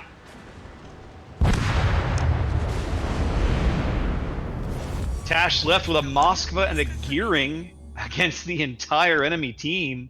They got this. I mean, this is over. It's just a matter of time and how they manage to, what they decide they're going to do before they pull it off. Yep. The lowest enemy ship looks to be Solaris' Hindenburg, but he's comfortably ensconced in smoke or somewhere else. It looks like he was last spotted in E1. He must still be over on the map edge somewhere. Long Dong is taking some torps. Unfortunately, it wasn't the best of drop, only 4 torps out of 8 possible hit.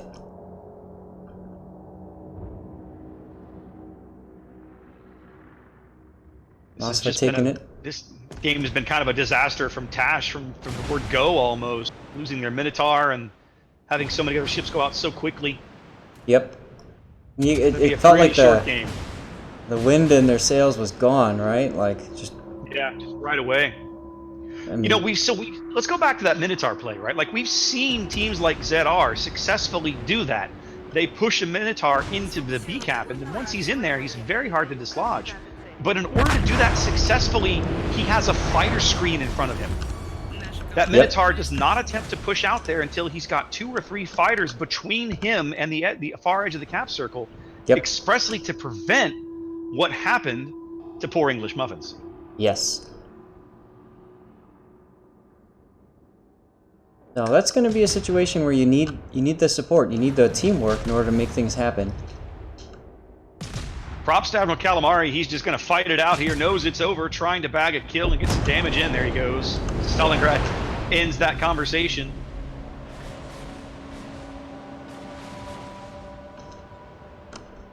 Absolutely. Well, it looks like KSC is going to run the table here. They're certainly going to win the game. It's just a question of whether or not they end up killing the Hakuryu on their way off the board. They might not have time. They've only got 90 seconds. Which means we are now going to get to our Game 3, our first Game 3 series. Game 3! Woo! Oh my god, Game 3! Sorry, when you're a cast, when you do this stuff enough, the caster holy grail is Game 3, right? You're just like, yes, Game 3! Yes!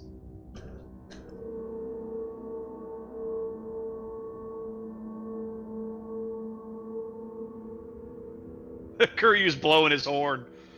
I'm surprised he hasn't turned south to just sail right at them, like, come kill me! Yep. He is finally turning south now. And he's brought in all his planes are dead or on his deck. In fact, I don't even see planes on his deck. I have a bit of a bug where I don't see any planes either, and when he launches them, you don't see them either. Plane. I mean, it's possible. It's unlikely, but it's possible. No, I think it's a UI bug. Think so? Okay. Yeah, because I've covered a couple of carriers launching planes so far, and it's always been blank until they're up in the air and moving, then all of a sudden the planes show up.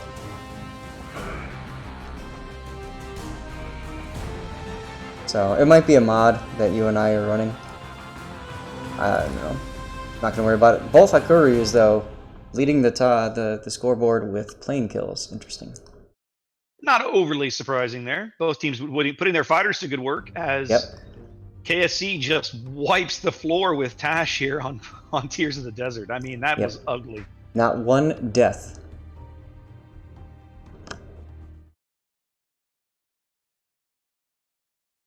Well, Game 3, going back to Warriors' path.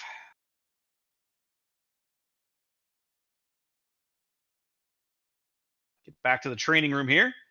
Let these teams get reset for the last game of the day. Last game of the day. Oh, hey. I got a code to give away. Let me do that. Yeah, I do too.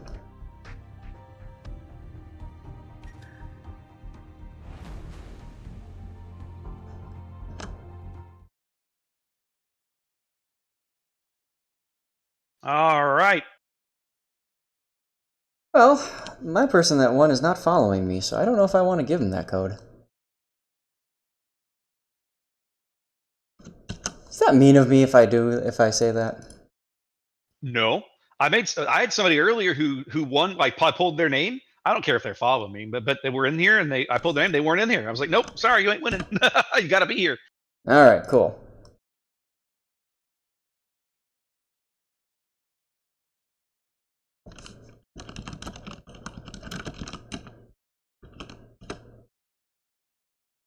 All right, let's end this raffle.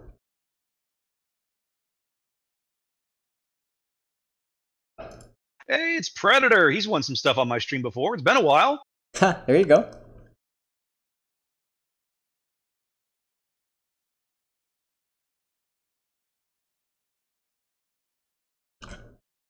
But he's not in here.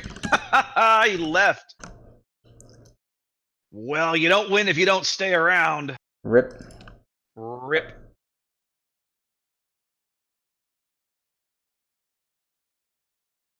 Try it again. All right. Is this guy here? Yes, he's here. All right. Congrats, Dan.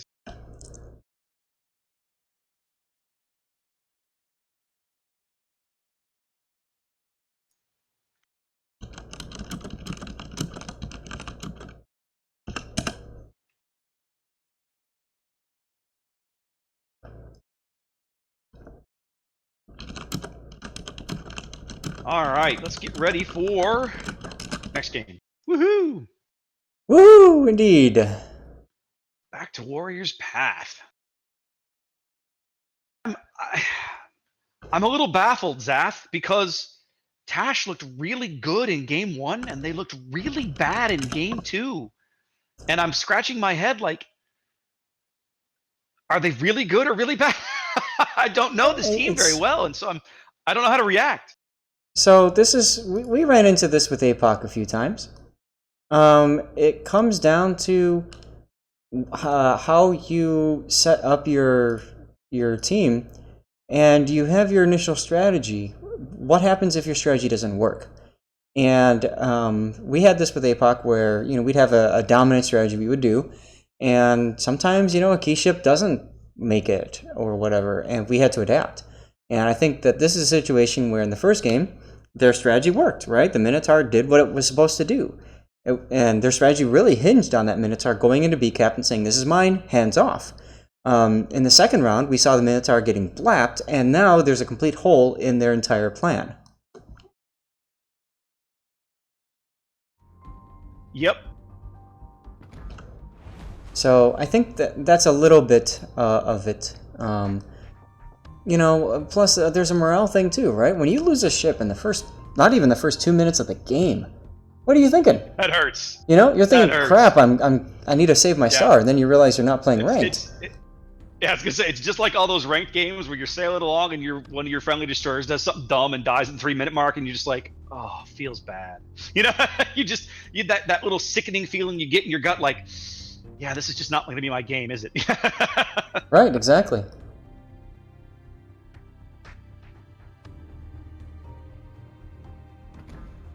Some people are saying it's the Royal Navy event that caused the flags to trigger. That's weird. Flags? What flags? I don't know. I didn't realize that. I thought the Royal Navy reset on Wednesdays.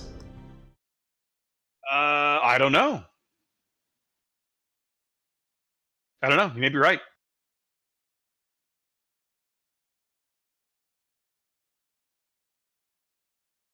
All right, well, back to Warriors Path. Last game of the day, everybody. One more time, in case you haven't heard us say it enough. We'll be done here in a little while, but Zath and I will be back next Saturday and Sunday, both times 3 p.m. Eastern, to do more of this. We have 4 more days of this event to cast. Zath and I will be back right here on our respective channels next Saturday at 3 p.m. and then next Sunday at 3 p.m. doing the exact same thing you've been seeing us do this afternoon. So thanks for hanging out with us, by the way, in case we haven't said it already. And that's 3 p.m. Eastern time, correct, sir? Yeah, did I say Central? I apologize. It is no, 3 p.m. Eastern. You just said 3 p.m., so I want to make sure you give your units. No, good point. 3 p.m. Eastern, noon Pacific, 2 p.m. Central. Excellent. Et cetera, et cetera, et cetera. Yes. Warn your wives accordingly. Yeah, that's right. That's right.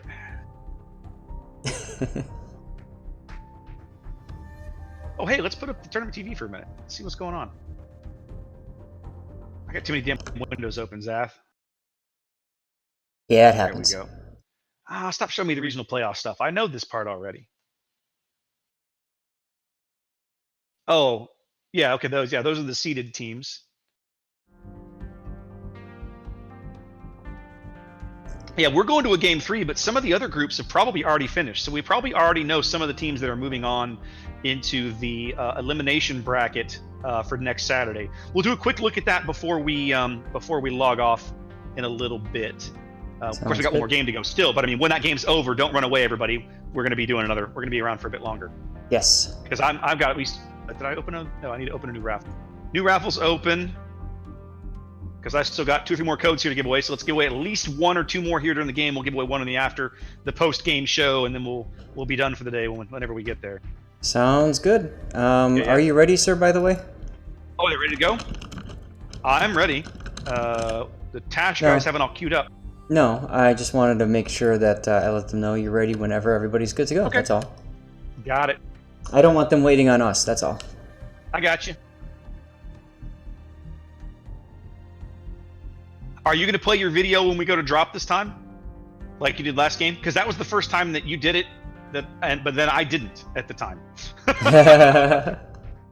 Well, it looks like everybody's about ready except for Lego Party, so I'm going to play the video now, and then we'll catch up. Fine. Okay, I'll skip it. Fine, skip it. Have fun. With more coastline than any country in the world, The nooks and crannies of the shores of northern Canada set the stage for a showdown between opposing fleets. Amidst the barren rocks and snow-capped peaks, only one team will remain unvanquished. This is Warrior's Path. Warrior's Path is a 48 by 48 kilometer domination-style map with 3 cap points running in a line from west to east. The A cap is on the extreme left, B is in the center, and C is on the far right. To the west, Cap A has enough nearby island cover that it generally attracts at least one radar cruiser from each team. There is island cover within the cap that gives destroyers the options of entering and hunkering down to contest it, but it's exceptionally risky. Capture Area B is a difficult and challenging place to be in the early going of a game. Between radar and enemy aircraft, destroyers within the cap will be easily spotted. Though they have cover in the form of the tall island in the center of the cap, they risk being pinned down there if the opposing team is determined to find a way to wipe them out. Off to the east, the sea cap offers solid cover for friendly cruisers along the northwestern and southwestern edges, but precious little inside the cap itself. The long, narrow channel to the east that connects C and B is a frequent place to see pushes occur in the mid to late game, depending on the board position of each team. Warrior's Path has a long and storied history within the tournament, having produced many close and competitive games. It begs the question, what memorable plays and matches will result this time around? 18 ships, 2 teams, 1 victor. It's time to play Warrior's Path.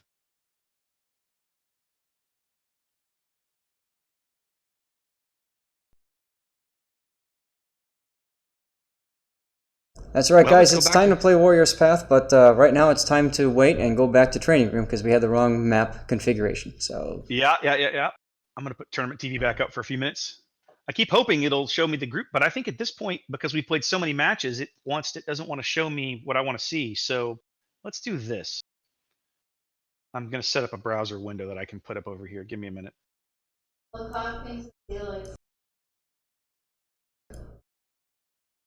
The fun thing about setting up, like, I can set stuff up in OBS on the fly if I'm smart about it. yep, I've been working on that. Good times, fun, all that jazz.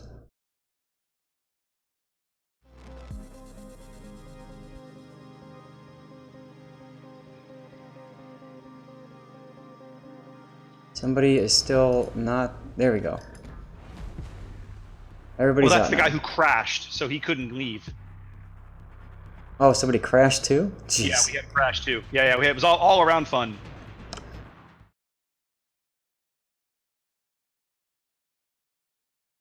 All right then.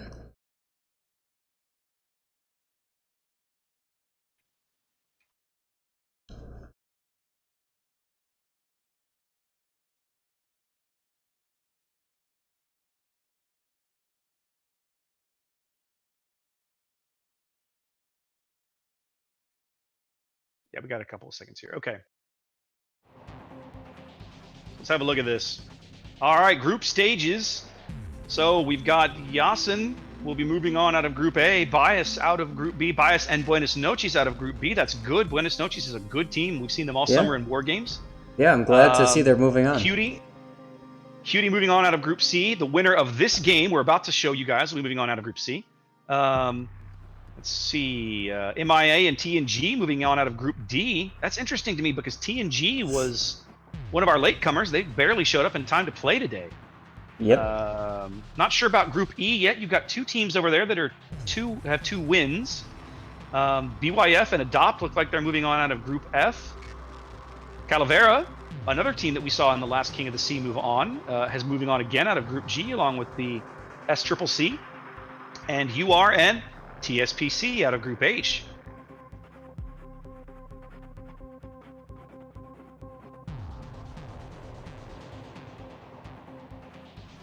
All right, we're still trying to get our game 3 off here, guys. So to give us a few minutes here, I apologize for technical issues. We had a incorrect map setting, and then someone crashed on top of that. So we got to get him back into the game while we get. And the map is all fixed now, so we're good there at least. Yep. And that person is restarting their PC, so you never know what that means.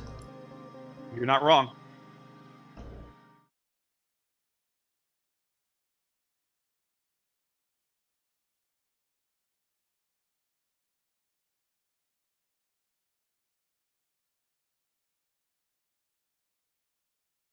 All right. Well.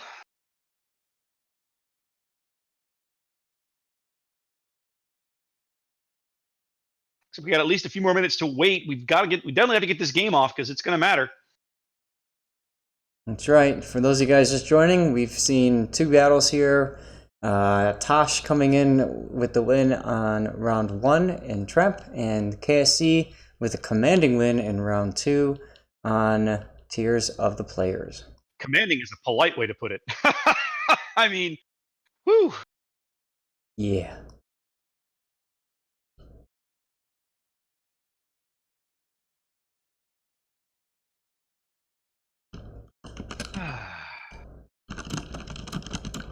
Let's actually go look at these matches made in the playoff. No, okay. So we haven't seeded the regional playoffs just yet. We'll be able to do that before we get off tonight. Although Big M may want to wait, so we can talk through some of these teams. I'm excited to see Calavera and Buenos Noches moving on. They're 2 of the better Latin American teams that routinely enter these events and show up and play, and they're fun to watch. They're great people to interact with. I'm really glad that they're moving on. MIA, of course, been around for a while. Cutie, I think all 3 teams out of Cutie, Cuter, and Cute moved on in the last King of the Sea. We're seeing that again here because Cuter and Cute are both seeded teams up in the best of 16 round. Cutie has made its way out of the group stage. UR was a team that performed very well, I think, in War Games 2. I think they actually won. No, the AP won War Games 2 over the summer. But UR played very well. Bay Yankfleet is a team that's been around forever, right? They were in Supremacy League Season 5, and here they are moving on with 3 solid, convincing wins here. I think that means they beat Adopt. Let's see. I'm opening up the Group F here. They did. They swept Adopt in round 3. Wow. I'm a little surprised by that. Adopt looked really good. Okay.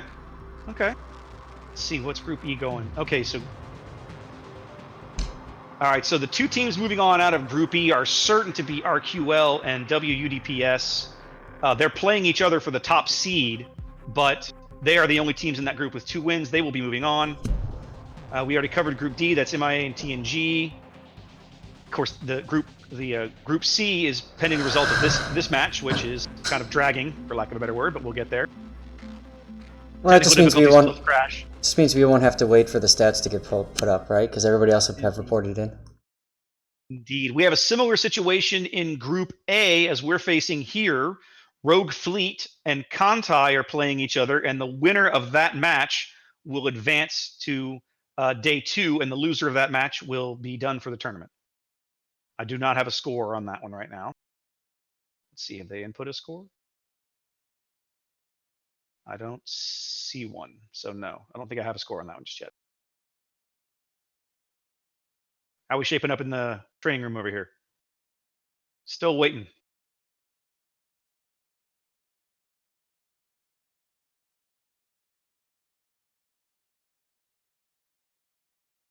So for those of you who aren't familiar with King of the Sea, we'll talk through kind of how this works. What you've been watching today is the group stage. This is day 1. And what happens is we take the 32 teams that signed up, we gather them into groups of 4. You play round robin. In other words, everybody in your group plays each other once, and the people with the 2 best records move on to day 2. Day 2 starts the elimination rounds. From here on out, if you lose a match, you're done. Okay? And we start off with the 16 teams that come out of group stage get paired off their seed positions. They all get paired off. They play a round. The winners of that move on to the second elimination round. And here's where the teams that earned seed spots come in. So the top team of the teams that signed up to enter the tournament, the top 8 teams from clan battles all earn a seed into this particular round, 1 through 8. So they're already in the bracket. The teams that move up from all of this group scrum, group elimination, group play, move up to play them. And then from then on, it's single elimination all the way. Almost everything is best of 3. But once you get to the semifinals, this format moves to a best of 5. So semifinals, finals, and third place match are all best of 5 matches rather than best of 3.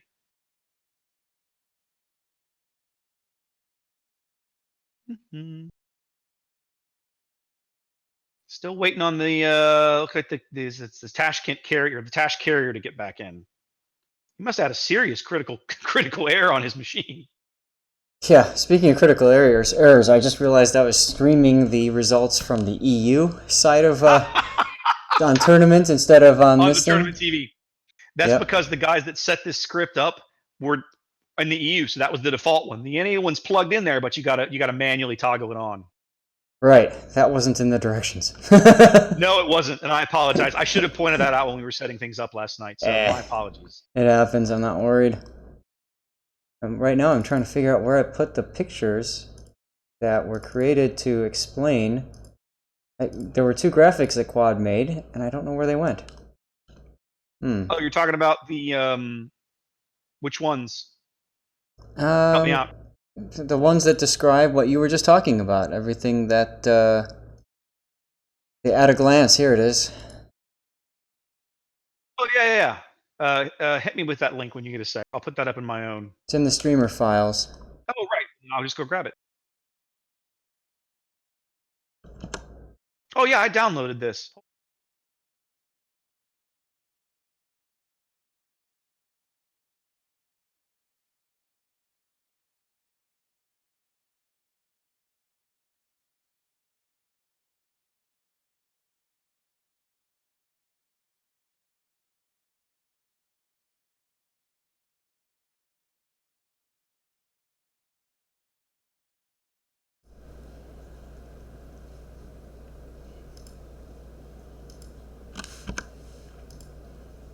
There we go. So that's the short version. This is the one screen short cheat version of what I was talking through a minute ago with what's going on and the order it's all happening in. Here we're still trying to get game 3 together for Tash versus KSC. I apologize for the delay. We got into the game and we had two problems. We had wrong map settings, and then we had one of the carrier players crashed all the way back to desktop and had to reboot his machine. So we're still waiting on him to get back into the training room.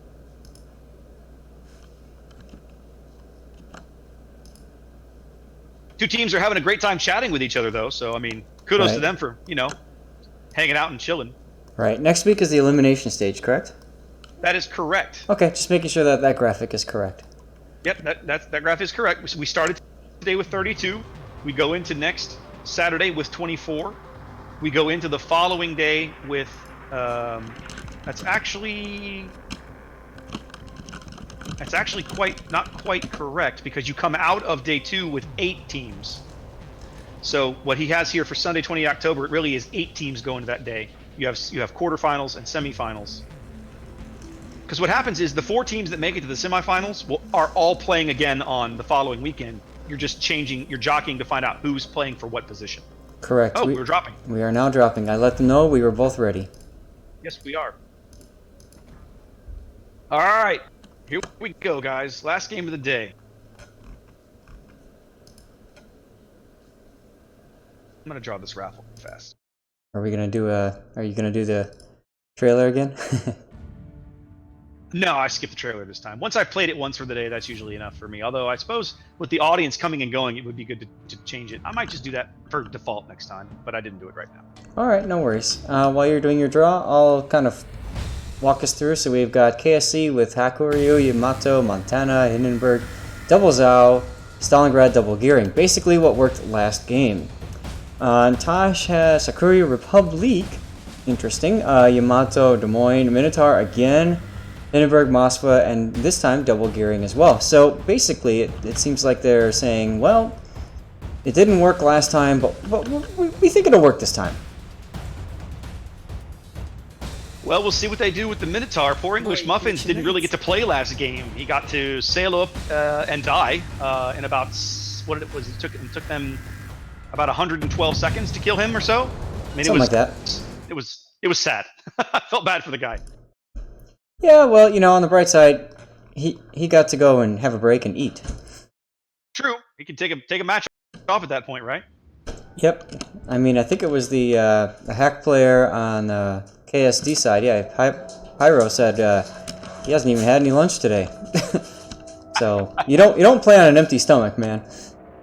That's true. All right, so we on our side lineup is pretty much what it was last game. Yep.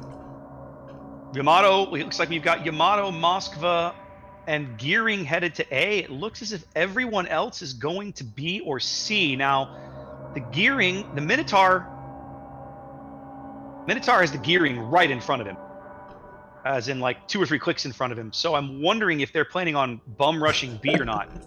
Minotaur just got spotted. He's probably thinking to myself, he's oh already- god, he's not already turning out, again! baby. He's already turning out. His AA's up.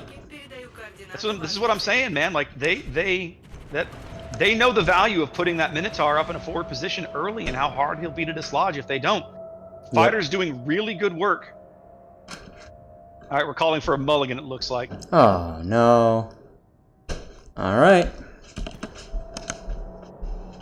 Not sure why he's saying that. Stuck on the wheel. I don't know what that means. It means the game froze when he was loading in. Oh, lovely. He's moving, though.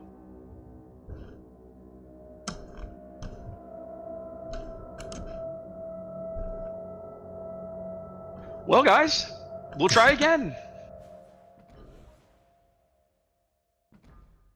That's alright. Training room. Training room. I'd say don't ever change, but that's a lie. I want you to change very, Please very much. change, and yeah. Please change. That's alright, at least we have it now, instead of having a everybody's mod. already here, so this should be a super quick turn, right? Everybody's back in the room, so just like freaking queue your ship up again and let's go. Yep. What this means is KSC gets another chance to whack the Minotaur right off the bat.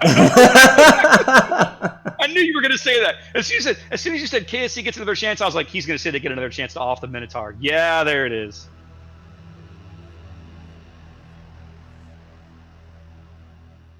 What's that? We've got all the screwing around. I did draw. Let's see if he's here.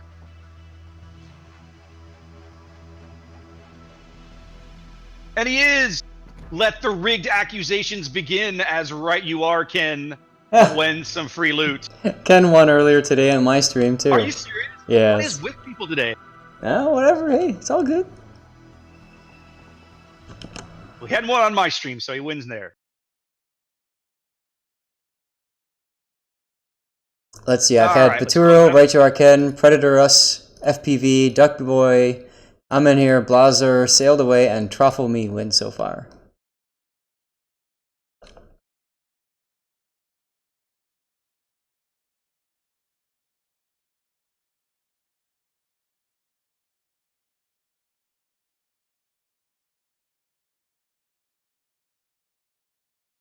All right, well, everybody's back in the room, and we're still waiting for people to queue up. Oh, like me. I'm not queued up, dummy. Derp. Oh, it's been a long day, Zath. Yes. I need a drink. Yes. I need a drink. Oh, goodness gracious. All right, guys, I got 2 codes left to give away. Here's what we're going to do. We're going to give one away at the end of Game 3. Raffles open. Go ahead and do your thing. I'll give one away at the end of Game 3. We'll stop and we'll do a quick... I'll reopen the raffle at that point. We'll do a little 5-minute debrief or whatever before we go off the air. I'll pull the last code, and then we'll be done for the night. So probably stick with us another 20, 25 minutes, and then we can all go have some dinner. Yeah, I know my wife is looking forward to it. She came down a second ago and said, how much longer? So... All right, we're doing this. When we talk about people to thank, you know, sometimes loved ones definitely need to be thanked as well. Very much so. My wife was... Long story short, too much information about Raptor. My work has me working remotely. I live in Houston and I work 3 hours south on the coast. They pay for me to live down here, but it means I've got an apartment and everything. But this is where my casting setup is, so I got up at like the ass crack of dawn to drive back down here this morning so I could be set up and ready to go. My wife was not happy. She did not want me to leave, so sorry. Oh, I didn't realize you're back at your work site now. Okay.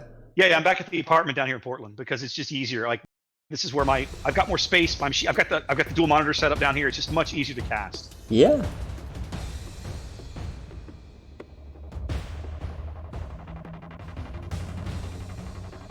So huge props to my wife for putting up with this, my quirks and my obsession at doing this. So thanks to her.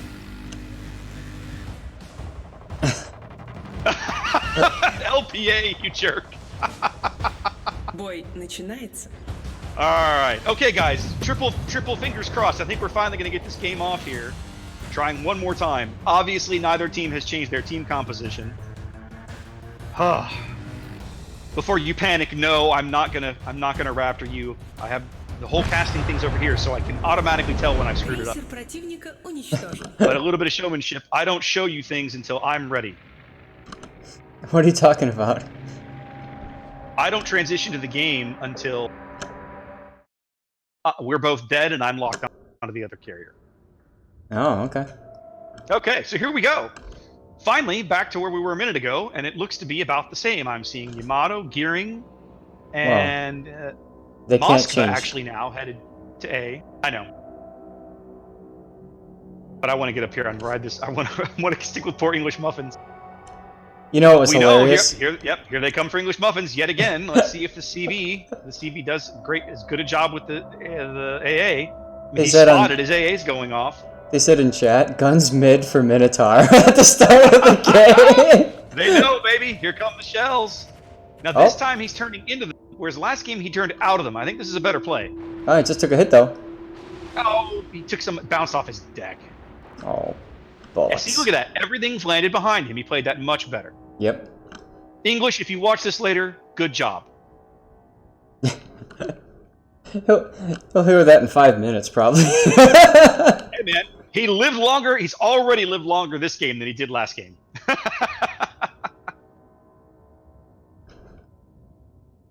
All right, so we've got whatever gearing that was, Uncle Sam's brother at A, just momentarily spotted. We're seeing a lot He's more aggressive really spotting. far forward, man. Whew.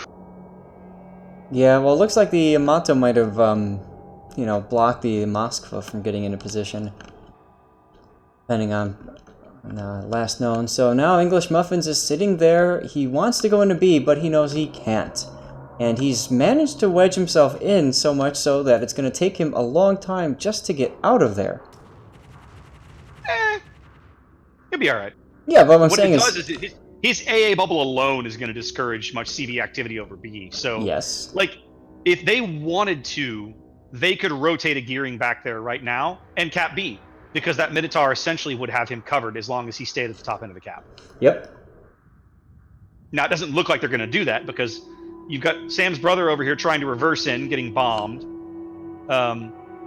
Strafe comes in, but it's going to be too late, and it's not going to be a very good strafe. Only gets one of those planes.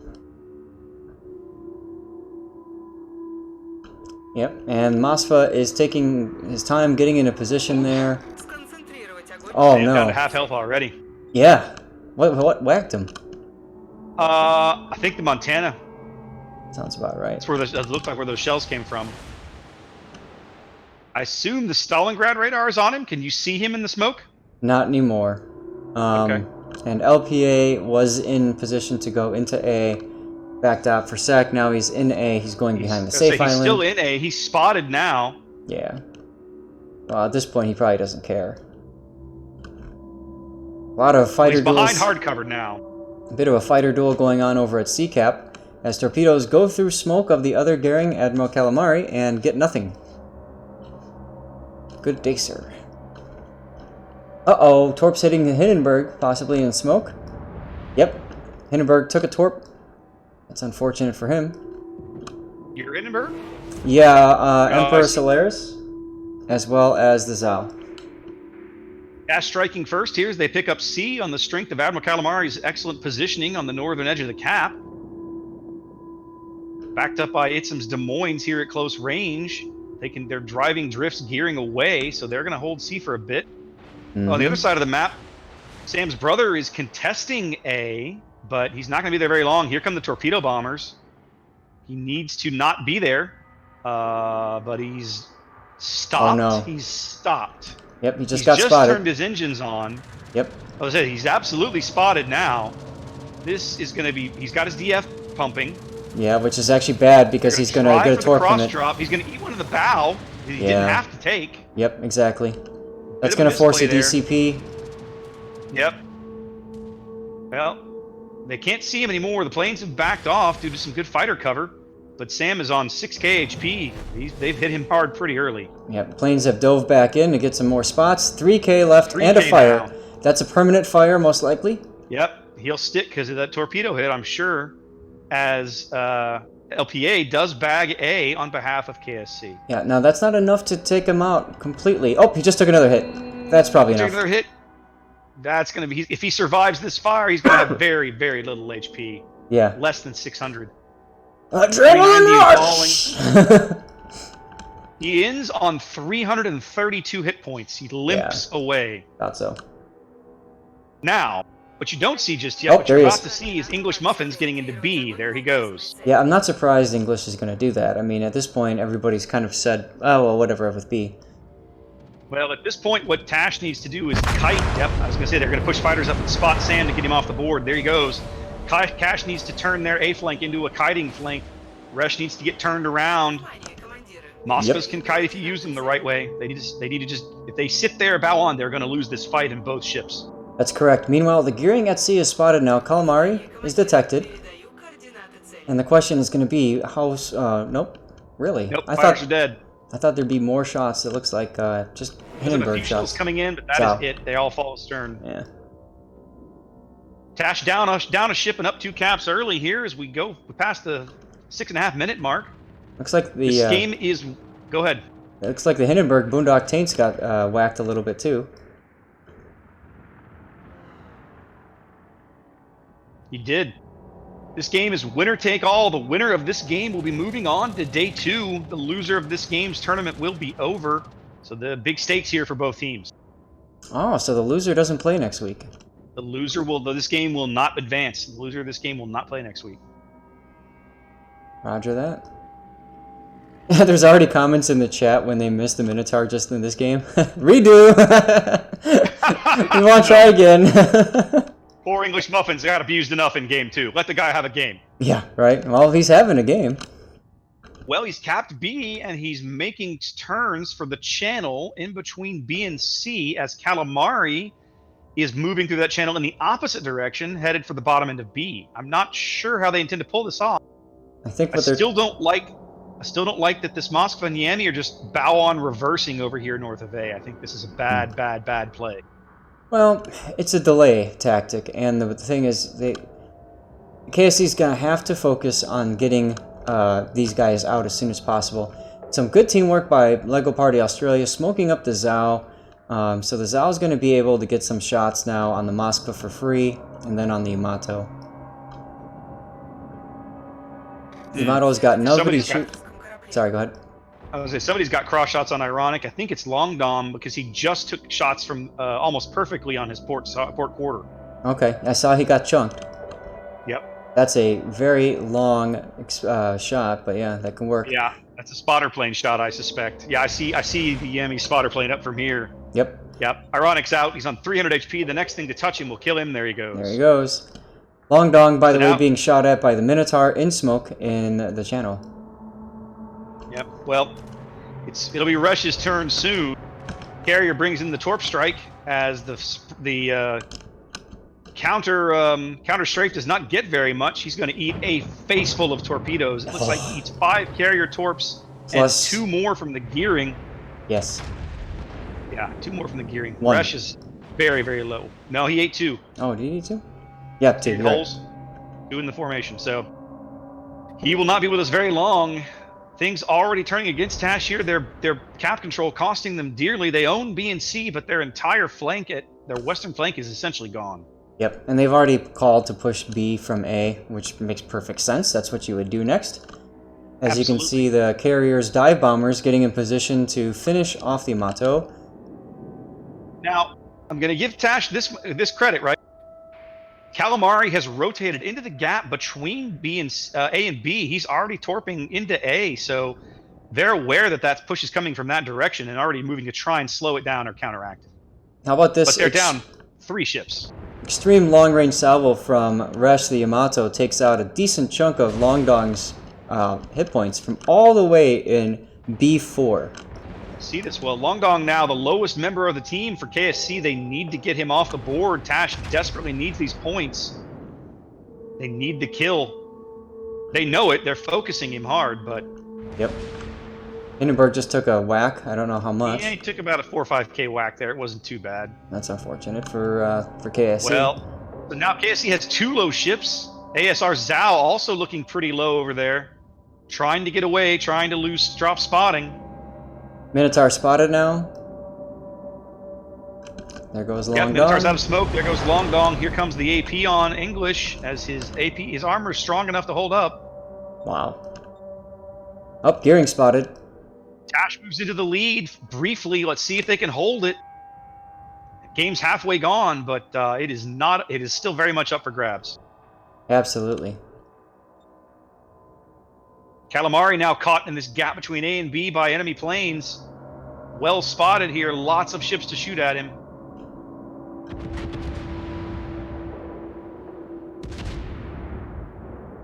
ASR is getting a heal off. That's exactly what Tash doesn't need. They need to focus him and get him off the board. Need to get him while they got him low.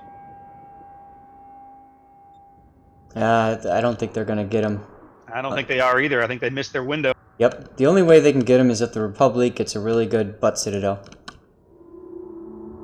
Well, again, Tash working a very small lead here with 9 minutes to play on Warrior's Path, but their board position is tenuous at best. They're down 2 ships. They've pushed off the KSC guys that were working C, but this Republic is about to get slammed. Not surprising. Actually, no, his speed's going to keep him ahead of most of the salvo. He's only going to take one of these torpedoes. Yep.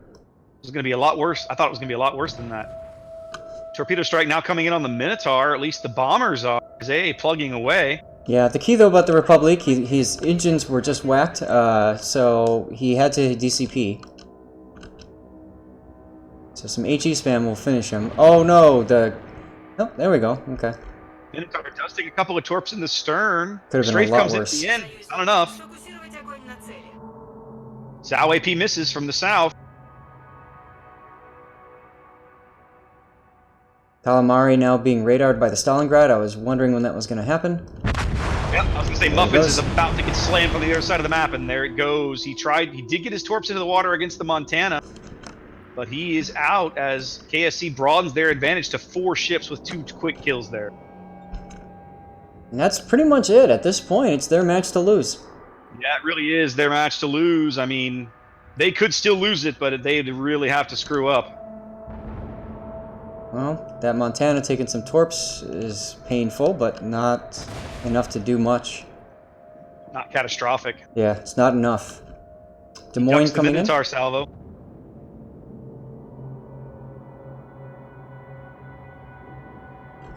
Now, DM's got to be careful. That Stalingrad is looking for him. Stalingrad's moving to a position where he'll be able to flank him. I was just going to mention, although that Hindenburg is coming in as well, pretty low, but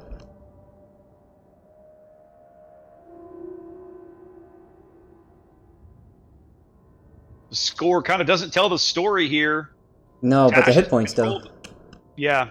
Tash has controlled more of the board longer, but they are way down on health and way down on ships. Looks like the gearing is now into the top end of B. We can't see him. We just know he's there. As Boardless Montana will be backing him up momentarily. He'll be on the cap. Фокусировать огонь на вражеском корабле. Yep. Des Moines is now rushing forward, as the Stalingrad doesn't have a shot. This Des Moines player, Itzum, is doing a really good job. He knows that Stalingrad is over there. He's doing a really good job of keeping that island in between the two of them. Yes. Now, he's about to run out of room. The Stalingrad's going to have a shot here. Like, he has it now, basically. He took it now. Here He comes. just took it. Yep. Bam. There was like 15k. Yeah. Itzum will be out of the game momentarily here. That will free up these KSC to cap B. 95 hit points. There it is. 1 tick of fire. It's only a matter of time. All over but the crying here on Warrior's Path. KSC looking very, very much like they're going to move on. I just cannot see a way for Tash to get back into this game. Oh, that's it. That's all she wrote. The Hindenburg's Get going about down 5 next. ships. Republic will be off the board momentarily. It's like, which ship do I want to cover dying? There he Alright. goes. Hindenburg will be off the board next. Montana's going to come around the corner if the Stalingrad doesn't finish him. До конца боя осталось 5 минут.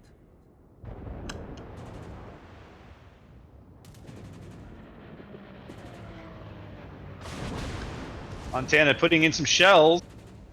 He's not out yet. Yeah. Not quite It's not dead. out yet. It's not going to matter. He's getting better. Yep. There we go. KSC wins the match. They will be moving on to day 2, and Tash will not. It's a nice way of putting it.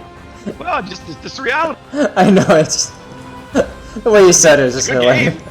It's a good game. Tash Yeah. looked really, really strong in game 1, and then they just did not look nearly as good in the second and third games. Yeah, but you can see English Muffin doing work, like you mentioned. No fly zone over B. I mean, that's why you put a Minotaur there. Basically, you create Yep. this giant no-fly zone in the middle of the map that the enemy carrier just wants no part of. Yep. But still a commanding win for KSC. They only lost 1 ship this time. Poof. Well, props to KSC for going down a game and coming back to sweep it out. So that's not easy. That is not easy. Absolutely. Time to announce the winner. KSC, congratulations. Yep. And I'm going to do a quick raffle here. Give away our last code, well, second to last code, and we'll do a little bit of after game, and then we'll give away one more.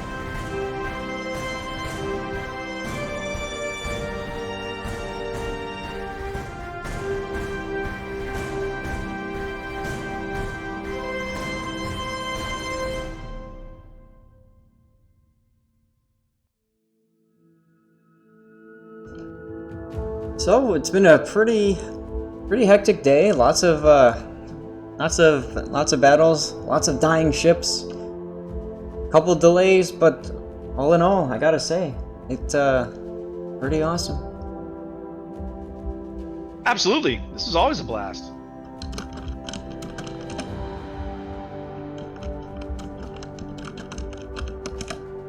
All right.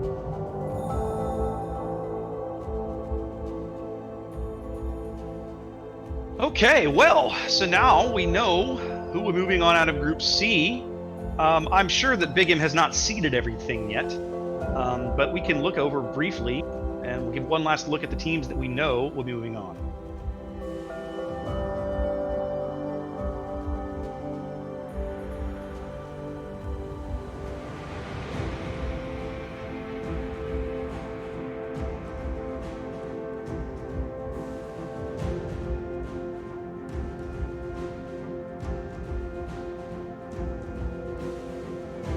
All right, so let's have a look. Right now, we're just enjoying the premium port music because it's so soothing after right. all of these battles. You know what? Even if players have lost, even whatever they're done, their Saturday can begin, or Sunday. I mean, you know what I mean? Like, you can go back to eating, relaxing, chilling. That's right. That's right.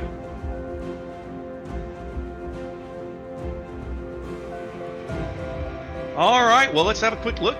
Gotta get back over to the right window.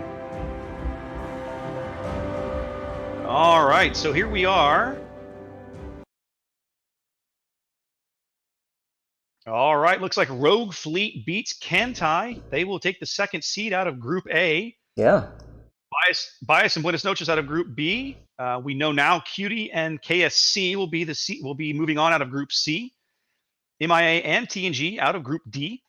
RQL and WUDPS out of Group E. Beiyang Fleet and Adopt out of Group F. Calavera and SCCC out of Group G, and UR and TSPC out of Group H. Anybody that didn't make it out of this stage that surprised you, Zaf? Hold on a second. I'm messaging a code to somebody who's here. Sorry. I'll just chime in then. I'll Go say ahead. that, well, a lot of these teams that moved on doesn't surprise me. Like some of these teams we've seen over the summer at War Games events, so they've obviously been honing their skills and practicing and working on the format and trying to get better. So props to them. Guys like Buenos Noches have been repeat customers at the War Games events that we've run that were a lot of fun. Mhm. So that's always good to see. Yeah, so sweet. So this is gonna be good. I think to me, one of the surprising things that I'm surprised to see, Return to the Knuckles did not make it out of the group stage, and they were a team that looked pretty solid. I know I cast at least one of their matches in King of the C6, and they looked pretty good. They made it in, I think, pretty sure they made it out of the group stage last time, and they did not this time. I'm a little surprised at that. I don't know that much about them. So who exactly are they? If memory serves, they were kind of a mixed team of a conglomerate of a bunch of different clans that basically, a bunch of people that say, "Oh, we want to play." Okay, Okay. great. So they assembled. They all got together and built a team because in King of the Sea, not unlike clan battles, we don't require you to all be in the same clan. We don't care if you're in the same clan. We just say, "Do you want to play? Great, get together a team and come play." That's our thing. Mm-hmm. I'm interested. You asked me that question. What are you surprised to see happening and not moving on? AFW, I know, is a pretty decent team. Got some good players in there, so I'm surprised to see them not moving on. Deny. Well, we kind of saw what happened there with them. They had some games they looked good and some games that they didn't. Yep. Kind of like Tash just did, right? They had Yep. like Tash's game one in the series we just watched. They looked solid, like they played really well. But in the game second and third game, they just didn't. And I don't know if it was necessarily a failure of play or a failure of strategy, right? Like the strategy you take, or maybe it was like one of the things we both mentioned. As soon as your gearing is dead over on the A flank, you can't really contest the cap. There's no point to leave your Yamato and your Moskva there to to eat shells all day wrong, right? Get Yeah. them out of there.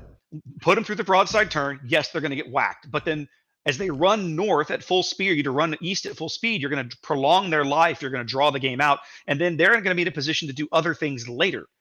Right. So Well, that's the thing. You don't want to let them.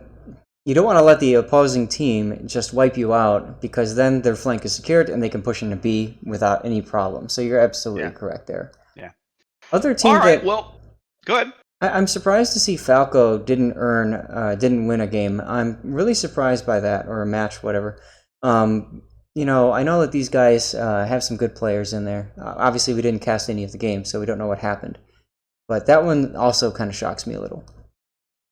Well, they're also repeat customers. Like they played in the last couple of Kings of the Sea that I remember, and they played in at least one season of Supremacy League as well. So they're not without competitive experience. I won't pretend that I know how well they did in clan battles because I don't. I'd have to go look.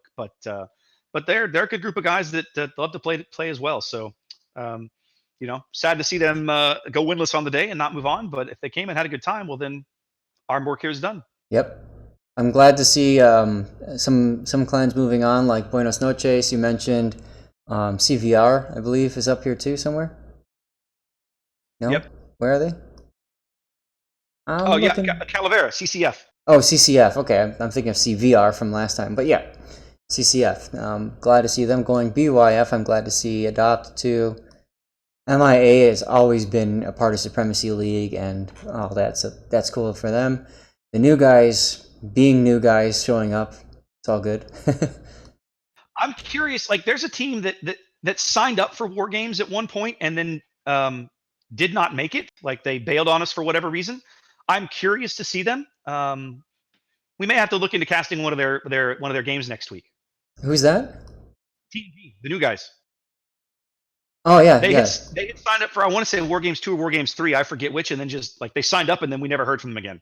And then even for this tournament, they signed up and then weren't on the Discord all week, and like they were the very last team to show up and say, "Oh yeah, we're going to play today." And yet here they are winning 2 matches and moving on to day 2. So um, we'll have to continue working on improving our communication with those guys. But I'm curious to see them play because obviously they brought some skill. Yeah. All right. Well, I think I'm ready to be done for the day, Zath. You got one more code to give away, or is it just me? It's just you. I've given away all of mine already, so I've just been laughing at all the people entering the raffle. Maybe that's me to me. I didn't actually tell them we were done with codes. Rip. Okay. All right. I'm last raffle drawing here. Let me get this done because I want to be done and go have some dinner. I'm hungry. Yeah, dinner would be good. Dinner would be good. Hey, look at that. Well,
All